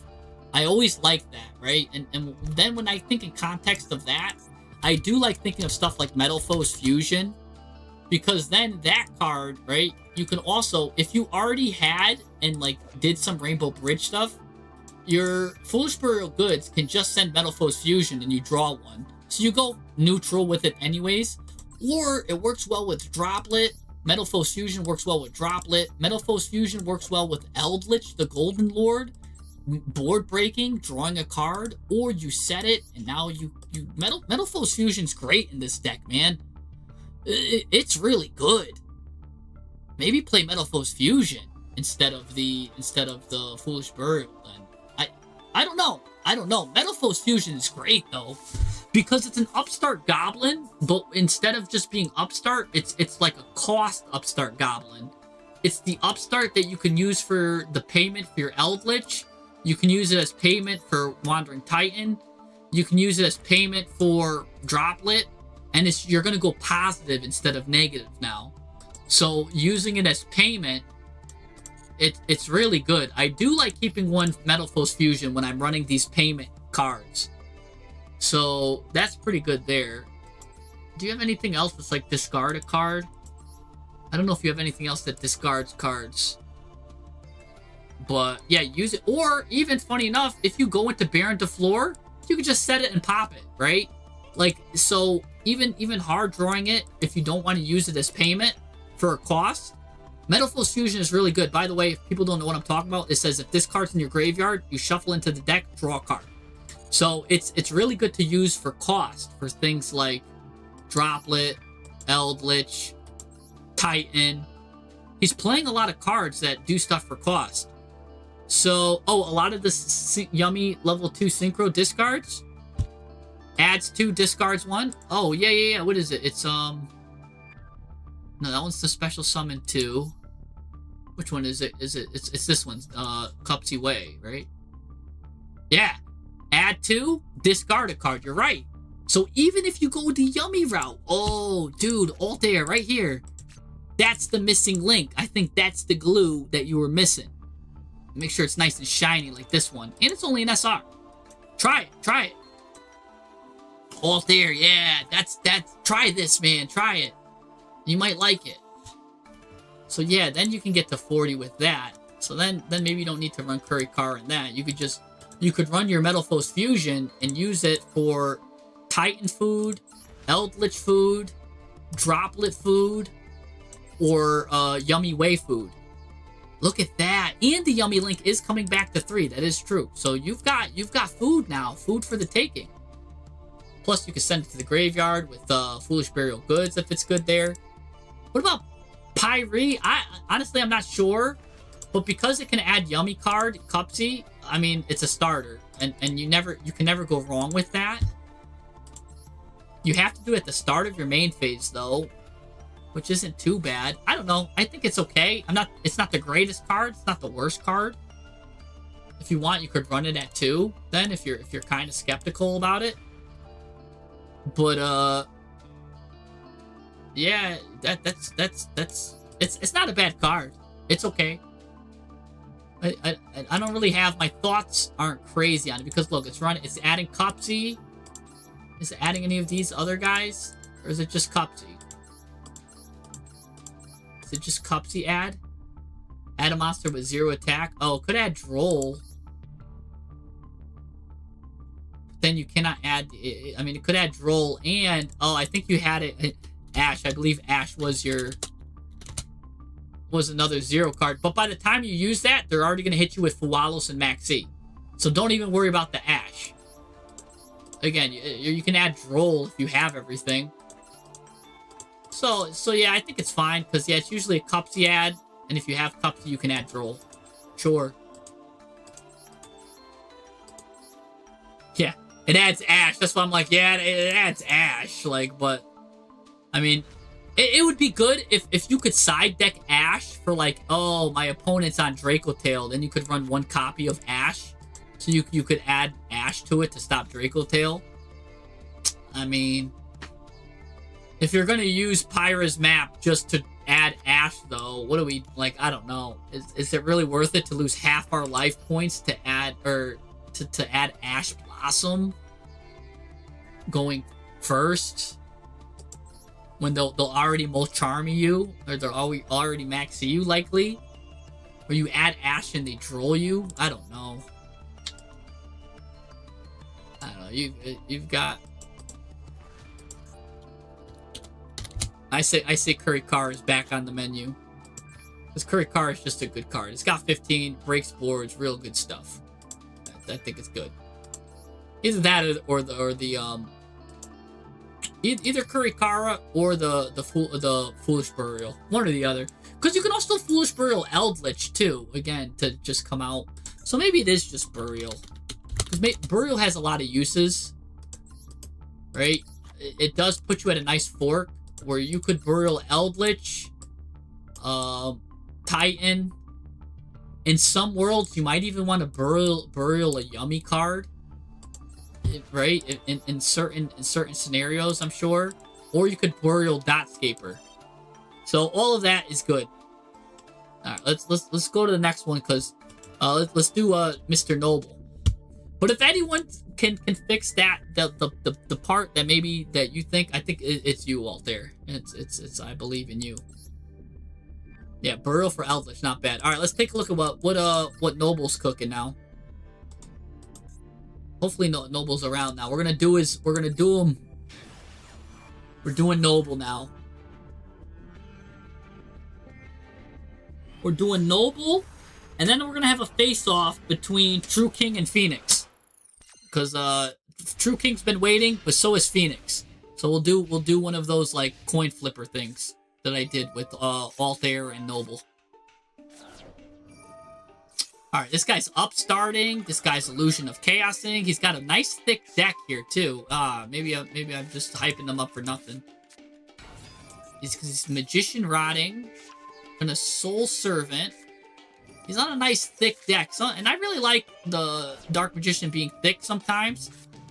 Because, again, you could get it as long as he goes into the Magician of Chaos here. So I think this is, see? And this is the problem with hand traps. If you have them in such low quantity, this isn't going to stop his combo. He's going to take this Apprentice, and it's going to go into the Dark Magician of Destruction. Watch, and you just wasted it. So he was just going to add a Dark Magician to his hand. Who cares if he added Dark Magician to his hand, right? Why negate that card? I think this was a wasted negate. Because, look, all this card was doing was adding a Dark Magician from his deck to his hand. Oh, wow, that's crazy. Well, don't negate that. He literally just got a card right here whose name becomes Dark Magician anyways. So, and now he's going to add Dark Magician anyways, or a card that mentions it. So he even gets the upgrade here. Now Magician's Soul is going to send the Pendulum, and that's going to go ahead, and now he's going to draw a lot of cards with that because he's controls like a bunch of Dark Magician cards. So, yeah, he probably would have got one more draw, but look, when you use one Imperm, it did nothing. It literally did nothing. Now we're down a card, and our opponent is cooking more than he's ever cooked before. In fact, this name, BMG, probably stands for, like, Big Magical Guru, because now he's the Big Magical Guru with all the cards he just added.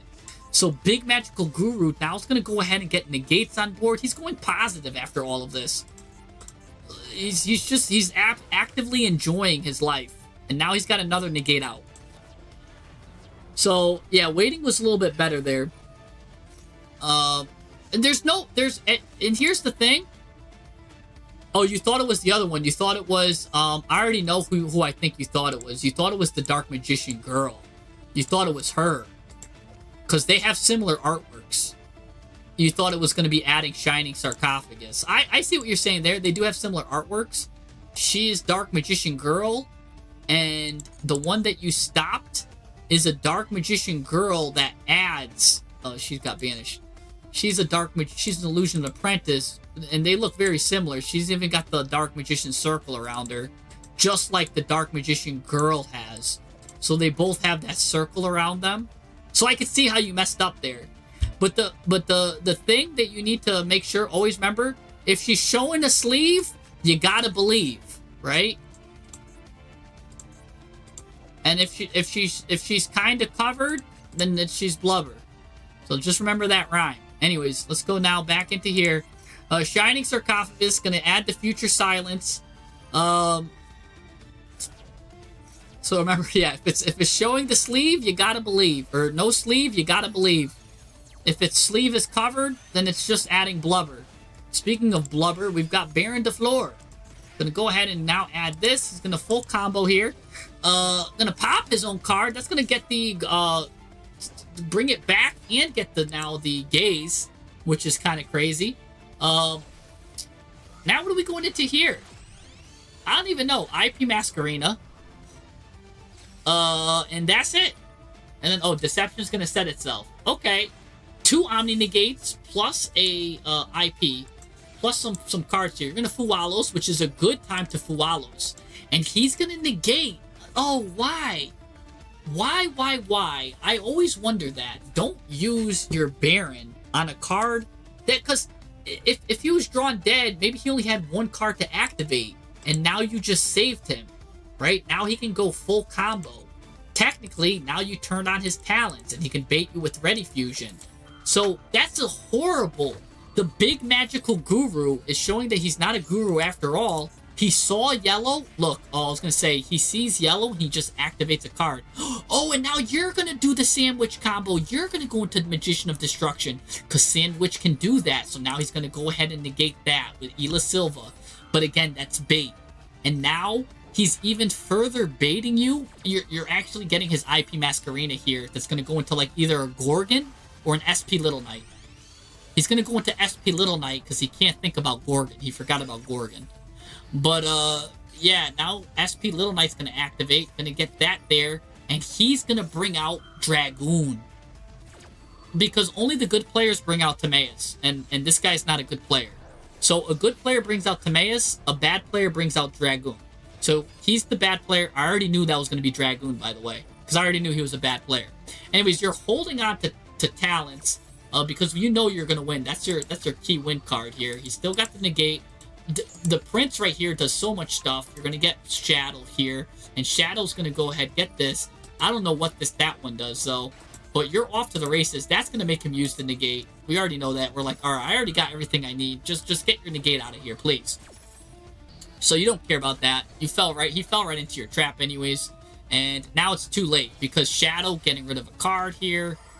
We're gonna go into Asprite or Abyss Sprite, sorry. Sorry, that's the Abyss Sprite or Abyss Trite there. They've got besides the Abyss. We're gonna go into that. We're gonna go into some funny cards here. Now what's gonna happen here? This cards are coming out left and right, and yeah, he knows he's done. Watch the other replay, sure. Let's see what you else got from whoops, I didn't even say that. The Sprite or whatever, the Abyss Sprite, the Abyss Trite. Sorry, you can tell it's kind of crazy there. Mr. Trite, huh? With his Triton. Okay, let's see the other one here. He's got the revealers here. Oh, man. Okay, Sandwich coming out, and we saw how Sandwich goes into that. Yeah, my disdain for Ash is real. I think it's crazy. Alright, I'm gonna go ahead. Use the Dark Magician as bait. There he goes, using Ash Blossom, and great. We don't care. I guarantee you this Ash Blossom that was just used does absolutely nothing. Let's see. Does it just end the turn? Who thinks it's gonna end the turn? Raise your hand. I don't. It's not ending the turn. He's gonna full combo. Again, he's got another hand trap. Who thinks it's gonna end the turn? Raise your hand. I don't. Maybe he'll max C here too. It's up to him. He doesn't even need to act max C. He's holding it. That's how confident he is. Look at. Here comes an even better hand trap. For some reason, he's targeting that one. Put Dark Magician in the graveyard. Now bring that back to the hand. Sure, do me a favor. Why don't you? Right? Put my Mermail back into the hand. And now here comes the Abyss Scalalia. But that will end the phase, actually. He did actually end it. And that's what I'm saying, where you need at least 2 hand traps. Okay, so maybe it's not the first one that gets it. It's always the second. So he's got to have a high quantity of hand traps. Oh, and it is the cool tune. So maybe he is doing it right. Now are we going to droll him? We are drolling him, and that's the correct move. So maybe we should have maxied on the Harmonia then, because we could have guessed maybe he would have been on Cool Tune. That would have been a good guess, a good read. But it was just one card. You are stopping him here. And this will send the Shark to the graveyard. The Shark has a good graveyard effect too. But how can you claw out of this? Well, oh my gosh, you're gaining critical advantage here. And here comes the Shark. The Shark's going to go ahead, force him to be attacked. And now the Shark just popping off. And yeah, now the Shark adds. Yeah, that Shark pops off, man. That Cutter Shark is good. Now here comes Ice Barrier again, sending Prince. He's going to negate it. Now we don't care because Prince went into the graveyard. Prince has like effects everywhere. And Shark coming in clutch, the Cutter Shark, because he targeted that. The quick effect, the Shark comes out. So the Shark is like a Sorarvis in the graveyard, where it's like, yo, you want to target me? Yeah, think again. I really like Cutter Shark. And a lot of people that are on Waters don't play that card. And I think they should. It's basically a Sorarvis for Water decks, right? And let me just show you, because again, it's a very hidden tech card that not many people are on. So once Lancia does its cool animation, I want everybody to read this Cutter Shark. It is a Sorarvis for fish that just keeps coming back. When a card or effect that targets one monster you control and no other cards, or when a monster you control is targeted for attack while this card is in your graveyard, you tribute that monster and you special summon this card. Then, when this card is special summoned, you can activate this effect during the end phase, add a water monster from your graveyard to your hand, except Cutter Shark. Technically, you could use this as a Sorarvis for the hand, even if you don't have water monsters, because it just says card effect that targets, you basically get rid of it and bring out this card. So unless you really need that monster, but Cutter Shark is pretty good here. So, man, Cutter Shark is really good, but it just has the additional benefit with the water, because when it's special summoned, you get to add a water from your graveyard to your hand, which is really cool, which maybe there's some synergy with some water hand traps. Spooky Dogwood, right? Imagine that. Imagine running an infinite loop with Cutter Shark and Spooky Dogwood. That's crazy, guys. Or imagine running a loop with Cutter Shark and Guardian Slime, right?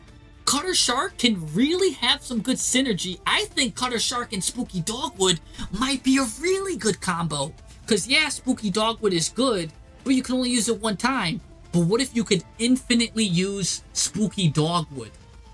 What if you infinitely could use a Spooky Dogwood, right, guys?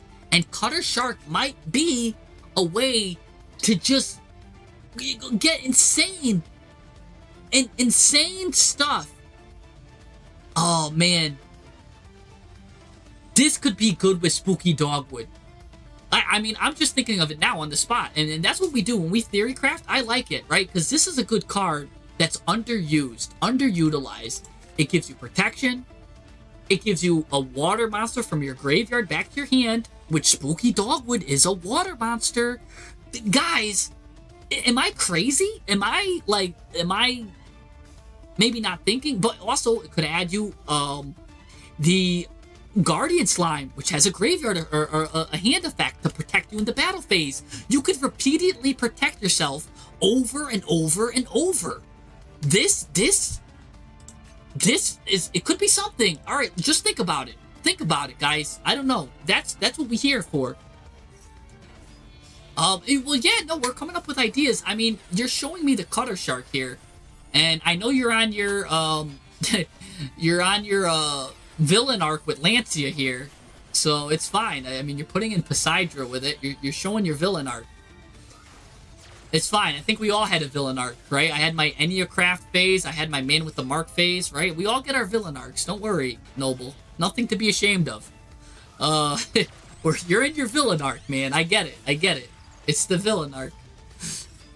But you're on Poseidra here. Gonna go ahead and send this card. You're against Cool Tune, so it's fine. Whoa. Did you add Harmonia back to the hand, though? Who did you add? You're returning Harmonia back to the hand? That's kind of crazy. Oh, but he gave up? Wait, what? You just added Harmonia back to the hand and he gave up? Huh? You literally gave him a deadly hand trap back. Maybe I just missed something. Maybe he couldn't use it or something. I don't know. But that's crazy. He gave up there. Does it negate the cards that you add back? Let me see.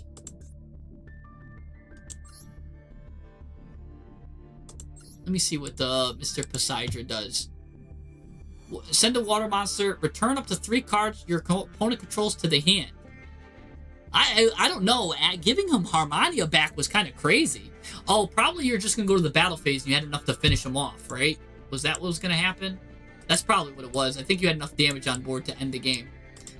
Right, he's got one more, he says.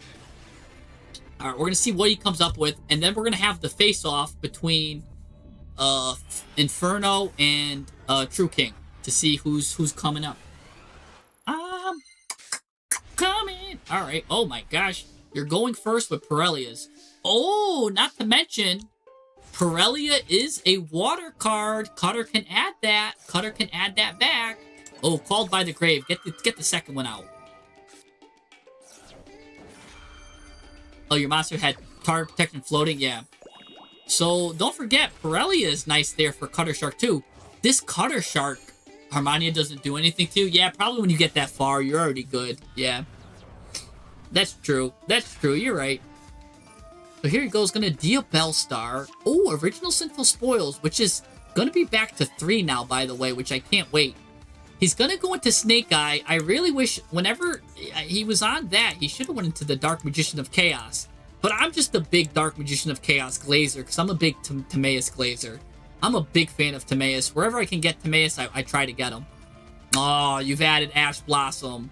And you're going to stop him from getting a card, but that doesn't do anything because, again, he could turn that into Link Haribo, put that there, get this here. If you're going to use Ash, you should have saved it for when Snake Eye Ash tries to tribute a card. That's at least that's the correct spot, right? You should use Ash on Ash. You do have Impulse, though, to stop that. And I don't know why he didn't turn his Poplar into a Link Haribo first, putting the Poplar back here, and then using Ash on the Poplar back here, and then he has a Link Haribo still as a monster. So I think he's messing that up too. I think he suboptimally used his lines. Poplar can still activate here. He will get Fenrir. Maybe that's why he wanted to get rid of all his stuff, because he had a Fenrir. Ew, this guy's playing Kashtira package behind this? Oh no, this is full Kashtira. It's a Snake Eye engine. Snake Eye Kashtira?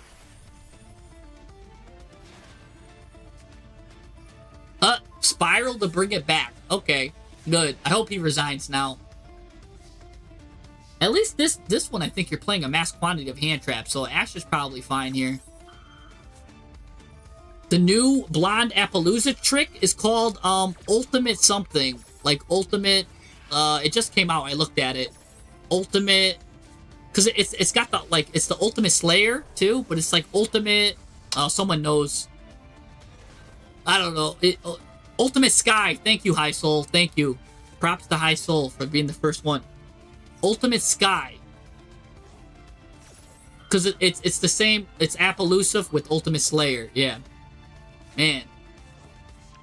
Abyss Shark can search the Cutter Shark too, by the way. I'm really sold on this shark. I'm really sold, man. Man, you really got me thinking back like Dogwood can do something right now. I really want to do like a full Dogwood deck. You can really get like the dog, raw dog, Ultimate Sky, yeah. You could get Spooky Dogwood. And, oh, here we go. This guy's going to get his 2 level 1s back, though, by destroying that. He's going to add a Snake Eye and add a Fire. If he adds Kurikara here, this is how you can tell if he's a good Snake Eye player or not. If he has Kurikara in his deck, he's a good Snake Eye player. It's nice and thick. He can add Kurikara. Let's see if he's a good Snake Eye player. A good Snake Eye player puts Kurikara in. He is a good Snake Eye player. Okay, good. And Poplar can just add something, sure. Yeah, so we're gonna do that. Throbbing caught the keyword. We're gonna, no, I'm thinking of like raw running her. That's what I meant by it. Like just running her alone with like nothing else. That's what I meant to say. Dream Shark coming out. You've got a lot of sharks. Shark attack.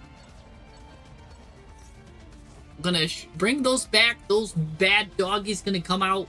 It's gonna banish that too. That's got a good graveyard effect.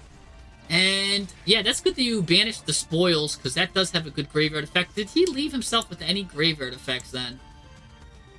Not really. But we know he's got Kurikara, so we've got to be careful here. Ew.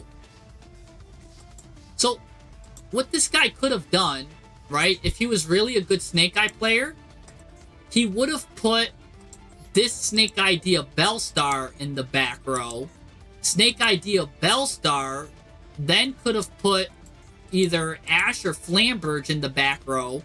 Probably Flamberge, special summon himself, go to the battle phase, or this card activates. Now we know Kurikara's here. Turn that to defense mode. Now Kurikara gets rid of this. It would have been a better, he would have had a better play. Now he just loses because he's not on Diabell Flamberge or Snake Eye Diabell. It's too late. You already lost. You can't add this stuff. Oh, it's Anubis Prime giving that Limbiskit shout out. Chocolate starfish in the hot dog flavored water. I know that reference. I'm the king of references. Anubis Prime. I got you. If you're gonna say, ladies and gentlemen, introducing the chocolate starfish and the hot dog flavored water, bring it on. Boom, boom, boom, boom, boom. Oh man, now you're gonna have me listening to Limp Bizkit later. Oh man, you just got me just cooking the opponent. Let's just look at the 3 different decks here. First, I want to see the opponent's deck.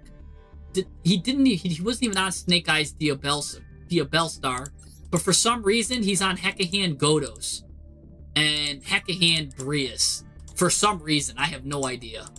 Literally have no idea why Hekahams is making a cameo appearance here. I have no idea. Keep rolling, rolling, rolling. Yo, you guys are gonna make me pop in Limp Bizkit later. Yeah, Hekahan's. He's on 3 Snake Eyes Flamberge, guys. When one of them could have been the Snake Eyes Diabellstar to get him out of the hole that he was in, he's on 3 Flamberge Dragons for some reason. Why? He's not even running that many level 2 fires. Oh my goodness gracious. Plus, there's Fiendsmith making a cameo appearance. Plus, there's Godos making an appearance. 2 Nibs. I don't know what this trash is, but oh my goodness, get it out of my sight. Alright, now that we got the trash taken out, let's take a look at the different versions of this deck. I'm in love with Cutter Shark right now. This card is growing on me really well, and it's only an N. It's probably one of the best Ns I've seen. I think it's banned in N and R, because that's how good it is. Formats. So we've got a good list here. 1, 2, 3, 4, 5, 6, 7, 8, 9, 10, 11, 12, 13, 14, 15. Alright, you're over 14 hand traps, so I accept your Ash usage here. Even though I've been talking smack about Ash, I accept it if you're over 14 hand traps. For a 16 card deck, though, you better be on like 20. 1, 2, 3, 4, 5, 6, 7, 8, 9, 10, 11. Oh, but you're not on the Ash. You're on like board breakers and stuff, so it's fine. I like all of this. You are on a lot of play sets, though, for this one. But I do like how Abyss Shark can search a level 3, 4, or 5 fish, which can search Cutter Shark, which now I'm thinking, man, what if you put Spooky Dogwood in your deck, right? So now you have a searchable way to recur Spooky Dogwood over and over and over again. And what kind of, let's just think about this, right? When it comes to Cutter Shark, right? Let's talk about this Cutter Shark. It targets a card in the graveyard to add a water monster in your graveyard, add it to your hand. What water monsters can be hand traps, right? Let's just look at the water options we have. Again, we've got cards that can recur. A title's kind of cool to come back. Ocean Dragonlord's interesting. Funny enough, this can get Dracotail Phimena back over and over again. This might have some impact in Dracotail. Guys, what about Cutter Shark and Dracotail? Ooh, I don't want to help out Dracotail any more than it needs help, but that's an interesting card. Cutter and Sword Soul, Cutter and Tear. Of course, we know they play Cutter in the Big Draws deck. But guys, Cutter with Dogwood. So let's start putting some good stuff that Cutter can go with, right? So Cutter can go good with Dracotail, I think. Tidal, kind of, but not as good as I think Dracotail and Dogwood. She needs to banish herself, so she won't be in the graveyard. Otherwise, Water Enchantress would be another good one. Ninjas? Interesting. That's pretty cool. Oh, you love getting Tristaros back and stuff like that, but he does banish himself. Might be interesting in Crystron. Getting Crystal Girl back is kind of interesting too, but she's kind of interesting. She just searches. Let's see what else is good here. I mean, just getting a Kaiju over and over back again. A Kaiju could be a good card. All right. What else? I'm just thinking like generically, really. So that's why I'm kind of ignoring like the obvious water stuff. I'm just thinking like for generic purposes, or like really good in a deck that might not see it that much, right? So again, like the tier cards could be good. And I'll just put this one to represent tier. Unchained Soul. I forgot that's a water. This card's in your graveyard. Target this. Oh, but it will... You place on the bottom when it leaves the field. And instead of... Okay, so maybe not that one. This card, you could discard this card, add a bonding card. Oh, and you could keep reusing that. That's interesting. Okay, not too crazy. Oh, and again, I was talking about Crystron. I forgot how many of them are water. I think a vast majority of them are water. I think all, yeah, how many? Water. All of them are water. Man, that could be actually really good for Crystron then. Oh my goodness. Alright, so maybe I will put a, let's just have you represent Crystron then. Wow, okay. Of course, this is the searcher for him, too, so you could easily search Cutter with Abyss Shark. But that will lock you into water monsters. So again, that's probably good for Crystron and some other water decks, but maybe not generically. Let's see if there's anything else here. Gishki is funny. Harpooner. Interesting. This whale, I think, has a graveyard effect. King of the Swamp. You can keep getting Polys back. And imagine adding King of the Swamp back, so you could keep getting King of the Swamp back, which gets you Poly, or King of the Swamp can be anything you want him to be. Oh, okay. King of the Swamp could be a good one. This card is really good too, by the way. It's a water card, treat as Water Dragon. You can special summon 3 level 5 or lower dinosaur monsters. They're not out yet, but this is good for the GMX cards coming out. DMX! But it's going to be the GMX cards. So those are going to be really good because that gets you your dinosaur cards. But there's also Katy Perry, which you can get her, the GMX cards. So that's something to think about too when GMX comes. Funny enough, all the Gradles are water. It is really good in Goaty.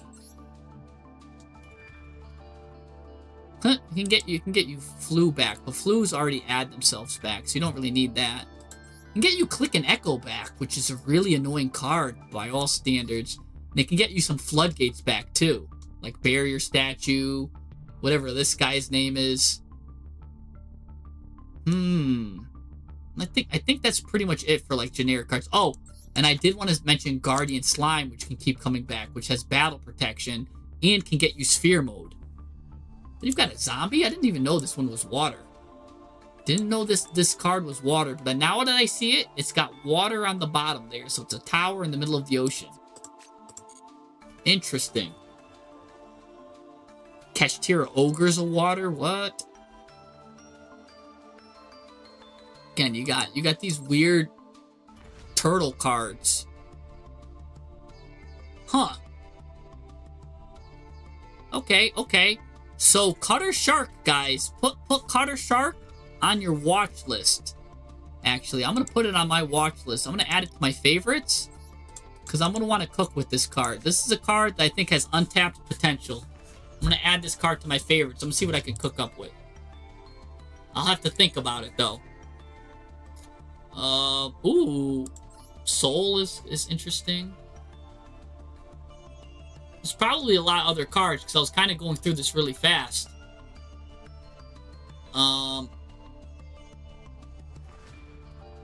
Penguins. Oh, this white sunfish. Heroes even? I don't know. Nah, maybe not. Maybe now I'm coping. But oh, Materia Actors too can do interesting stuff. Laundry Maid is a water too, actually. Oh man, I don't know. There's a lot of good stuff. So guys, keep Cutter on notice. What does it do? It comes out basically when a card is targeted, it takes its place. You tribute that, you special summon this, but more importantly, when this card special summoned, you activate this effect. During the end phase of this turn, add a water monster from your graveyard to your hand. So it's kind of like, I mean, and we all know how strong Bestial is, right? We know how strong this card is. In fact, it's limited to 1 because its effect is so strong that it's going to add a dragon from the deck or graveyard to your hand. Well, I mean, it's not adding a water from your deck to your hand, but it's adding it from your graveyard to your hand, and being able to recur Spooky Dogwood over and over and over again might warrant Dogwood to be played. That's pretty good. Yeah, Materia Actor too. Yeah, yep. So I don't know. That's something we could think about. We'll discard the changes for now, but keep Cutter on your watch list. Keep that, because that's something interesting. All right, we've got Phoenix here, and is True King here? We're gonna do a face off again. We're gonna do this. If True King is here, we're gonna put the 3 here, and we're gonna put the 3 effect monsters, right? So what I'm gonna do is, again, we'll do sample 5 cards. The first one doesn't count. If it's 3 normal monsters, we will do Phoenix as the next deck doctor.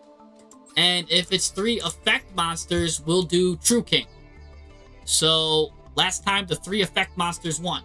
Let's see if they win again. So the 3 effect monsters will equal True King, as long as True King says something. I don't know if True King's even here. Oh, but Phoenix is volunteering. Let's see. Sample 5 draw. Let's see. Well, True King would have won anyway. So if True King is here, we're going to do him. If not, we're going to jump right into Phoenix. So let's see. As long as True King says anything in the next, 10 seconds. Oh, True King is here. Okay. Alright, so we're going to do True King first. He won the toss. He won the generosity, too. So that's really nice of you, too, by the way. I always like when people are like, man, that guy can go first. Even though Phoenix has been waiting for a long time. Like, people wait sometimes. I really think you guys are cool for that. People say that the Yu-Gi-Oh community is, toxic and stuff like that, but, they really just haven't spent enough time. I feel like they just are thinking about, their one random player at locals. I've seen some really good players in the Yu-Gi-Oh community, man. I really think the Yu-Gi-Oh community is really kind, caring. It's really cool, especially when we come together, we just talk math, and we just have a good time. We're just chilling, you know what I'm saying? And that's what we are. We just really chill. We'll laugh about some stuff. Man, it's really good. I really like this game. The community's really good. I really think we're like, oh man, Yu-Gi-Oh community's so toxic. No, dude, that's maybe one bad apple. Yu-Gi-Oh players, when you actually get down to know them, they're really cool. They're we're very quirky. You know what I'm saying? We like our stuff. We have good personalities. There's interesting stuff to us. Real good stuff. I'm a big fan of our community. I really am. I don't know. I really get mad when people talk about our community. I don't know. I'll rag on some players too when they make mistakes or something, like the opponents are doing something vastly. But I do it all in jest. We know that. It's everyone's here having a good time. We're all having fun. Right? Yeah, we're all having fun, man. That's what I like. And speaking of having fun, look at this. This guy's using Fairy Tale. Yeah, the noisy minority gets attention. The squeaky wheel gets the oil, right? You know what I'm saying? You're a Chaos Gremlin, right? I mean, don't get me wrong. We all get our villain arcs, you know what I'm saying? I mean, I had my Enneacraft phase. I had my, I still like Enneacraft. My Man with the Mark phase. I still like Man with the Mark too, right? I think that's 10 is really disgusting with it. So I'll still go into my villain arcs every once in a while.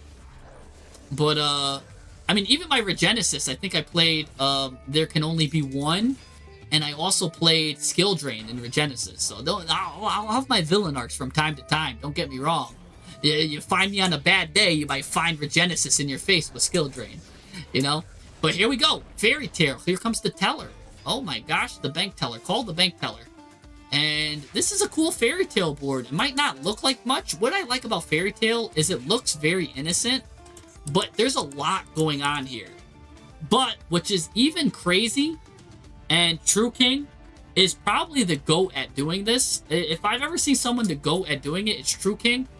His Do-Do-Do, Do-Do-Do, Go-Go Gadget deck, it has so much gas. this deck has, like, there could be like 8 things that this deck has, like 8 interactions. He'll have 16 gas. Like, he'll have 16 interactions of gas. So look at this. This card's going to come out. This card's going to activate. This card's going to come out. He's just toying with them right now. He can go into Exciton Knight right now if he wants to. And that's exactly what he is going to go into. Look, going to go into Exciton Knight. This is still just baiting. He's going to now change his name, I think, into like Prince of Fairies and negate his activation or something like that. I don't know. But we're going to negate that card. Okay, boop, bop, boop. Destroy it. Good. That was the first layer of bait. Now look, Doo-Doo-Doo Warrior. This is all still from Doo-Doo-Doo Warrior. Nothing else. It baited so far 1 interaction. So far, he hasn't used any card but the Doo-Doo-Doo Warrior. Now, it's going to grab this lizard. Now, it's going to turn on this card. Now, here comes Evenly Matched. So, here comes the second layer of interaction. There's no hard negates left. Or is there? This is going to change the effect. So, it is going to change the effect. So, he's going to save himself from Evenly Matched, change that effect to face down. But now we're still going to combo off here. Look, now we're into the Bababa Knight here. And remember, this was added from Doo-Doo-Doo. This Zubat is coming here. Going to get the Go-Go Gadget guy, which was dropped by Doo-Doo-Doo Warrior. And look it, now he's going to get Star Leech, which is a protection card, an additional add card. Astraltopia is going to come out here. Going to get rid of these things. Here comes Automatopoeia, Automata Pickup. And then the Lizard has more graveyard effects, getting this guy back into the deck. That guy back into the deck. Now he can go into Exciton Knight again if he wants. And he will. Exciton Knight again. There you go. Get rid of all the cards. Look at that, man. He went into Exciton Knight twice. That's so much gas. Even after this. Like, what are you going to do? What? Like, how do you stop that? That's crazy. Right when the opponent's like, whew, I'm finally safe. I got rid of that Exciton Knight. Nope. Not only that, we got to go to the battle phase. We got to evenly match you. Alright, here comes Fairy Tale Snow to at least turn that guy face down. But look, he's got so much gas. And he flipped his guy back up. What? He's got an answer for everything. True King. Who has a card to flip themselves back up? Oh my goodness gracious.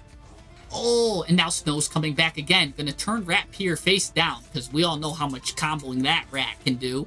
So again, this Fairy Tale guy, even when he gets fully taken out, he's got a lot of gas to keep going. And we've still got more stuff to go. So here comes Harpy's Feather Duster. Nice. Get rid of 2 cards there. Get rid of that back row. Get rid of this. Fairy Tale's gonna get rid of the rat, of course. And now he's gonna go ahead. What's Snow going into? Probably a Typhon here. We're going to go into Typhon. Typhon's going to go ahead and get rid of a card. Going to get rid of that. Okay, end phase. Nice. You would think that's all she wrote. But again, we've got so much gas here. Automatopoeia. Going to send Evenly Matched. Going to get the Goblin thing. And there's Doo-Doo-Doo Warrior again. And he's seen enough of Doo-Doo-Doo Warrior. Doo-Doo-Doo Warrior? Why that card is not at 2 or 1 is beyond my imagination. That card, right? By the way, I did like the Fairy Tale deck. I actually think this guy, well, actually, wait, do I like this deck? Well, I think this, actually, I do. Because he's using it right. I don't know, maybe he's on something else. The Mallet and the Reload, I'm not really sure about. Okay, I liked this deck until I saw some of this stuff. Alright, never mind. It's not that crazy. Alright, I was glazing it, but I'm not glazing it that much. So I thought it was a duel between 2 really well-built decks. Either way, he came out with a really good end board. So I'm still impressed with that. But going here, look at this. Like, this Conduction Warrior alone, right, is just as powerful as this Doo-Doo-Doo Warrior. This card creates, like, 10 layers of interaction when it goes off. The same thing with Doo-Doo-Doo Warrior. When that card gets off, that's like 10 layers of interaction. So you have 2 cards at 3 that has so much gas. And they're easily searched too, right? The Duotron searches the Magnet Bonding, which searches the Conduction Warrior. Same thing with like, it's searchable with like the Onomatopoeia cards or something like that, or the Onomat cards to go ahead and get the other stuff. A lot of interactions. And then he's running Zodiac Rat Pier which is another card that does like 50 interactions, and he's running that with Zodiac Barrage. And that's what I'm talking about here. So he made a clear, you could see that there's this maybe better if I copy it and like talk about it, but he's got his deck, so he's building his deck like he's building a bouquet of flowers, right? He's got his 3 main flowers, and then all of the stuff around it's kind of complementing that. And that's what I really like about True King's decks. He's a very good deck builder. True King's a guy I glaze a lot, man. I mean, I glaze this guy's decks like no tomorrow. And you could see here, so he's using 3 rats, and the rats can be searched by Zodiac Barrage, and that's a whole engine, right? That's a whole rank 4 engine on its own, right? It can go into this, into the Utopic Draco Future, into whatever you want it to be, into a pop with Broadbow, or into Broadbow, into a pop with he doesn't even have room to play Dryden, right? He's not even playing Dryden. He could play Dryden, but he's got no room in his deck because he's got so much gas. He doesn't even care about Dryden because it's just the pop. But if he wanted to put in Dryden, he could. But he's got, you know, he needs his searchers, right? He's got his 7th Tachyon searchers and whatnot. So for that, I guess I give it a pass because it's just 1 pop. I mean, and that's going deep into the Zodiac Rat Pier combo.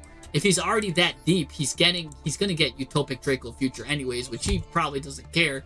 He's going to probably be using this as bait, right? He uses Doodoo Warrior as bait. He probably uses... That's the thing. All 3 of these engines could be bait. And I'm not even done talking about the engines, because look, he's got the Radiant Typhoon engine too, to get the Radiant Typhoon stuff going, which can also search Rat Pier, because again, right, Radiant Typhoon is able to go into Invoker, which can get a Earth Warrior or Beast Warrior, which that's this.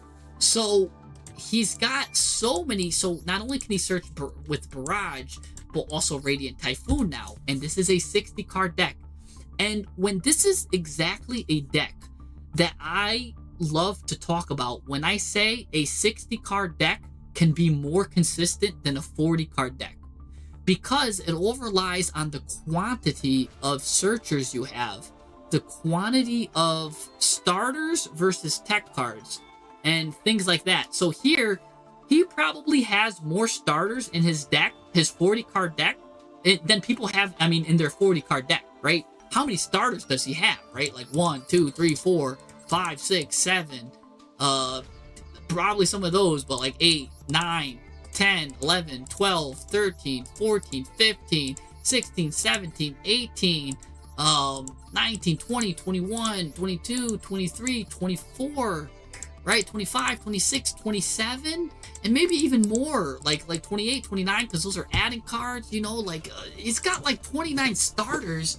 Half of his deck easily is starters. So in a 5-card hand, 2.5 of those are supposed to be starters, which means realistically, he's gonna see 2 or 3 starters in his 60-card deck, and the rest, if they're not starters, they're gonna be, so if half of his cards he's seeing, and if 2 of them are starters, the other 3 cards are deadly board breakers. And if he sees 3 starters, the other 2 are going to be board breakers. That's just how his deck is built. It's built to last like Duralast. This is an amazing deck. It's good deck building. He runs very minimal bricks, right? There is a garnet here maybe, right? There's a couple of garnets, sure. But they're few and far between. This is a well-built deck.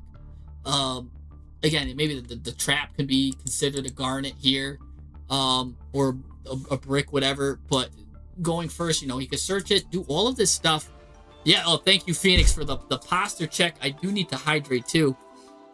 I forgot to get my water nearby. So, yeah. Thanks for that reminder.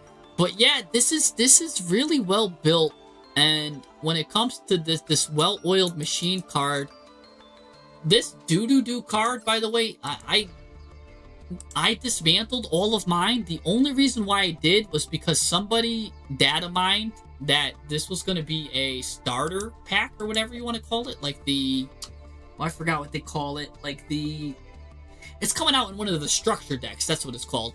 So that's someone data mined that's going to be structure deck. I don't know if it's true or not. but it was enough. I only had one do warrior, so I took it for the dust. So you're always scheming on dust, but you could always just get them back for 1,500 gems then. And then this is a good engine too. So he's running 3 really good engines. Again, 3 really strong engines.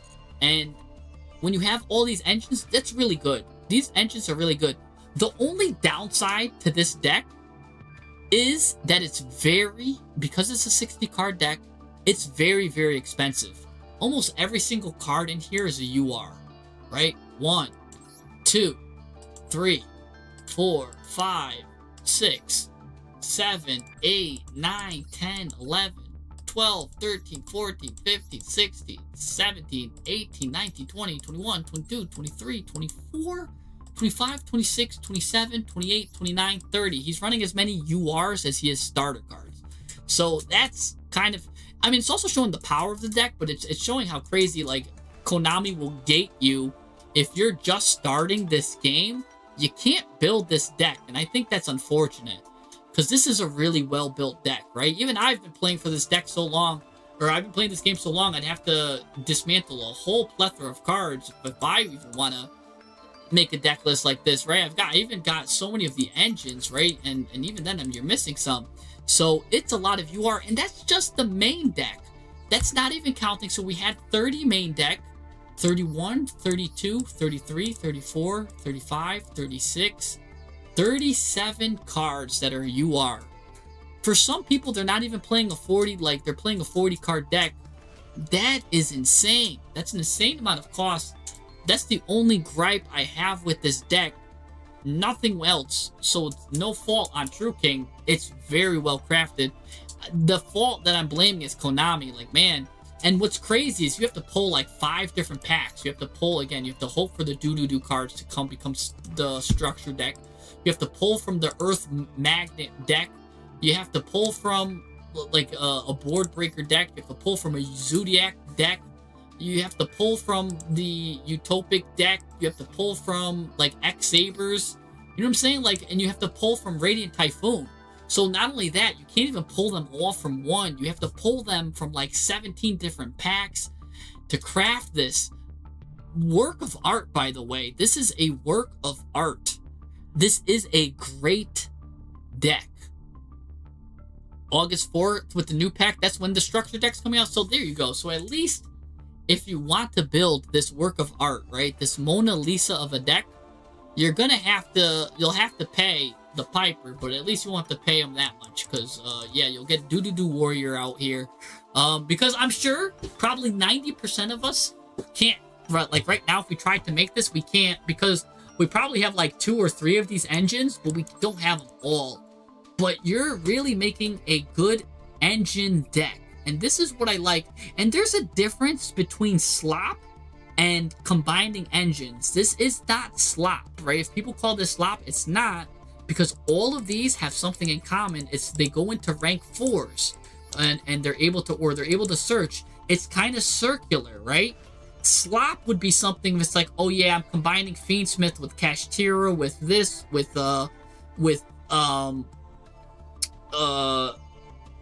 like Adventure, with Yummy, right? With cards that don't have anything in common with each other.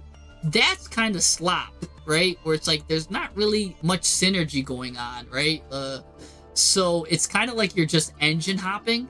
Here, these engines are all circular in that they all go into each other, right? All of these are level 4, which means he could use the Doo Warrior engine to go into Gallant Granite, to search Conduction Warrior, right? So his Doo package can now go into the Conduction Warrior package. So it's kind of, they search each other. Slop, you can't really do that. It's kind of one way. It's kind of like, oh, my Elf Note can go into Fiendsmith because I get 2 warriors on the board and go into Closed Moon. But then once I go into Closed Moon, I can't go into Elf Note because the Fiendsmith can't get me Elf Note. So it's kind of like one direction, and there's like no real way, and that's kind of slop, right? I would consider that slop. But here it's very circular in that the Dodo cards can search the Conduction Magnet Warrior, cards, and at the same token, these cards too, right, can go into a line, I'm sure, where they search into the other cards, right? It's all very circular. It's not really linear, and you saw how even any 2 4s can go into a board breaker. Well thought out. So I also want to point, because a lot of people might see that and be like, oh, this is a slop deck. This is not a slop deck.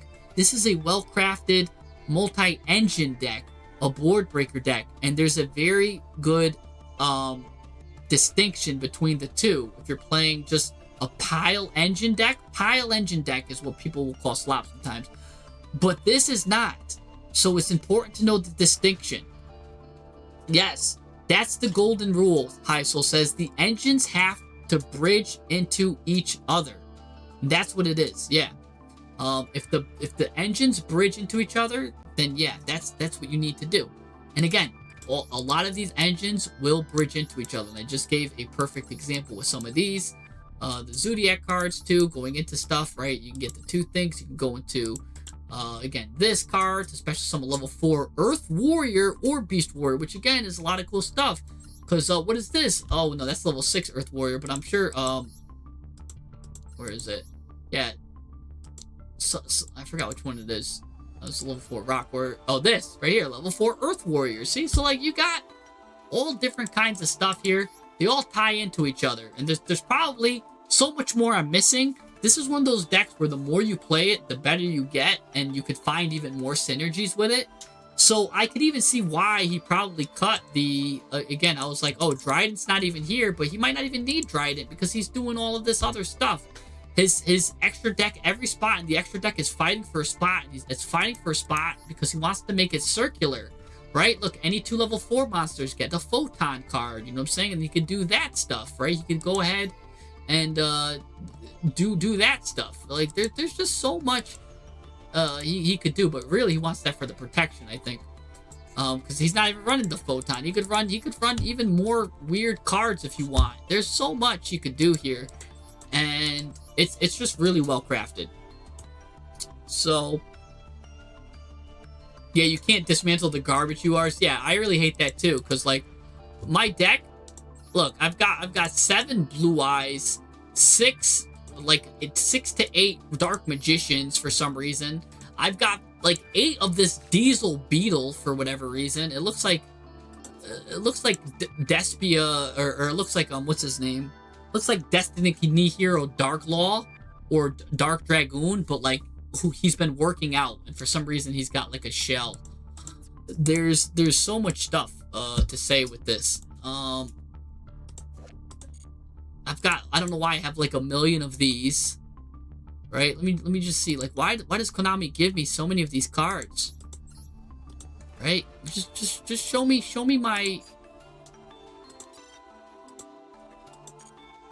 my number owned and show me my URs. Right? I have 10 Rastaligers. I have 13 Monster Reborns. 13 of them. Bro, let me dismantle them. Why do I have 8 Digital Bug Rhino Booses? Why do I have 8 Cards of Fate? Why can I not dismantle these cards, please? Do you know how many times I won these from the little board game event? Like, oh my goodness, just let me dismantle these, and we're having a good time. Like, I could literally craft this if I wanted to. Jeez. I'll never do that. What's crazy too, they did that, remember that Triple Tactics Thrust event where you hit the jackpot? I hit the jackpot. I got one of the cards. He gave me like 700 gems or something because you have to split it with everyone. Something crazy like that. I don't know. But any deck using the new Hunting Scouts, we talked about that earlier, Kage. We talked about the Hunting Scouts, and then we also went up, we did a celebrity duel, and the person used the Hunting Scouts. So it was really cool. Yeah, why can't we trade cards either, huh? So we did use those Hunting Scouts, and I did talk about, in fact, I think we might even still have the Hunting Scouts out here. Is this it right here? No. We kind of talked about the Hunting Scouts, though. Oh, they're right here. We talked about... Oh, no. This just has the 2 hunting scouts. Oh, I think I made it with no UR. So, hunting scouts, no UR. But the thing about the hunting scouts is, right? So this is a deck. Again, if you're just starting, you could try this. I'm still debating on what the 15th extra deck card is, or whatever. But if you have no URs just starting out, you could do a deck like this. The hunting scouts too. The one thing I want to do, the gold that I'm still missing. This is still a work in progress. Also, make sure you put that work in progress. The thing that the hunting scouts is missing is I want to find a way to increase their attack permanently, right? Whether it's by like using a Despia Lulu Lilith or by using a Dogmatica relic, right? The white relic. Anything that can improve their attack on my end means that they can become unaffected like towers pretty much during the main phase. So, and that's pretty good too, because that means the only thing that's stopping them would be like a Fallen in the Virtuous in draw or battle or something like that. And otherwise, there's not really many monsters, of course, that can activate their effects in battle phase. So, they become pretty good towers. So, that's pretty good there. So, I'm working on the deck there. Of course, we're playing Guardian Chimera. Good board breaker. Good going second. Oh, that's my only UR that I snuck in there. I did sneak in some URs. Sorry. I have to sneak them out. Magnum the reliever is really good here.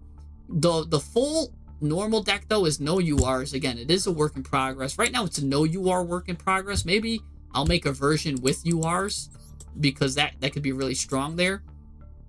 But man, I do love Guardian Chimera. If there's one card to play UR, because this would be really strong in an N and R deck, right? If you're playing an N and R only deck, I think this is the deck that can win it. Really, because it would be really tough to beat. Especially if you could find a way to increase their attack. It would be really hard to beat. But, anyways, yeah, we're still... That's a work in progress. We're still working on it. I can make it, trying to make a good NNR deck. Because I feel like that event is overdue, and it's a fan favorite one. So, I have a feeling that's coming up. Anyways, let's Phoenix now. Speaking of everyone talking about Phoenix Gear Blades, there's a lot of cool stuff. Let's go into Phoenix's stuff here. Phoenix. We're finally getting to him. This guy's been waiting since... Have you guys ever watched the Titanic? When the woman throws the thing in the water or whatever, and she's like, it's been 84 years.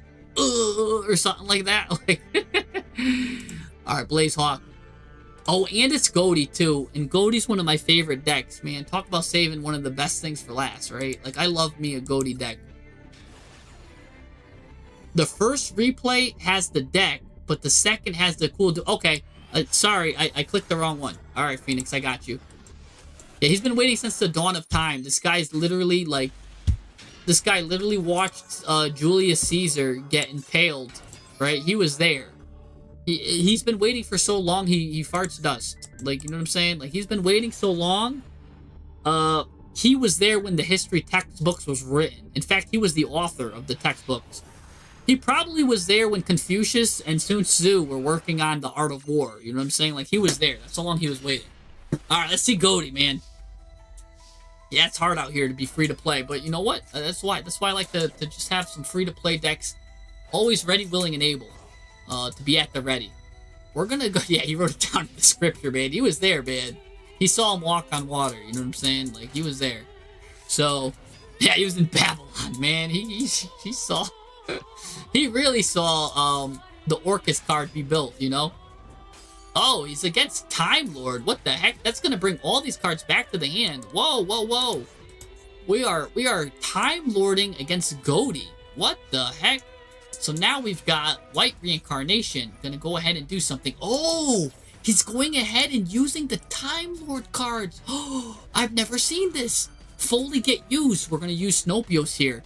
Okay, we're gonna have to stop that. You do not want him to get into the third Infinity Machine. If he gets into the third machine, you're absolutely in trouble. He goes from 1 machine to 2 machines to 3 machines. If he gets to that third machine, it spells trouble. And what do I mean by that? So Goaty's going ahead and Goatying up here. What do these machines do? If you're on Time Lord, this is crazy. So you got empty machine number 1, infinite machine number 2, and then you get infinite light, right? So empty machine is like, all right, the first time this card's going to be destroyed, it's not. You can discard at level 10, draw a card, right? All of the Time Lords are level 10. So nice, it's got a nice effect. And then it's like, if this is the only card in the spell and trap zone, target a Time Lord, shuffle it into the deck, then you could set the level 2, like Doom. The level 2 says you got to activate this card by sending the level 1 to the graveyard. Now, he already had the level 1, so he actually gets to start immediately at the second phase. This second card says, oh, by the way, once per turn, this card can't be destroyed by card effects. This card says, once per turn, now you activate this effect. Now it's getting even better. It's getting powered up because it's the infinite machine. During the main phase, you can summon a Time Lord from your hand or target a Time Lord in your graveyard, shuffle it into the deck, and then get the level 3 directly from your hand or deck. And if you get infinite light on the field, if you manage to work your way up all the way to the level 3 card, what is this doing? You activate this by sending the level 2 from your spell trap to the graveyard. It's kind of like traps linking up, but like they can only, like they link up slowly once per turn, right? It's kind of like them link climbing, but they're trap climbing, right? So what is this card going to do? This face-up card cannot be destroyed by opponent's card effects. Not once per turn. Now it just blanketly cannot be destroyed. Neither player can target Time Lord monsters with card effects or return Time Lords from the field to the deck. That means the Time Lords, normally they shuffle themselves back when they're done. These Time Lords are going to stick. They're going to stick like butter, baby. And then, once per turn, if you control no monsters, you can special summon a Time Lord from your hand, deck, or graveyard with different names, ignoring their summoning conditions. Summon up to 1 Time Lord monster from your hand, deck, or graveyard with different names. You can summon 1 from your hand, 1 from your deck, 1 from your graveyard, ignoring the summoning conditions. That's 3 Time Lords now you can special summon. And again, they can't target them, and they won't return. It's a deadly card if you let them get to this. They're going to, for sure, that's kind of like their win condition. They almost guaranteed win if you can get there. Alright, that's enough on the Time Lords. Let's go back to the Goaty, because I think that's really cool. I've never really seen, it's really hard to do. I've never seen a Time Lord player get that far. But we're going to now go ahead and go here. Ooh, he did 5 effects. So now he's going to go ahead and say, guess what, buddy? You're finished. If 10 or more cards or effects have been activated this turn, you special summon this card. And then if there's one more effect that you do while this card's in the zone, you can destroy as many cards your opponent controls as possible and put it back. So now you're put on notice. If you do any more effects like that, he's going to, nope, too late. Now he's going to destroy you. You shouldn't have done that. Everything you own has been destroyed. He's going to put that back. You should not have done that, Mr. Goaty, man. Now you're in trouble. Oh my goodness, you lost everything, Blazehawk. No. And now that card's going to get shuffled back into the deck. At least you can get that 1 Goaty card back. But oh no. What's he going to do here? Going to get a Time Lord card. Oh no, what's that Time Lord card do? Gonna... What did that do? What the heck did you do, Mr. Time Lord? At the end of the battle phase, if it battled, inflict damage to your opponent equal to the attack of 1 monster your opponent controls that battled this card. Ew, that card has... This card has 0 attack. Why would you go into this Time Lord? If you're on pure Time Lord... And what is Rod doing in the graveyard? If you're on pure Time Lords, why not go into the blue one here? If it battles... Oh no, that's the one that shuffles all the spells. It's the other blue one, sorry. It's, this one. If this battled, you shuffle as many cards your opponent controls as possible into the deck. Like, you could shuffle that guy back, right? Because he's got good graveyard stuff. Or I think, like, some of these are good. Return the cards as possible from the field to the hand. This one that draws a card. Oh, this one, if it's sent from the field to graveyard, draw a card, right? Because there could have been better ones. If it's battle, shuffle 1 card your opponent controls into the deck. This one. He should have went into this guy. If it battles, shuffle a card your opponent controls into the deck and inflict 500 damage. At least do that. Jeez. That guy just wasted a Time Lord. Anyways, we're gonna revive from the graveyard with a top deck monster reborn. By the way, be careful you don't activate more than 5 effects, because you're gonna make your finished mad again. Alright, you're gonna banish these guys. These 2 guys come out. That's gonna happen. And I don't know where Snopios is, but we're gonna go ahead and go into the Adamanter Rising. Okay. This guy's gonna go ahead here, gonna go up here, we're gonna end phase. Oh, interesting, because we can't battle that. Now this card's gonna get shuffled into the deck. Keef's gonna come out. Alright. Shiv's gonna come out. Alright, now, ooh, Regeki, get rid of everything, but no, that's gonna be destroyed. I wish this guy, now he's probably gonna level up. He probably should level up here. You got rid of the negate. Are you able to level up? End phase? Are you kidding me? Are you playing Time Lords and you're playing the first machine and the second machine and you're not playing the third one? You could special... You mean to tell me that you're playing like the double brick, but not the finishing payoff? Why would you do that? That's like playing... I don't even know what that's like playing. That's like playing... like the hero cards, but then not playing any, like, hero fusions. You know, like, what? I'm very confused as to what this Time Lord man is doing. Well, let's see. It's his turn. End phase.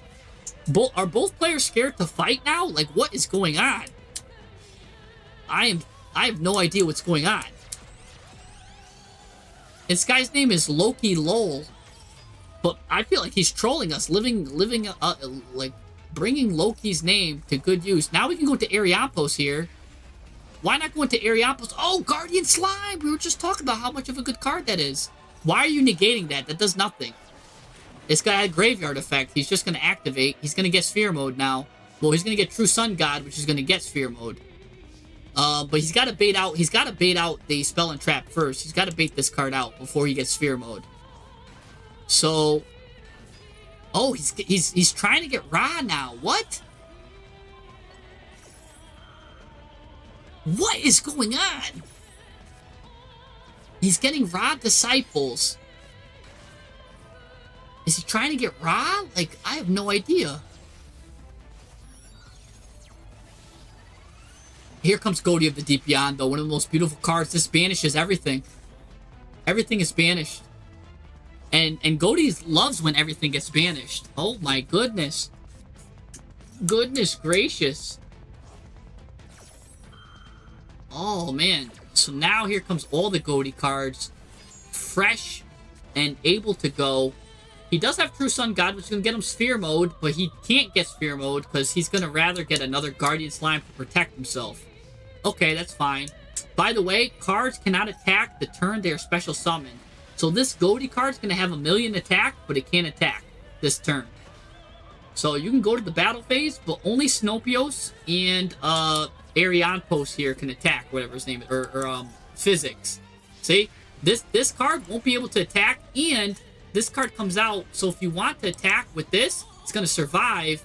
And now, he can further go into the Egyptian God Slime here. Oh my goodness, he can go into Egyptian God Slime, which will add another card. Yup, here he goes. Here comes Egyptian God Slime. And that's going to also turn on Guardian Slime. He's going to target that. Okay. And now this is going to act up. We're going to go into something. You're going to get a card. That guy's going to get banished. You're going to get another fish. That also destroys all attack position monsters, too. So even if you didn't banish it, he's going to get Sphere Mode here. No, he's going to go Millennium Revelation. Every time I think he's going to get Sphere Mode, he doesn't. He ends up adding a card. Like, I thought he was going to add another True Sun that's going to add Sphere Mode. So right now, he should... Well, I don't know. He should have added another True Sun to add Sphere Mode. And he would have been able to get all distributed. But... now Godi is really taking the advantage here. Oh my goodness. But Millennium Revelation here combined with the Ancient Chant. He's doing the Ancient Chant, everyone. That means Ra is going to be able to get Monster Reborn, and now he can revive the Winged Guardian of Ra here with the Monster Reborn. Oh, we're seeing the Winged Guardian of Ra getting summoned with the Ancient Chant. Now, it has 0 attack, but you could pay points, destroy a card. Go ahead and banish those guys. Get this Scody back. And he just... What? That Ra did all of that, man. He did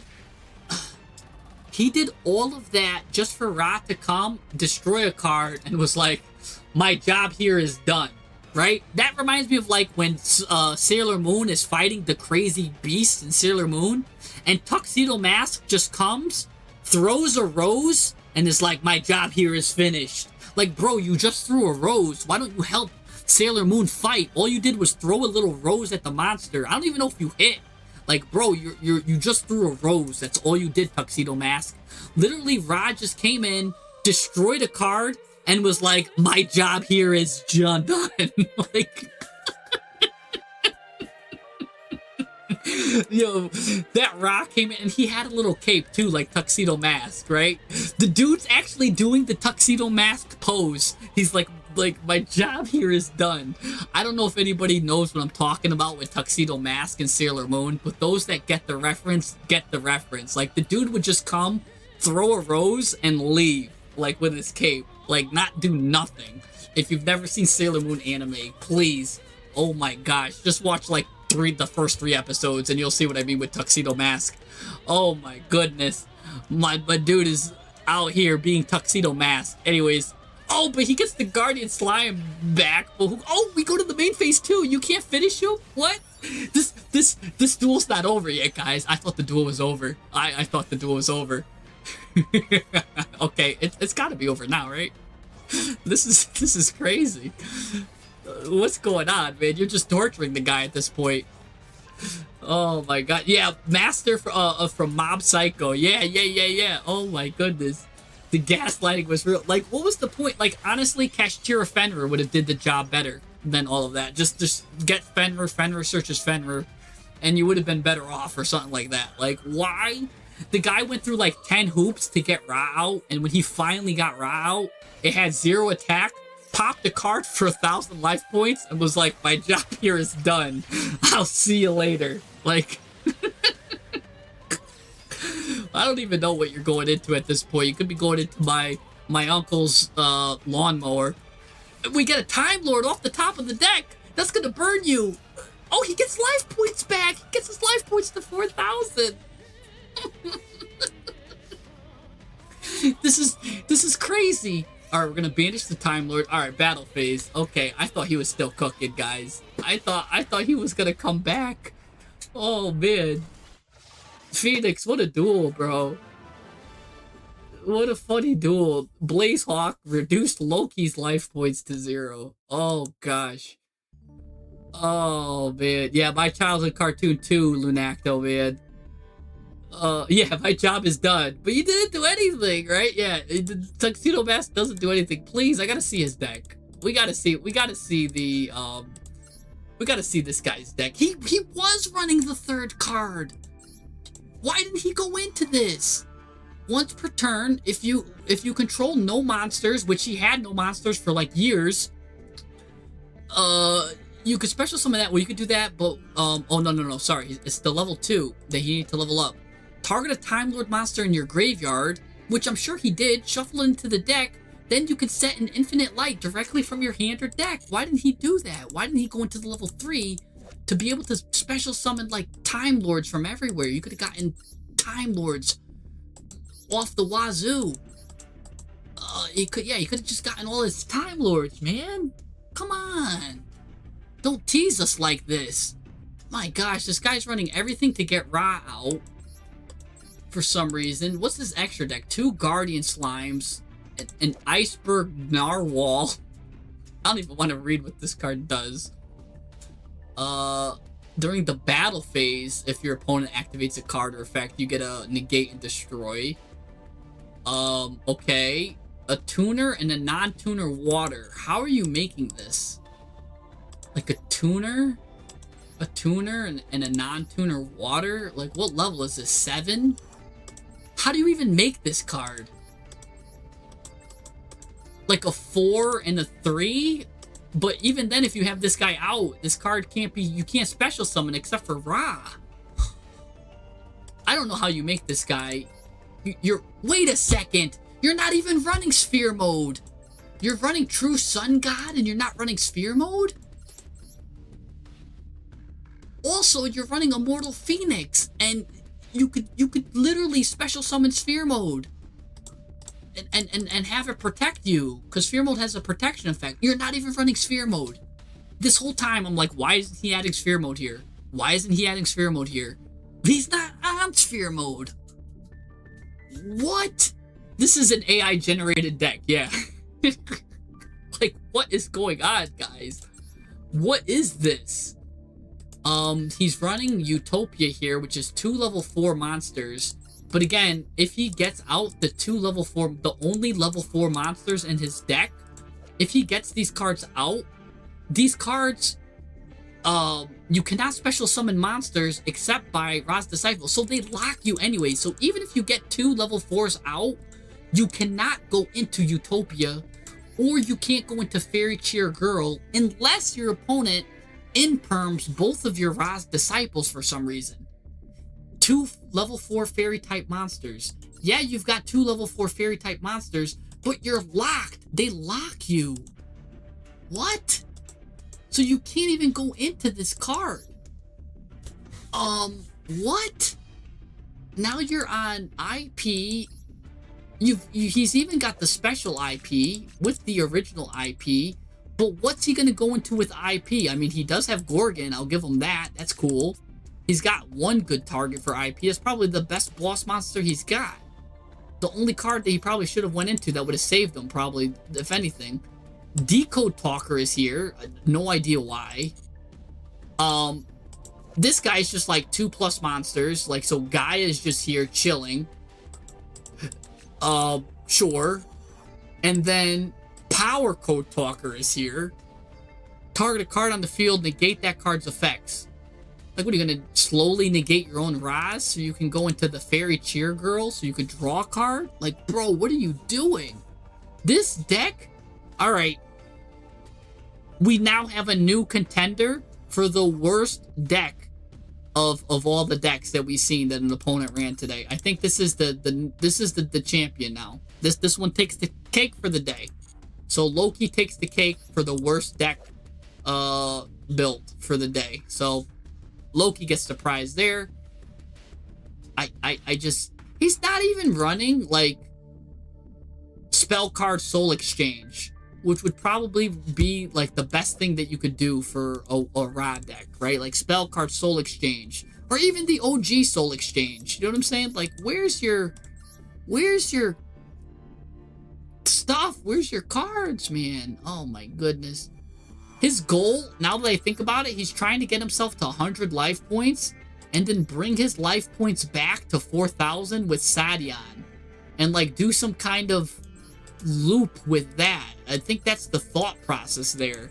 Because you never know what, like, these guys are thinking, but I'm pretty sure that's the thought process behind his deck. He's like, I'm going to make my Winged Dragon bring me to 100 life points. And if the duel is still going on, I can go into this guy to bring my life points back to 4,000. Yeah, that's a good strategy, right? Like, I think that's what he was thinking. And he's got, like, some kind of level 10 synergy with the one Mound of Bound creator to do something. Like, this guy's got a weird deck, man. Oh my goodness. Alright, let's take a look at the Goaty deck. Let's take a look at the actual deck here.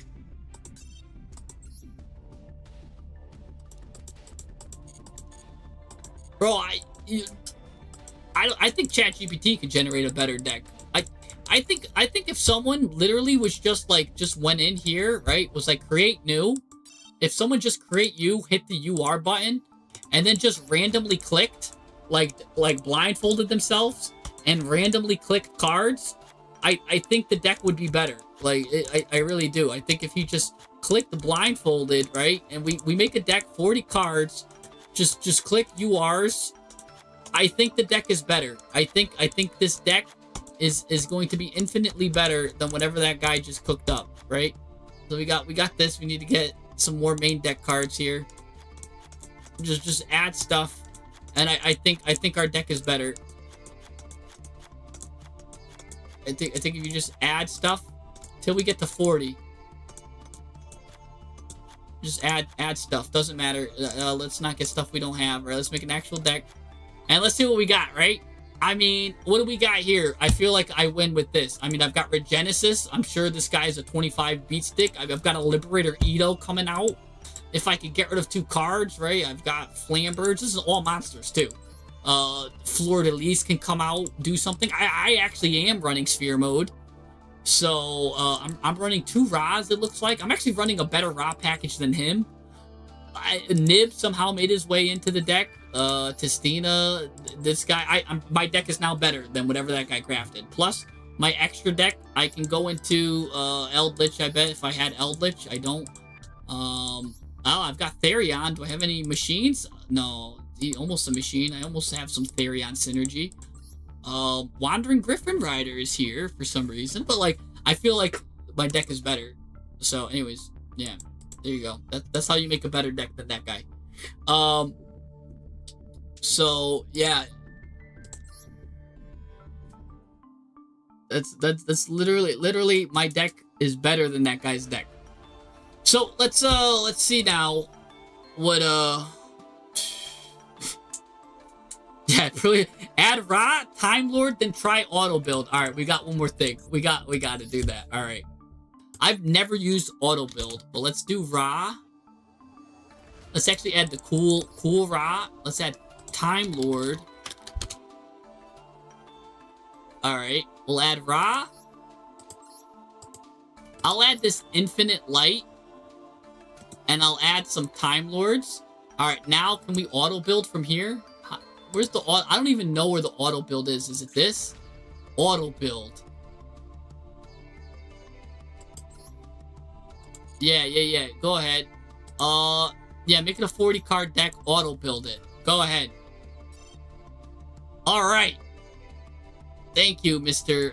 Okay. So we'd have 3 Time Maidens, Ra, the Medion, the 3 Lazions. He actually gave us a 2/2/3 package. He's actually giving us competent level rank 10 targets. Yeah, this is actually better. What is this? Special summon a fairy from your hand. Oh, and these are all fairies. But some of these can't be special summoned. Oh, only from the deck. Oh, that's cool. It's even giving us a hidden tech card here. Okay, it's giving us a hidden tech card. It's giving us way too many playsets, though. Violating the 7 playset rule, I think. 1, 2, 3, 4, 5, 6, 7. Oh, 8 playsets. So barely violating that rule, but still being fine. And yeah, and for some reason, it just completely ignored Winged Dragon of Ra. It's like, oh, all right, you've got Ra, take Time Lords. It completely ignored it. Hold on, let's go back. I do think that's a funny time. I do think that's a capable Time Lord deck. Let's get Ra back in here. Let's get more Ra cards, right? Give me a sphere mode. Let's get me some Ra cards, right? So now get me some Ra stuff. Now you gave me Ra, give me Time Lord. Now let's see how it builds it. Let's auto this. I just want to see. I'm just curious. I've never even used auto build in my life. Oh, it's giving us Reactor Slime here. To summon the 2 slime tokens to be able to summon the Divine Beast. And this will give us Metal Reflex Slime. Yup, Metal Reflex Slime synergy. It's actually giving us decent stuff here. Now we got Guardian Slime. We've got Time Maiden. We've got only 1 Ra's Disciples. Oh, it gives us Obelisk though. It's like, all right, you want Ra? Here's Obelisk. Here's Slifer. Oh, it gives you all of the Egyptian God cards. Mound of the Bound Creator, and now it just was like, all right, you've got Infinite Light, you've got Empty Machine. I'm not going to give you the level 2, and I'm not going to give you any Time Lords. So it actually kind of can't bridge that way. It kind of focuses on one or the other, it looks like. But either way, this is a horrible because it's missing the level 2 trap. It did add 3 true sun gods there and did add 3 sphere modes. So I do think that's cool. I think a lot of it's cool. It did add 3 guardian slimes because it knows. And it gave me 3 guardian slimes. So yeah, it is doing some cool stuff there. Didn't add, I don't know why they don't want to add Verudras. Verudras is the best level 10. Giving me a relinquished anima for Time Maiden. And then the nightmares in the extra deck. Yeah, okay, so look, you could just even the extra deck, even just a random computer generating stuff, didn't even generate that. It will just make better stuff than that. So that was interesting. Gosh.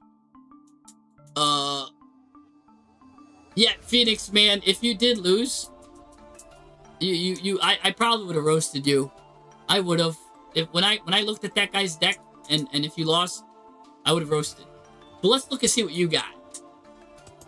He's on Betuniful, 3 Betunifuls, 3 Paces, 2 Shivs, a Zap, Sardine, 3 Lifeless, 3 Whitefish, 2 Fishborg, 3 Sharks, a Snopios and a Physics, a Monster Reborn, Burial, White Reincarnate. Okay, let's help you out. First things first, if you're gonna run hand traps, you gotta run the mass quantity, critical amount. You're not running more than 14 hand traps, so there's no need to play these cards. You're better off playing, again, the droplets, right? And then you're missing some cards here, some critical fish. Apischool. Right? Where's School? Where's this guy? This guy's a critical fish. Right? Apischool. If this guy's normal summoned, you could special summon a level 6 or lower fish from your hand. So he's doing what Paces wants to do, but better. Right? Because this says, you could banish this, special summon a fish from your hand. But this guy's just like, hey, guess what? If this normal summon, special summon a fish from your hand. But banish it when it leaves the field. Great, we love that because we're goaty. If this card is banished, you can special summon this card in defense position. All of your goaty cards banished. So this card just keeps infinitely summoning itself. So yeah, definitely put in Apischool here. This card is really good. Apischool's really the big one you're missing here. Let's get some, we're also missing some, I believe, some fish support. Yeah, see, Apischool goes well with the goatee cards.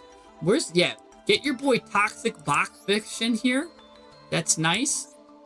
You go into Toxic with, a 2 and White Sardine. You go 2 and 2.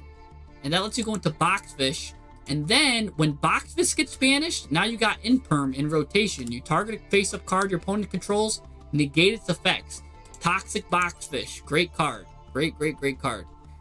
Get that in there. Maybe you could cut Marincess Bubble Reef. But I do like the Marincess Coral Lock into Zelantis is always good. Stealth Kragan, I don't know if you need that if you're not going to play the little Kraglings, the spawn.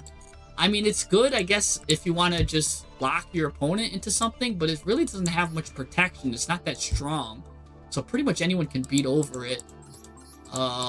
Turning everything to water is not that crazy anymore. It hurts like Tenpai. But, yeah, that's cool there. But yeah, Toxic Boxfish is a great add. You can also add, too, the little fire one. Lampfish, I believe it's called. Or Lamp. It's called Lamp something. It's not as good as Boxfish. Fish Lamp. Not as good. It does become a tuner, though. And it lets you, like, do some stuff. So, yeah, that's interesting there. I don't know if also you want to just play Harmonia.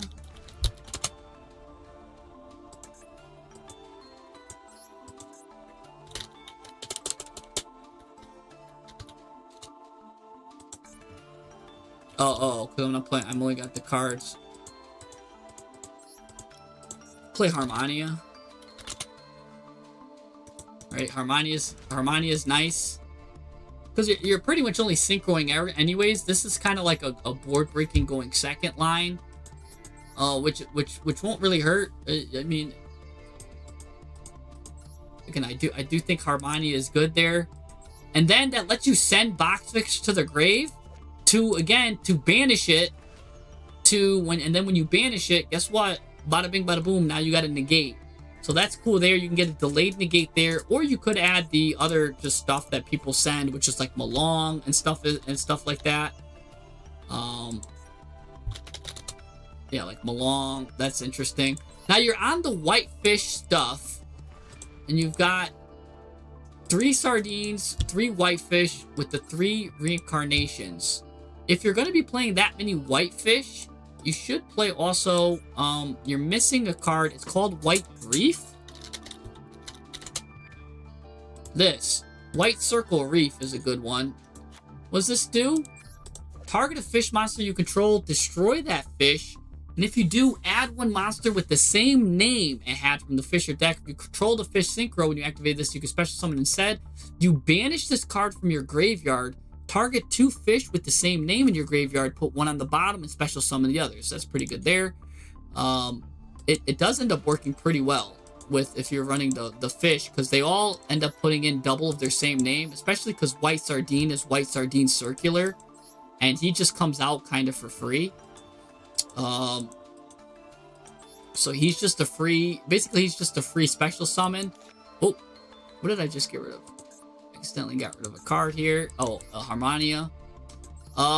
You're playing Monster Reborn. Again, if you've got all fish, if every single one of your card is a fish, maybe you got a couple of aquas, but the majority of your fish, you don't want to play Monster Reborn then, because then they can just stop it. Play white. It's called like white something. There's 2 white cards.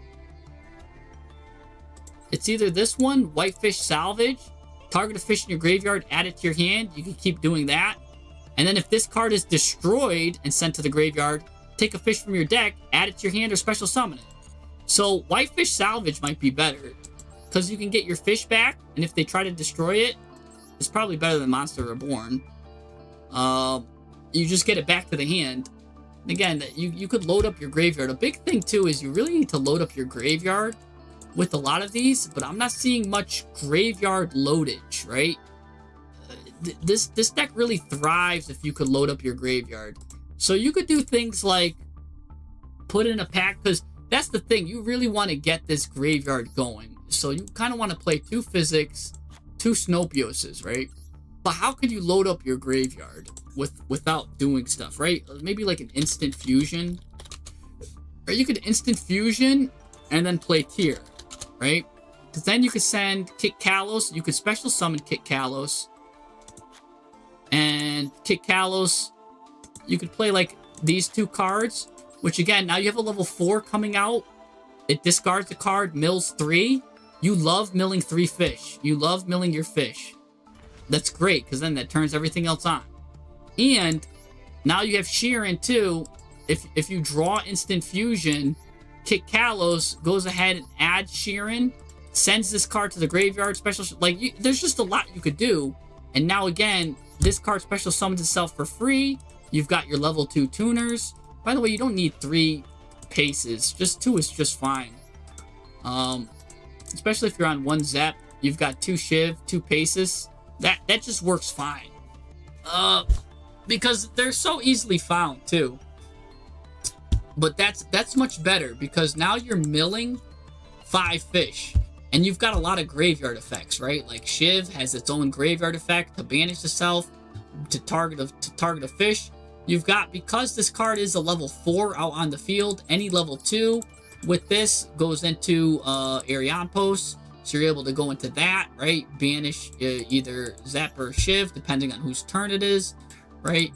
Again, we added the Appa schools, which keep continuously coming back. Those are great too, because they combo with these little fish. Yeah, just getting those fish into rotation. I don't know if you need 3 whitefish, sunfish. I'm still not. This card is in your hand. Target level 4 lower fish in your graveyard. See, like, even more reason to put Sheeran in your hand, or to put stuff like that. Because if you put Sheeran, I mean, technically too, you could even put in the hand trap Havness, and you could go into a bigger package. That's just gonna mill you more fish. You need people think that Goaty is a banished deck, but Goaty is also as much as a graveyard deck as it is a banished deck. It needs the fish in the grave to get fuel. It feels like water slot, but it's not, right? Because it's more like fish in the graveyard, which kind of work with each other. And that's what it is. That's how Goaty really works. Now, let me see something. There is some more Goaty cards. You don't really need to play them. There is the Deepest Depths, which really you just want to banish a fish from your graveyard, add a Goaty to your hand. That's really all you do with that. I don't think it's worth it to be playing sometimes in Goaty, actually. I don't even play it. I just wanted to talk about it, though. Because you could, while it's in your graveyard, it just helps you banish fish, but you usually don't have trouble banishing fish, so it's a weird card. Same thing, another weird card is Fish and Bids. For some reason. It's a card I want to talk about, but it's not really that great. Right? At the start of your main phase 1, you banish a card from your hand. Your opponent can banish 2 cards from their hand. And if you do not, they apply this effect. And you can take 2 fish monsters. You can either banish both or send them both to the graveyard. You get locked into fish, but it's kind of cool. Because you're able to take your 2 fish and banish them. So it kind of gets you set up there. But again, they can banish a card from their hand to stop it. So it's kind of weird. Like, ew. Or they have to banish 2 cards from their hand to stop it. Which again is kind of weird. If your opponent's going second, they might just do it. But you would banish 1 card from your hand. It's a very weird card. I don't like it. I just wanted to talk about it. I was talking about First Penguin. I don't think it's in the game yet. First Penguin's not in the game yet. Trust me, I know my fish. They do. I know the penguins that are in, and First Penguin is not in the game yet. Don't worry. And I know Deep's Death isn't necessary. I like to talk about them. Trust me, I know my fish very well. Same thing. I don't think you need 3 Beautunifuls. You've got your normal summon really is lifeless. You don't want to have that many normals, right? You've got 2 normals here, 3 normals here, and the rest are kind of special summons. In certain cases, you want a normal either Shiv or Paces too. So you really don't want that many normals. You're good here. By the way, your Abyss Shark can go ahead. You could play, if you want to add another card to go into the Stealth Kraken. Well, you can add, there's 2 cards you can add. One would be the Anglerfish.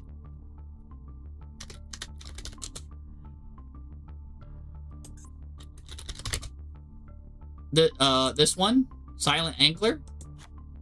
This card, when you add the Silent Angler, if you control a water, you just special summon this. Again, it's good for just getting either, you could go into either Abyss Keeper or Coral Anemone, because Coral Anemone bringing back a White Sardine, it now makes White Sardine into a tuner. So when you Silent Angler and White Sardine, you now have additional ways to get tuners, and you can go into Arion Post that way. So there is lines like that, which is cool. You could play 1. I'm always a fan of 1. Again, we were talking about the Cutterfish. It's got a bad level. It's level 5. Same thing with this, right? Like Abyss Shark's a weird level. But if you want to add, if Abyss Shark wants to add Cutter, could be kind of cool. Because Cutter keeps coming back and adding fish. But more likely than not, you really want to protect your stuff. Lifeless Leaf Fish also has a graveyard effect where you banish 3 or you target 3, shuffle them back, draw a card. So that's why you really want to stack your graveyard up with fish. And if you end up building a big deck of Goaty cards, you could end up just playing grass. Mill a lot of fish. You'll pretty much win if grass resolves. Because again, you're easily able to banish. Any of your fish gets banished, you kind of win. Getting your fish into rotation. And there's very many ways. Once you have the gas for Snopios, which I definitely think Snopio should be at 2. It's a very good card. You can get your gas going. Also, since if I did put in the 3rd tier card, you could put in just 1 Rukalos. Because once it does the mill, its job is complete. You could just end up getting a negate off of it too. But yeah, so we're missing a lot of stuff here though. Because this is a good deck, but it's not a great deck, right? I mean, like, Harmonia is good here, Droplet's good, but I don't like what I have here still. Like, so the problem with Goaty is that there's no 1-card starter, right? Because a lot of people just use Lifeless Leafish and they banish Shiv, and then now on the opponent's turn, they have to go into Arion Post and banish Zep, and that opens them up to a lot of, like, just basically any disruption makes you lose. So normal summon Lifeless Leafish doesn't cut it, really. I think it's unacceptable for 3 Lifeless Leafish too, because a normal summon Lifeless Leafish don't work. You need to have, again, these supporting cards. Like, you need Harpooner, you need your Sardines, right? And for that, I don't think you need 3 of the White Fishes. I really think we want to cut a lot of these cards. White Sardine is okay at 3 because, again, it special summons itself. So it is White Fish Circular.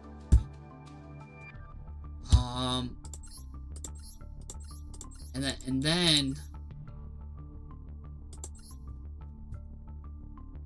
I mean, you could add with that, and it's fine then to cut, again, Whitefish to 2, especially if you have 3 white reincarnations.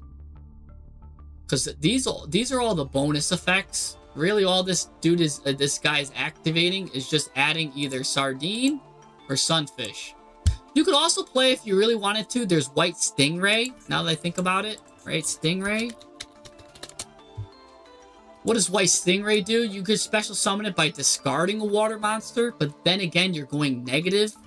But again, you're putting a fish in your graveyard. So a White Stingray could be fine. That's another way to special summon a 4.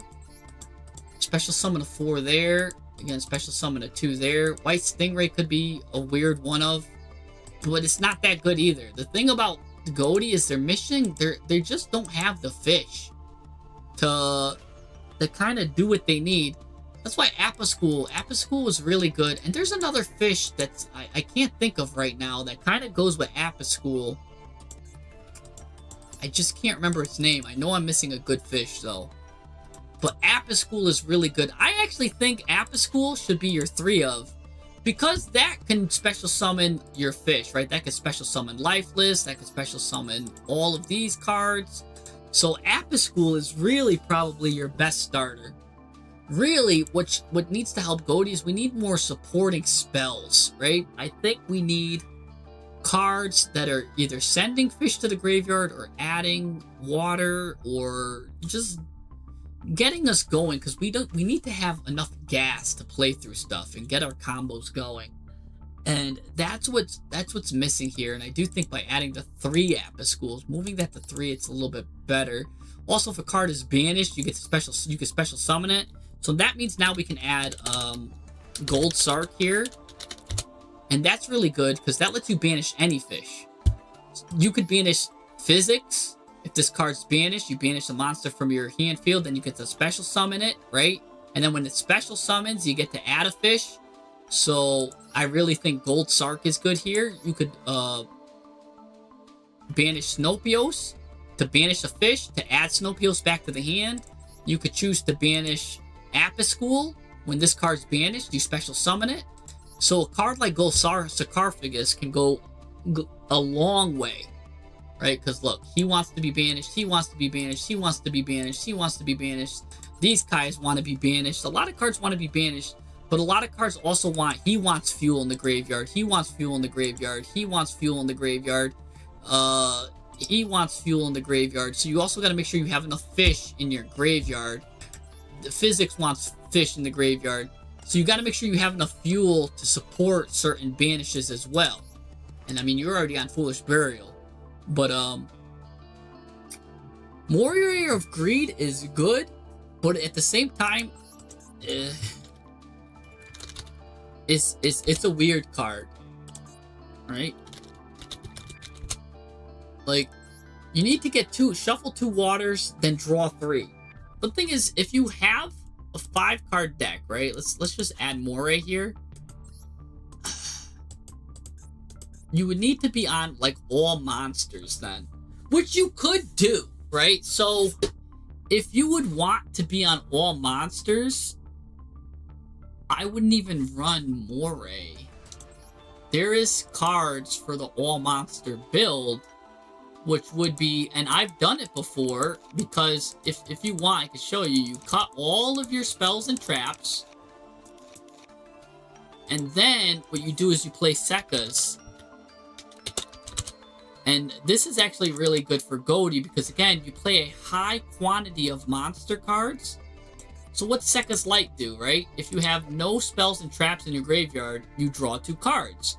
For the rest of this duel, you can't activate spells or traps except for Sekka's Light, which is fine because you only have Sekka's Light. You could banish this card from your graveyard, reveal a monster in your hand, shuffle into the deck, then draw a card. So again, Sekka's Light can work really well as also, because then you could keep Hydralis again, and run a Sekka's Light build, which is really good. I think that's fine. Because then you're for sure getting a good quantity of monsters. You're guaranteed getting the monsters you need. And then Sekka's Light is better than the Moray of Greed, which would want more water fish anyways. So you're better off playing Sekka's Light because that's Pot of Greed. And we all know how deadly Pot of Greed is. And it's actually even better than Pot of Greed, because then now you could banish it, and then you could card trader one of your cards too. And that's all in the same turn. So not only do you draw 2, but then you could turn 1 back and get another card. So Sekka's Light is probably really what you want to do. I would do Sekka's Light over a Moray of Greed, right? Gordian Slicer cannot work with the fish because Gordian Slicer banishes them face down. The fish want to be banished face up. So Gordian Slicer will not work. Yeah. And again, adding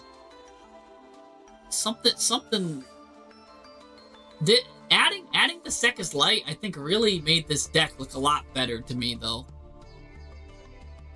I really think that is really good. Hop-Ear Squadron's cool too. You could do Hop-Ear Squadron. That's not bad. You only want to play Hop-Ear Squadron though if you have, I think, 14 then level 4s in the deck, right? That's if you have 14 level 4s for the math to work. How many level 4s do we have?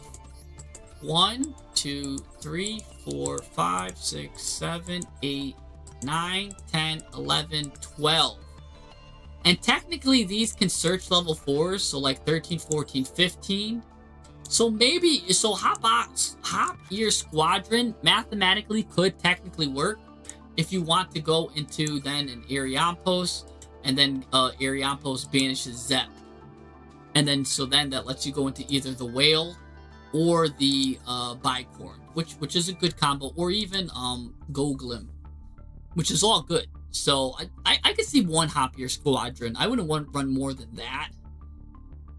Because you do need to make sure you have, it's not a fish, and it's not, it's very slow. It doesn't help the fish game. You kind of don't want to see it. And it's just a bonus card, but it does help if they negate the Paces and the Shiv. So it is cool there. So Goglim, yes, you want to keep Goglim. This is an absolute beast card. Because this does 2 things, this solves 2 problems that when you play Goaty for a long time, you're like, oh wow, Goglim saved me. 1, this card, when it fights something, it banishes it, right? At the start, if it battles, you banish that opponent's monster. So that means if they've got a really high attack monster and you're struggling to get it out, you just know you need to make a Goglim, and that's it. You don't have to worry about it. The second thing that it's done, and not a lot of Goaty players know why you need this effect, but it's during the standby phase, you banish this card, and if the monsters used as material for this are in your graveyard, you special summon all of them. but banish them when it leaves the field. So why would you ever want to do that, right? Why would you just make this card and then get the cards that you made it back into him? And it happens in, and I forgot where it was where I explained it, and it was so long ago and I forgot. I'm like, oh, and Golglim's the perfect card for this solution, where I played and Golglim actually saved the day because of that effect, right? Where is it? It like does things. You're able to get certain cards back which have effects where when they're special summoned they do things, and or certain things like the white sardines become tuners, right, when they get brought back. And there's like it's a weird thing. Or I forgot what it is, honestly. It's been a while, but there is reasoning for it. I think it's with, if you make it with physics and a Paces, right? Because if this card's special summoned, you're able to add Zep and then banish Zep. So now you get physics, Paces, and Zep all on the field or something like that. And with physics, Paces, and Zep, that's 6, 7, 8. Now you just added 9, 10 into the equation, right? And that's a way to banish. It's a way to banish Zep with a physics, or you do it with Snopios, because it's when it's special summoned, you could target your opponent's card and make another card banish when it leaves the field. It's like, it's got some rare nuances, but yeah, now that I think about it, I think it's with physics that you want to do it, because that and that, I mean, it lets you go into an 8, which I forget. It's been a while. There is lines for it though. I just can't remember what it is. Oh yes, it's you get, so you have Golglim go into it with physics and a Paces, and then Golglim brings back the physics and the Paces. Paces then is able to banish the Zep, which can special summon a Zep, and Paces and Zep go into like a white or a whale to like destroy everything, or they go into a bicorn to banish something. Then you have an on-demand Paces still ready, willing, and able to go, which can go into a Goatee of the Deep Beyond at any time. Because normally, if you just have an Ariampos, or if you just go into a bicorn as your 8, you don't really have the follow-up to go into Zep on the continuous turn. But going into Golglim lets you go into Goatee of the Deep Beyond if you made it with physics. It's like really deep Goatee stuff that comes up. And the more you play with it, I'm sure like more reasoning comes in for why you want to use Golglim. But a new Goatee player will be like, why do I make it? And why am I doing it? But then when you start playing it over and over, you're like, oh my gosh, I need Golglim. And again, that banished battle effect is really good. You could trick your opponent too, right? And put this guy in defense position. It's got 0 defense. But remember, at the start of the damage step, if it battles, you banish that opponent's monster. So your opponent might battle you with something, with some low-level monster, and then not realize it gets banished. And then, oh, be like, whoops, let me, like, you know, like, you just mess with them that way, because it kind of messes with them. They weren't ready for that, so now you got a battle effect. Or you leave an attack mode. Sometimes they forget about it. It's weird. They shouldn't, though. But it's pretty good. Usually it'll come into effect more offensively. And then there are 2 more things. People were talking about Aloof. The Aloof is really good. Aloof. So Aloof, if this card's normal summoned, you banish the monster from your hand, banish the monster with your depth as the same type. So what you do is you banish a fish, and then you get to banish another fish. That's cool. That's cute. Or, as a lot of people are mentioning, there's also another card called the Void. Whatchamacallit? Where is he?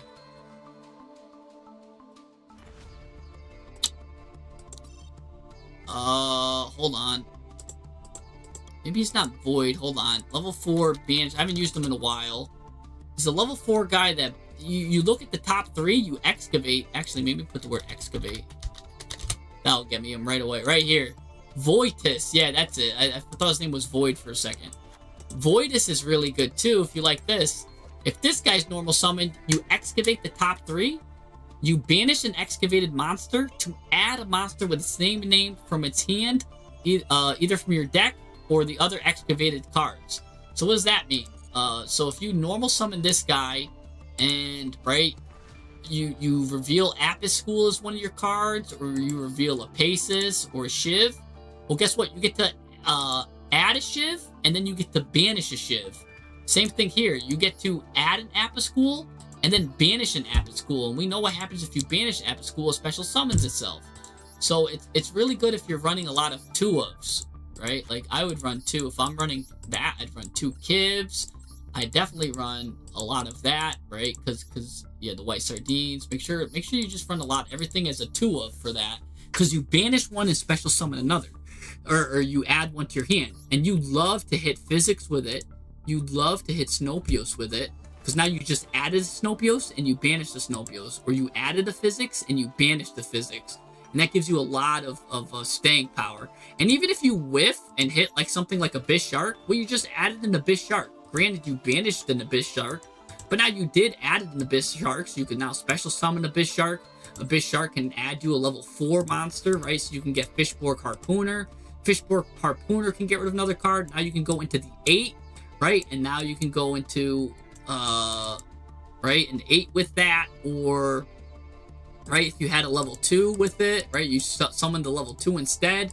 There's a lot you could do with that. So Voidus is probably, in my opinion, a little bit better than Aloof. Because Aloof says you banish a monster from your hand, and then you get to banish the monster from your deck. Which you kind of choose which one you want to banish, which then you get to choose either Aloof or Apis School, which brings it back, or you get to summon some other stuff. What else wants to be banished? Yeah, there's a lot of fish that need to be being banished, like Kiv to come back next turn, but the thing is, Aloof really sometimes can't do, because a level 2 tuner is gonna have a hard time coming back. So you can't do anything with that. At least with Voidus, you can hit the level 2 tuner, and if you hit the level 2 tuner, now it's added to your hand, which is nice, and the other one gets banished, and when that one gets banished, now you're off to the races next turn with Ariampos. Or of course, if Apis School gets banished, you add an Apis School, banish an Apis School, right? There's just a lot of stuff. I think Voidus is just slightly better. Oh, on top of that, he's got another effect too. During the end phase, if this card's in your graveyard, because it was sent there, you get to excavate the top 3, and if you do, place them on the top in any order. So you can kind of excavate and make sure that your next card is like a Sekka's Light or something. So you could set it up that way. So I would make sure that you got a lot of 2-ofs if you are doing that. Then I would take away Hoppier Squadron. You could even add a second Zep if you want, because then it really turns on everything, because you excavate 3 and you choose which one you want out of everything excavated. So that kind of works there with that. And what's even cool is, like, you could even add, if you have everything you need, you can add like a Phydralis with it. You can add depending on what you want. There's really good cards. Probably then you wouldn't play Cutter in that scenario, and you would play I'm trying to think. Yeah, definitely 2 of those. Something like this. But yeah. So anyways, we did a lot of Goaty talking, but yeah, that's really good. Yeah, so that's kind of like a bonus masterclass there. Your extra deck was fine, by the way. I kind of glazed over the extra deck, but it's really fine. Again, Box Fix can do some stuff. If you did want to run the Hydralis Harmonia, you could think about adding them along. If not, then again, it's fine as is. You can add some more like fish back to how you want it. But I do think getting Snopios and physics is really good. Involved is really important. But yeah, something like that. Kind of only really would need one Bicorn then.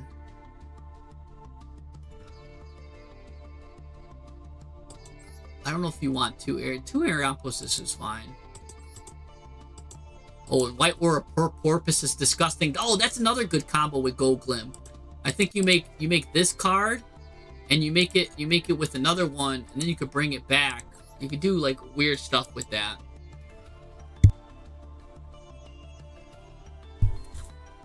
So yeah, if you want, how many normal summons, Lunacto, in a 40 card deck? You want 8. You don't want more than 8 normal summons. So here you'd have 1, 2, 3, 4.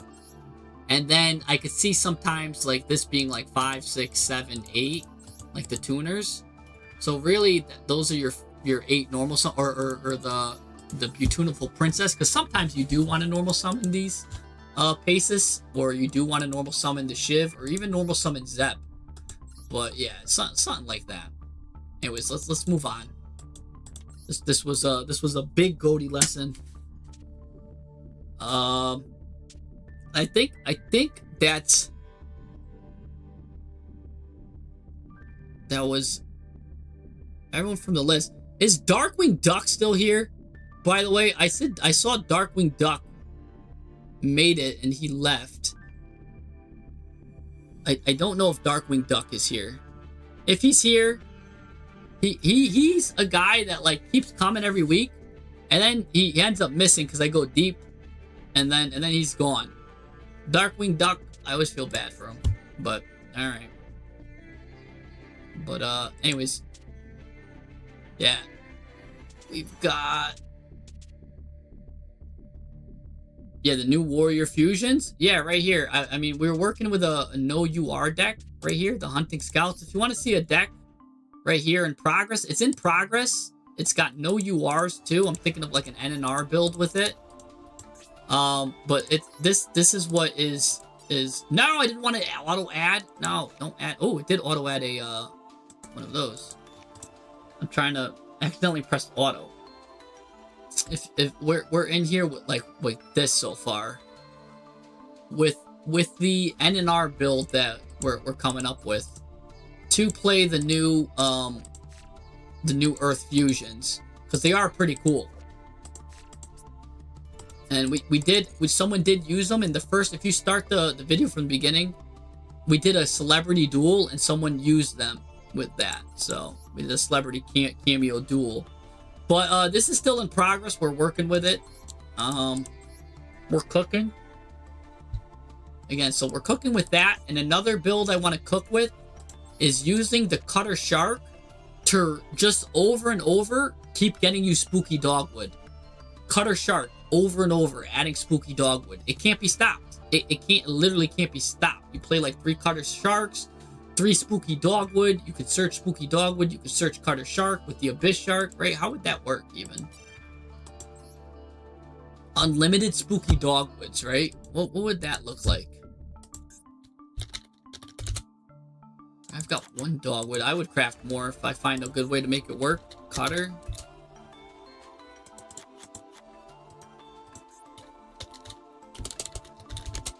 Definitely want 3 Abyss Sharks, because that could search Cutter. This is a level 0, so what gets level 0s, right? That's map. You would even be mad losing half your life points with Perez map if you could get Dogwood involved, and Dogwood just re-adds itself over and over. On top of that, map can also either add Cutter. So map can now add, if you play 3 Perez map, it can add either Cutter or Dogwood. Because Cutter, again, can, if you use Spooky Dogwood, Cutter just re-adds Dogwood almost every time. So map is a really good card here, because it can get you either Dogwood or Cutter Shark. So already, this is a really good skeleton. Right, so we're at a skeleton here. Cutter Shark don't bring back 5 cards from the grave ever. It brings back 1. And it brings back 1 water monster, and really, if you bring back Dogwood, you keep bringing back Dogwood. So long as, and again, we're gonna need now other cards for Cutter to bring back, because what if your opponent's doing something crazy, right? So I would say we would need a Kaiju, right? Because we would love to get Kaiju involved. We're kind of locked into water here. So let's make sure we use water. How would I make this? Is Ice Doll gonna be good here? Interesting that Pirellia is water too. I think using 3 Pirellias also helps you get into Dogwood in certain situations.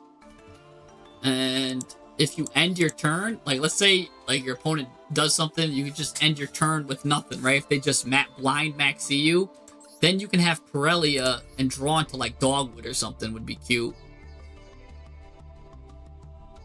Oh, you're saying that for Branded. Yeah, Branded adds 5 cards. I see what you're saying, yeah. But yeah, Branded does add a lot.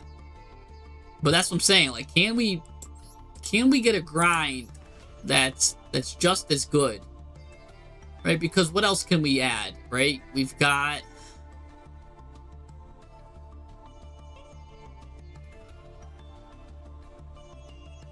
Again, some of the goatees can just keep coming back.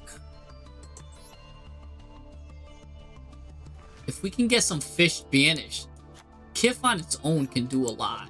It's also got 0 attack too, so funny enough, it's searched with Perez map.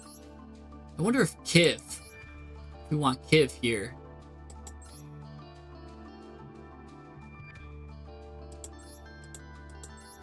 Yeah, because 1 Kif, that's if our fish start getting banished. Or we want to banish our own fish or something like that. Really good stuff with Kif.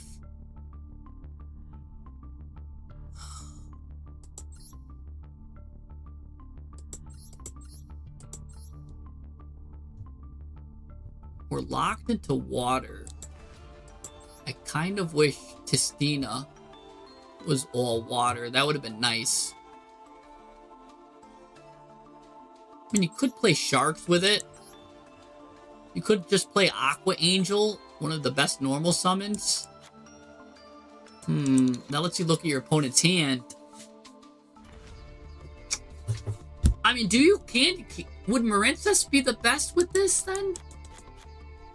Because Marincess might be the best. And what's crazy is, aren't they coming out with like, I heard Marincess support was on the menu.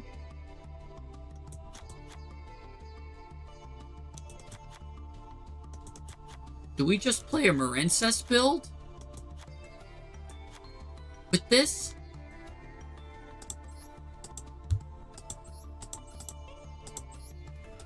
Because Trickstar Aqua Angel is also 0 attack, which means you could search it with Pyra's map, which means Pyra's map gets you anything you want. Any way you want it, that's the way you need it. Any way you want it. So that could be good there, playing it with the Marincess build.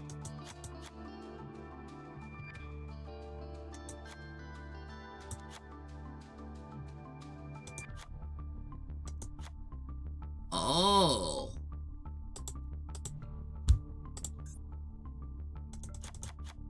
Yeah, what if you do a Marincess build here, guys?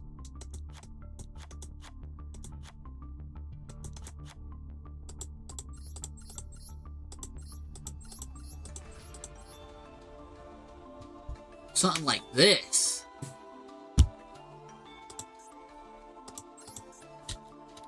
We have the board breaker with Zelantis. Because you lock them into water. You probably play 2 bubble reefs if you get into a long grind game.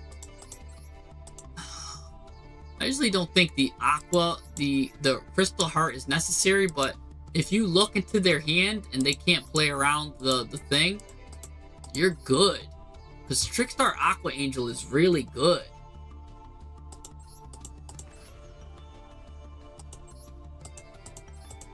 And then we're pretty consistent here. You're going to want to get Angler. Angler you do at the end. Again, you just want more a mass quantity. In this one I run Nettle. Some people don't run Nettle. I like Nettle. If you control water, you special summon this one. It's you get locked into waters. You banish this card from your graveyard. You can target 3 waters in your graveyard, shuffle them back into the deck. that gives you back your link monsters. So sometimes I play 2 Nettles because they it's not only is this a this is an extender, but Nettle is also will shuffle your water links back, because sometimes you go through like 5-6 links if you do a Marincess combo. So Sea Nettle is really good for the deck.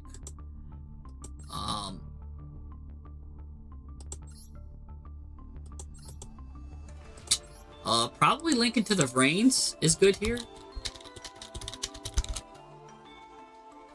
Link into the Rains might be really good here, actually.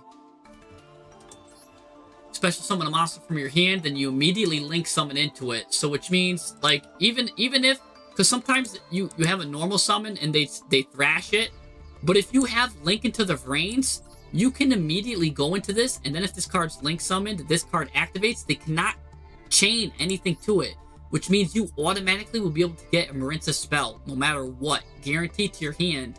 If this card goes off, they cannot negate it. It's a weird rule. It's the branded lost rule, but they can't stop it. So Link into the Rain is really good.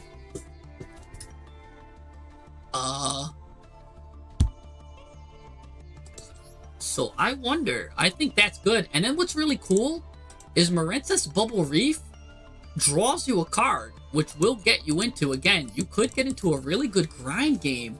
Then with Spooky Dogwood, you can you're like permanently negating them. You get your towers up. Ooh, this could be deadly. And then if you do have the extra space, I mean, you could go into the probably Kraken. Normally, if you had the extra space, if Totally Awesome wasn't banned, you'd go into Bahamut Shark into Totally Awesome. But I mean, you could do the like the 2 Kragans into the spawns if you don't want to play, because I don't like playing Crystal Heart. I don't with my Marincess builds. And then I'd only need 1 of these. I do like having the like that. These 5 right here is actually deadly sometimes, because you can really just catch people off guard. Which means then you'd only need probably like 1 Sea Angel. You just gotta make sure that you recycle it. It's just it gets priority in recycling with your Nettles or something like that. But you definitely always need 2 Coral Anemones and probably 2 Blue Slugs. But two Sea Angels is really good too, because it does give you the follow-up. So probably 2, 2, and 2 is really necessary. But these are all 1-ofs for sure. That's a 1-of boss. I guess then you could get rid of the Kraken, play 3 of the... No, because you want to at least run this.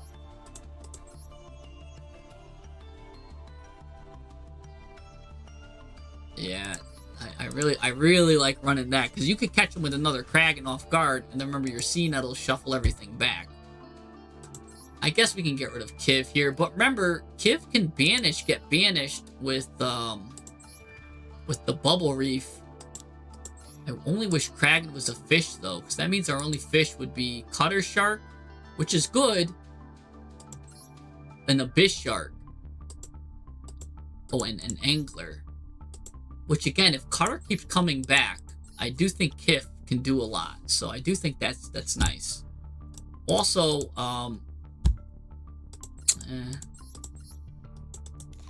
something like that. This would be an interesting deck. This would where I would start with this.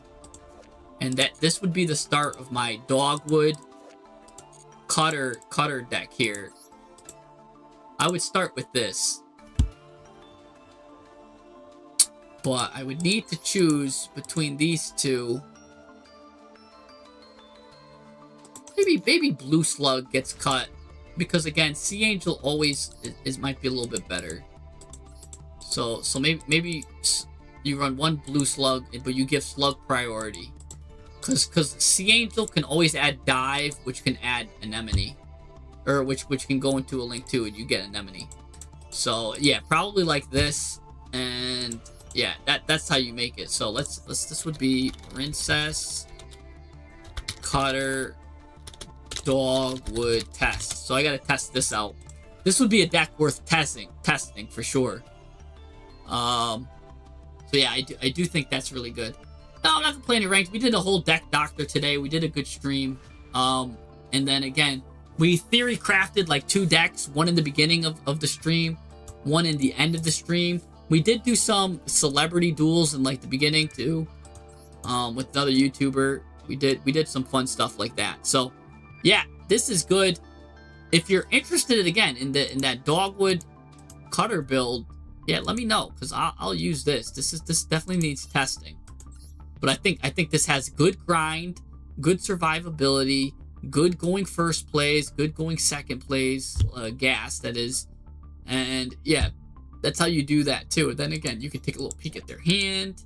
You can go into either the negate or the towers, whatever you need with that. Because yeah, you can see if your triangle is gonna work or not. Otherwise, you go into marbled rock, or you just go into stealth crack. You could really look at their hand. It's really good. So you're interested in the Star Warrior one, the Know You Are Star Warrior one. Yeah, you get a lot of ways to fusion your Star Warriors. It's N and R. No real rare stuff. There's a lot of Earth Warrior tech cards I'm running, like Battle Guard Echoes. There's some again, Feast of the Wild level 5. A lot of these are very hidden tech cards that a lot of people forgot about. So there is secret cards that just special summon themselves, and then you're able to just set a polymerization, which lets you go right into these cards, which is good. I wonder if Jack's Knight and Joker's Knight is going to be good here too. Like, because Joker pretty much is a level 5 warrior that special summons himself for free. He's also Joker Circular. But no, these want level 5 Earth Warriors. He's unfortunately a level 5 Light Warrior. He would have been good. But yeah, no, the Amazoness War Chief is really good because it's a level 5 Earth Warrior that gives you poly. And then you just need any one of these. And then some of these also, this guy just fusion summons on its own if you special summon him. This guy just special summons an Earth Warrior from the hand. This one sends the Earth Warrior from deck to graveyard. Speaking of Earth Warrior, isn't the Canines, isn't some of them Earth Warriors? Yeah, Azuna's an Earth Warrior. Oh, but I'm only doing NRs. NRs, Jesse, come on. Otherwise, if you're not doing NRs, Azuna would be good here. You could play Azuna package. There's a lot of ways to improve this, but I'm keeping this N and R. So, anyways, yeah, that's the deck doctor for today. Yeah, we're keeping it NR. Don't worry. It was just I was thinking of Earth Warriors in my head, good potent ones,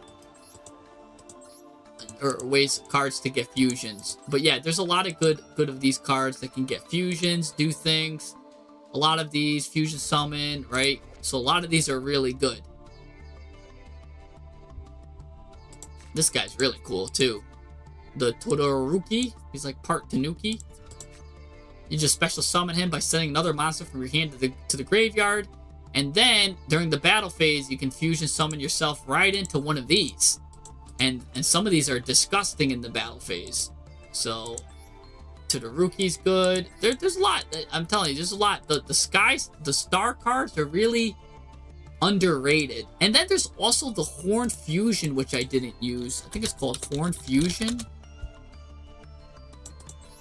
Hunting Horn, yeah. Which is, you fusion summon an Earth Warrior fusion. It's also an N. From your deck using warrior monsters from your hand or field. And if you activated this card during the battle phase, you can choose monster your opponent controls up to the number of materials used from the hand. Their attack become halved. You cannot declare attacks except with Earth Warrior. So like maybe just one Hunting Horn. I'm still not sure about how that would work, but I mean it's made for summoning these guys. That's literally what the card is portraying here. So the Hunting Horn is really cool there. Maybe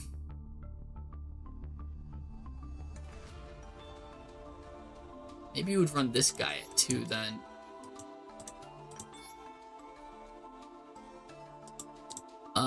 Yeah, something like this. We'll have to math more of it out, but yeah, we'll think about it. And I'm thinking still maybe I don't need 3 polys, maybe I just need 2. Because again, you've got a lot of cards that could just naturally poly, or cards that could search poly. So I might cut that to 2 then, and put Hayate back to 3.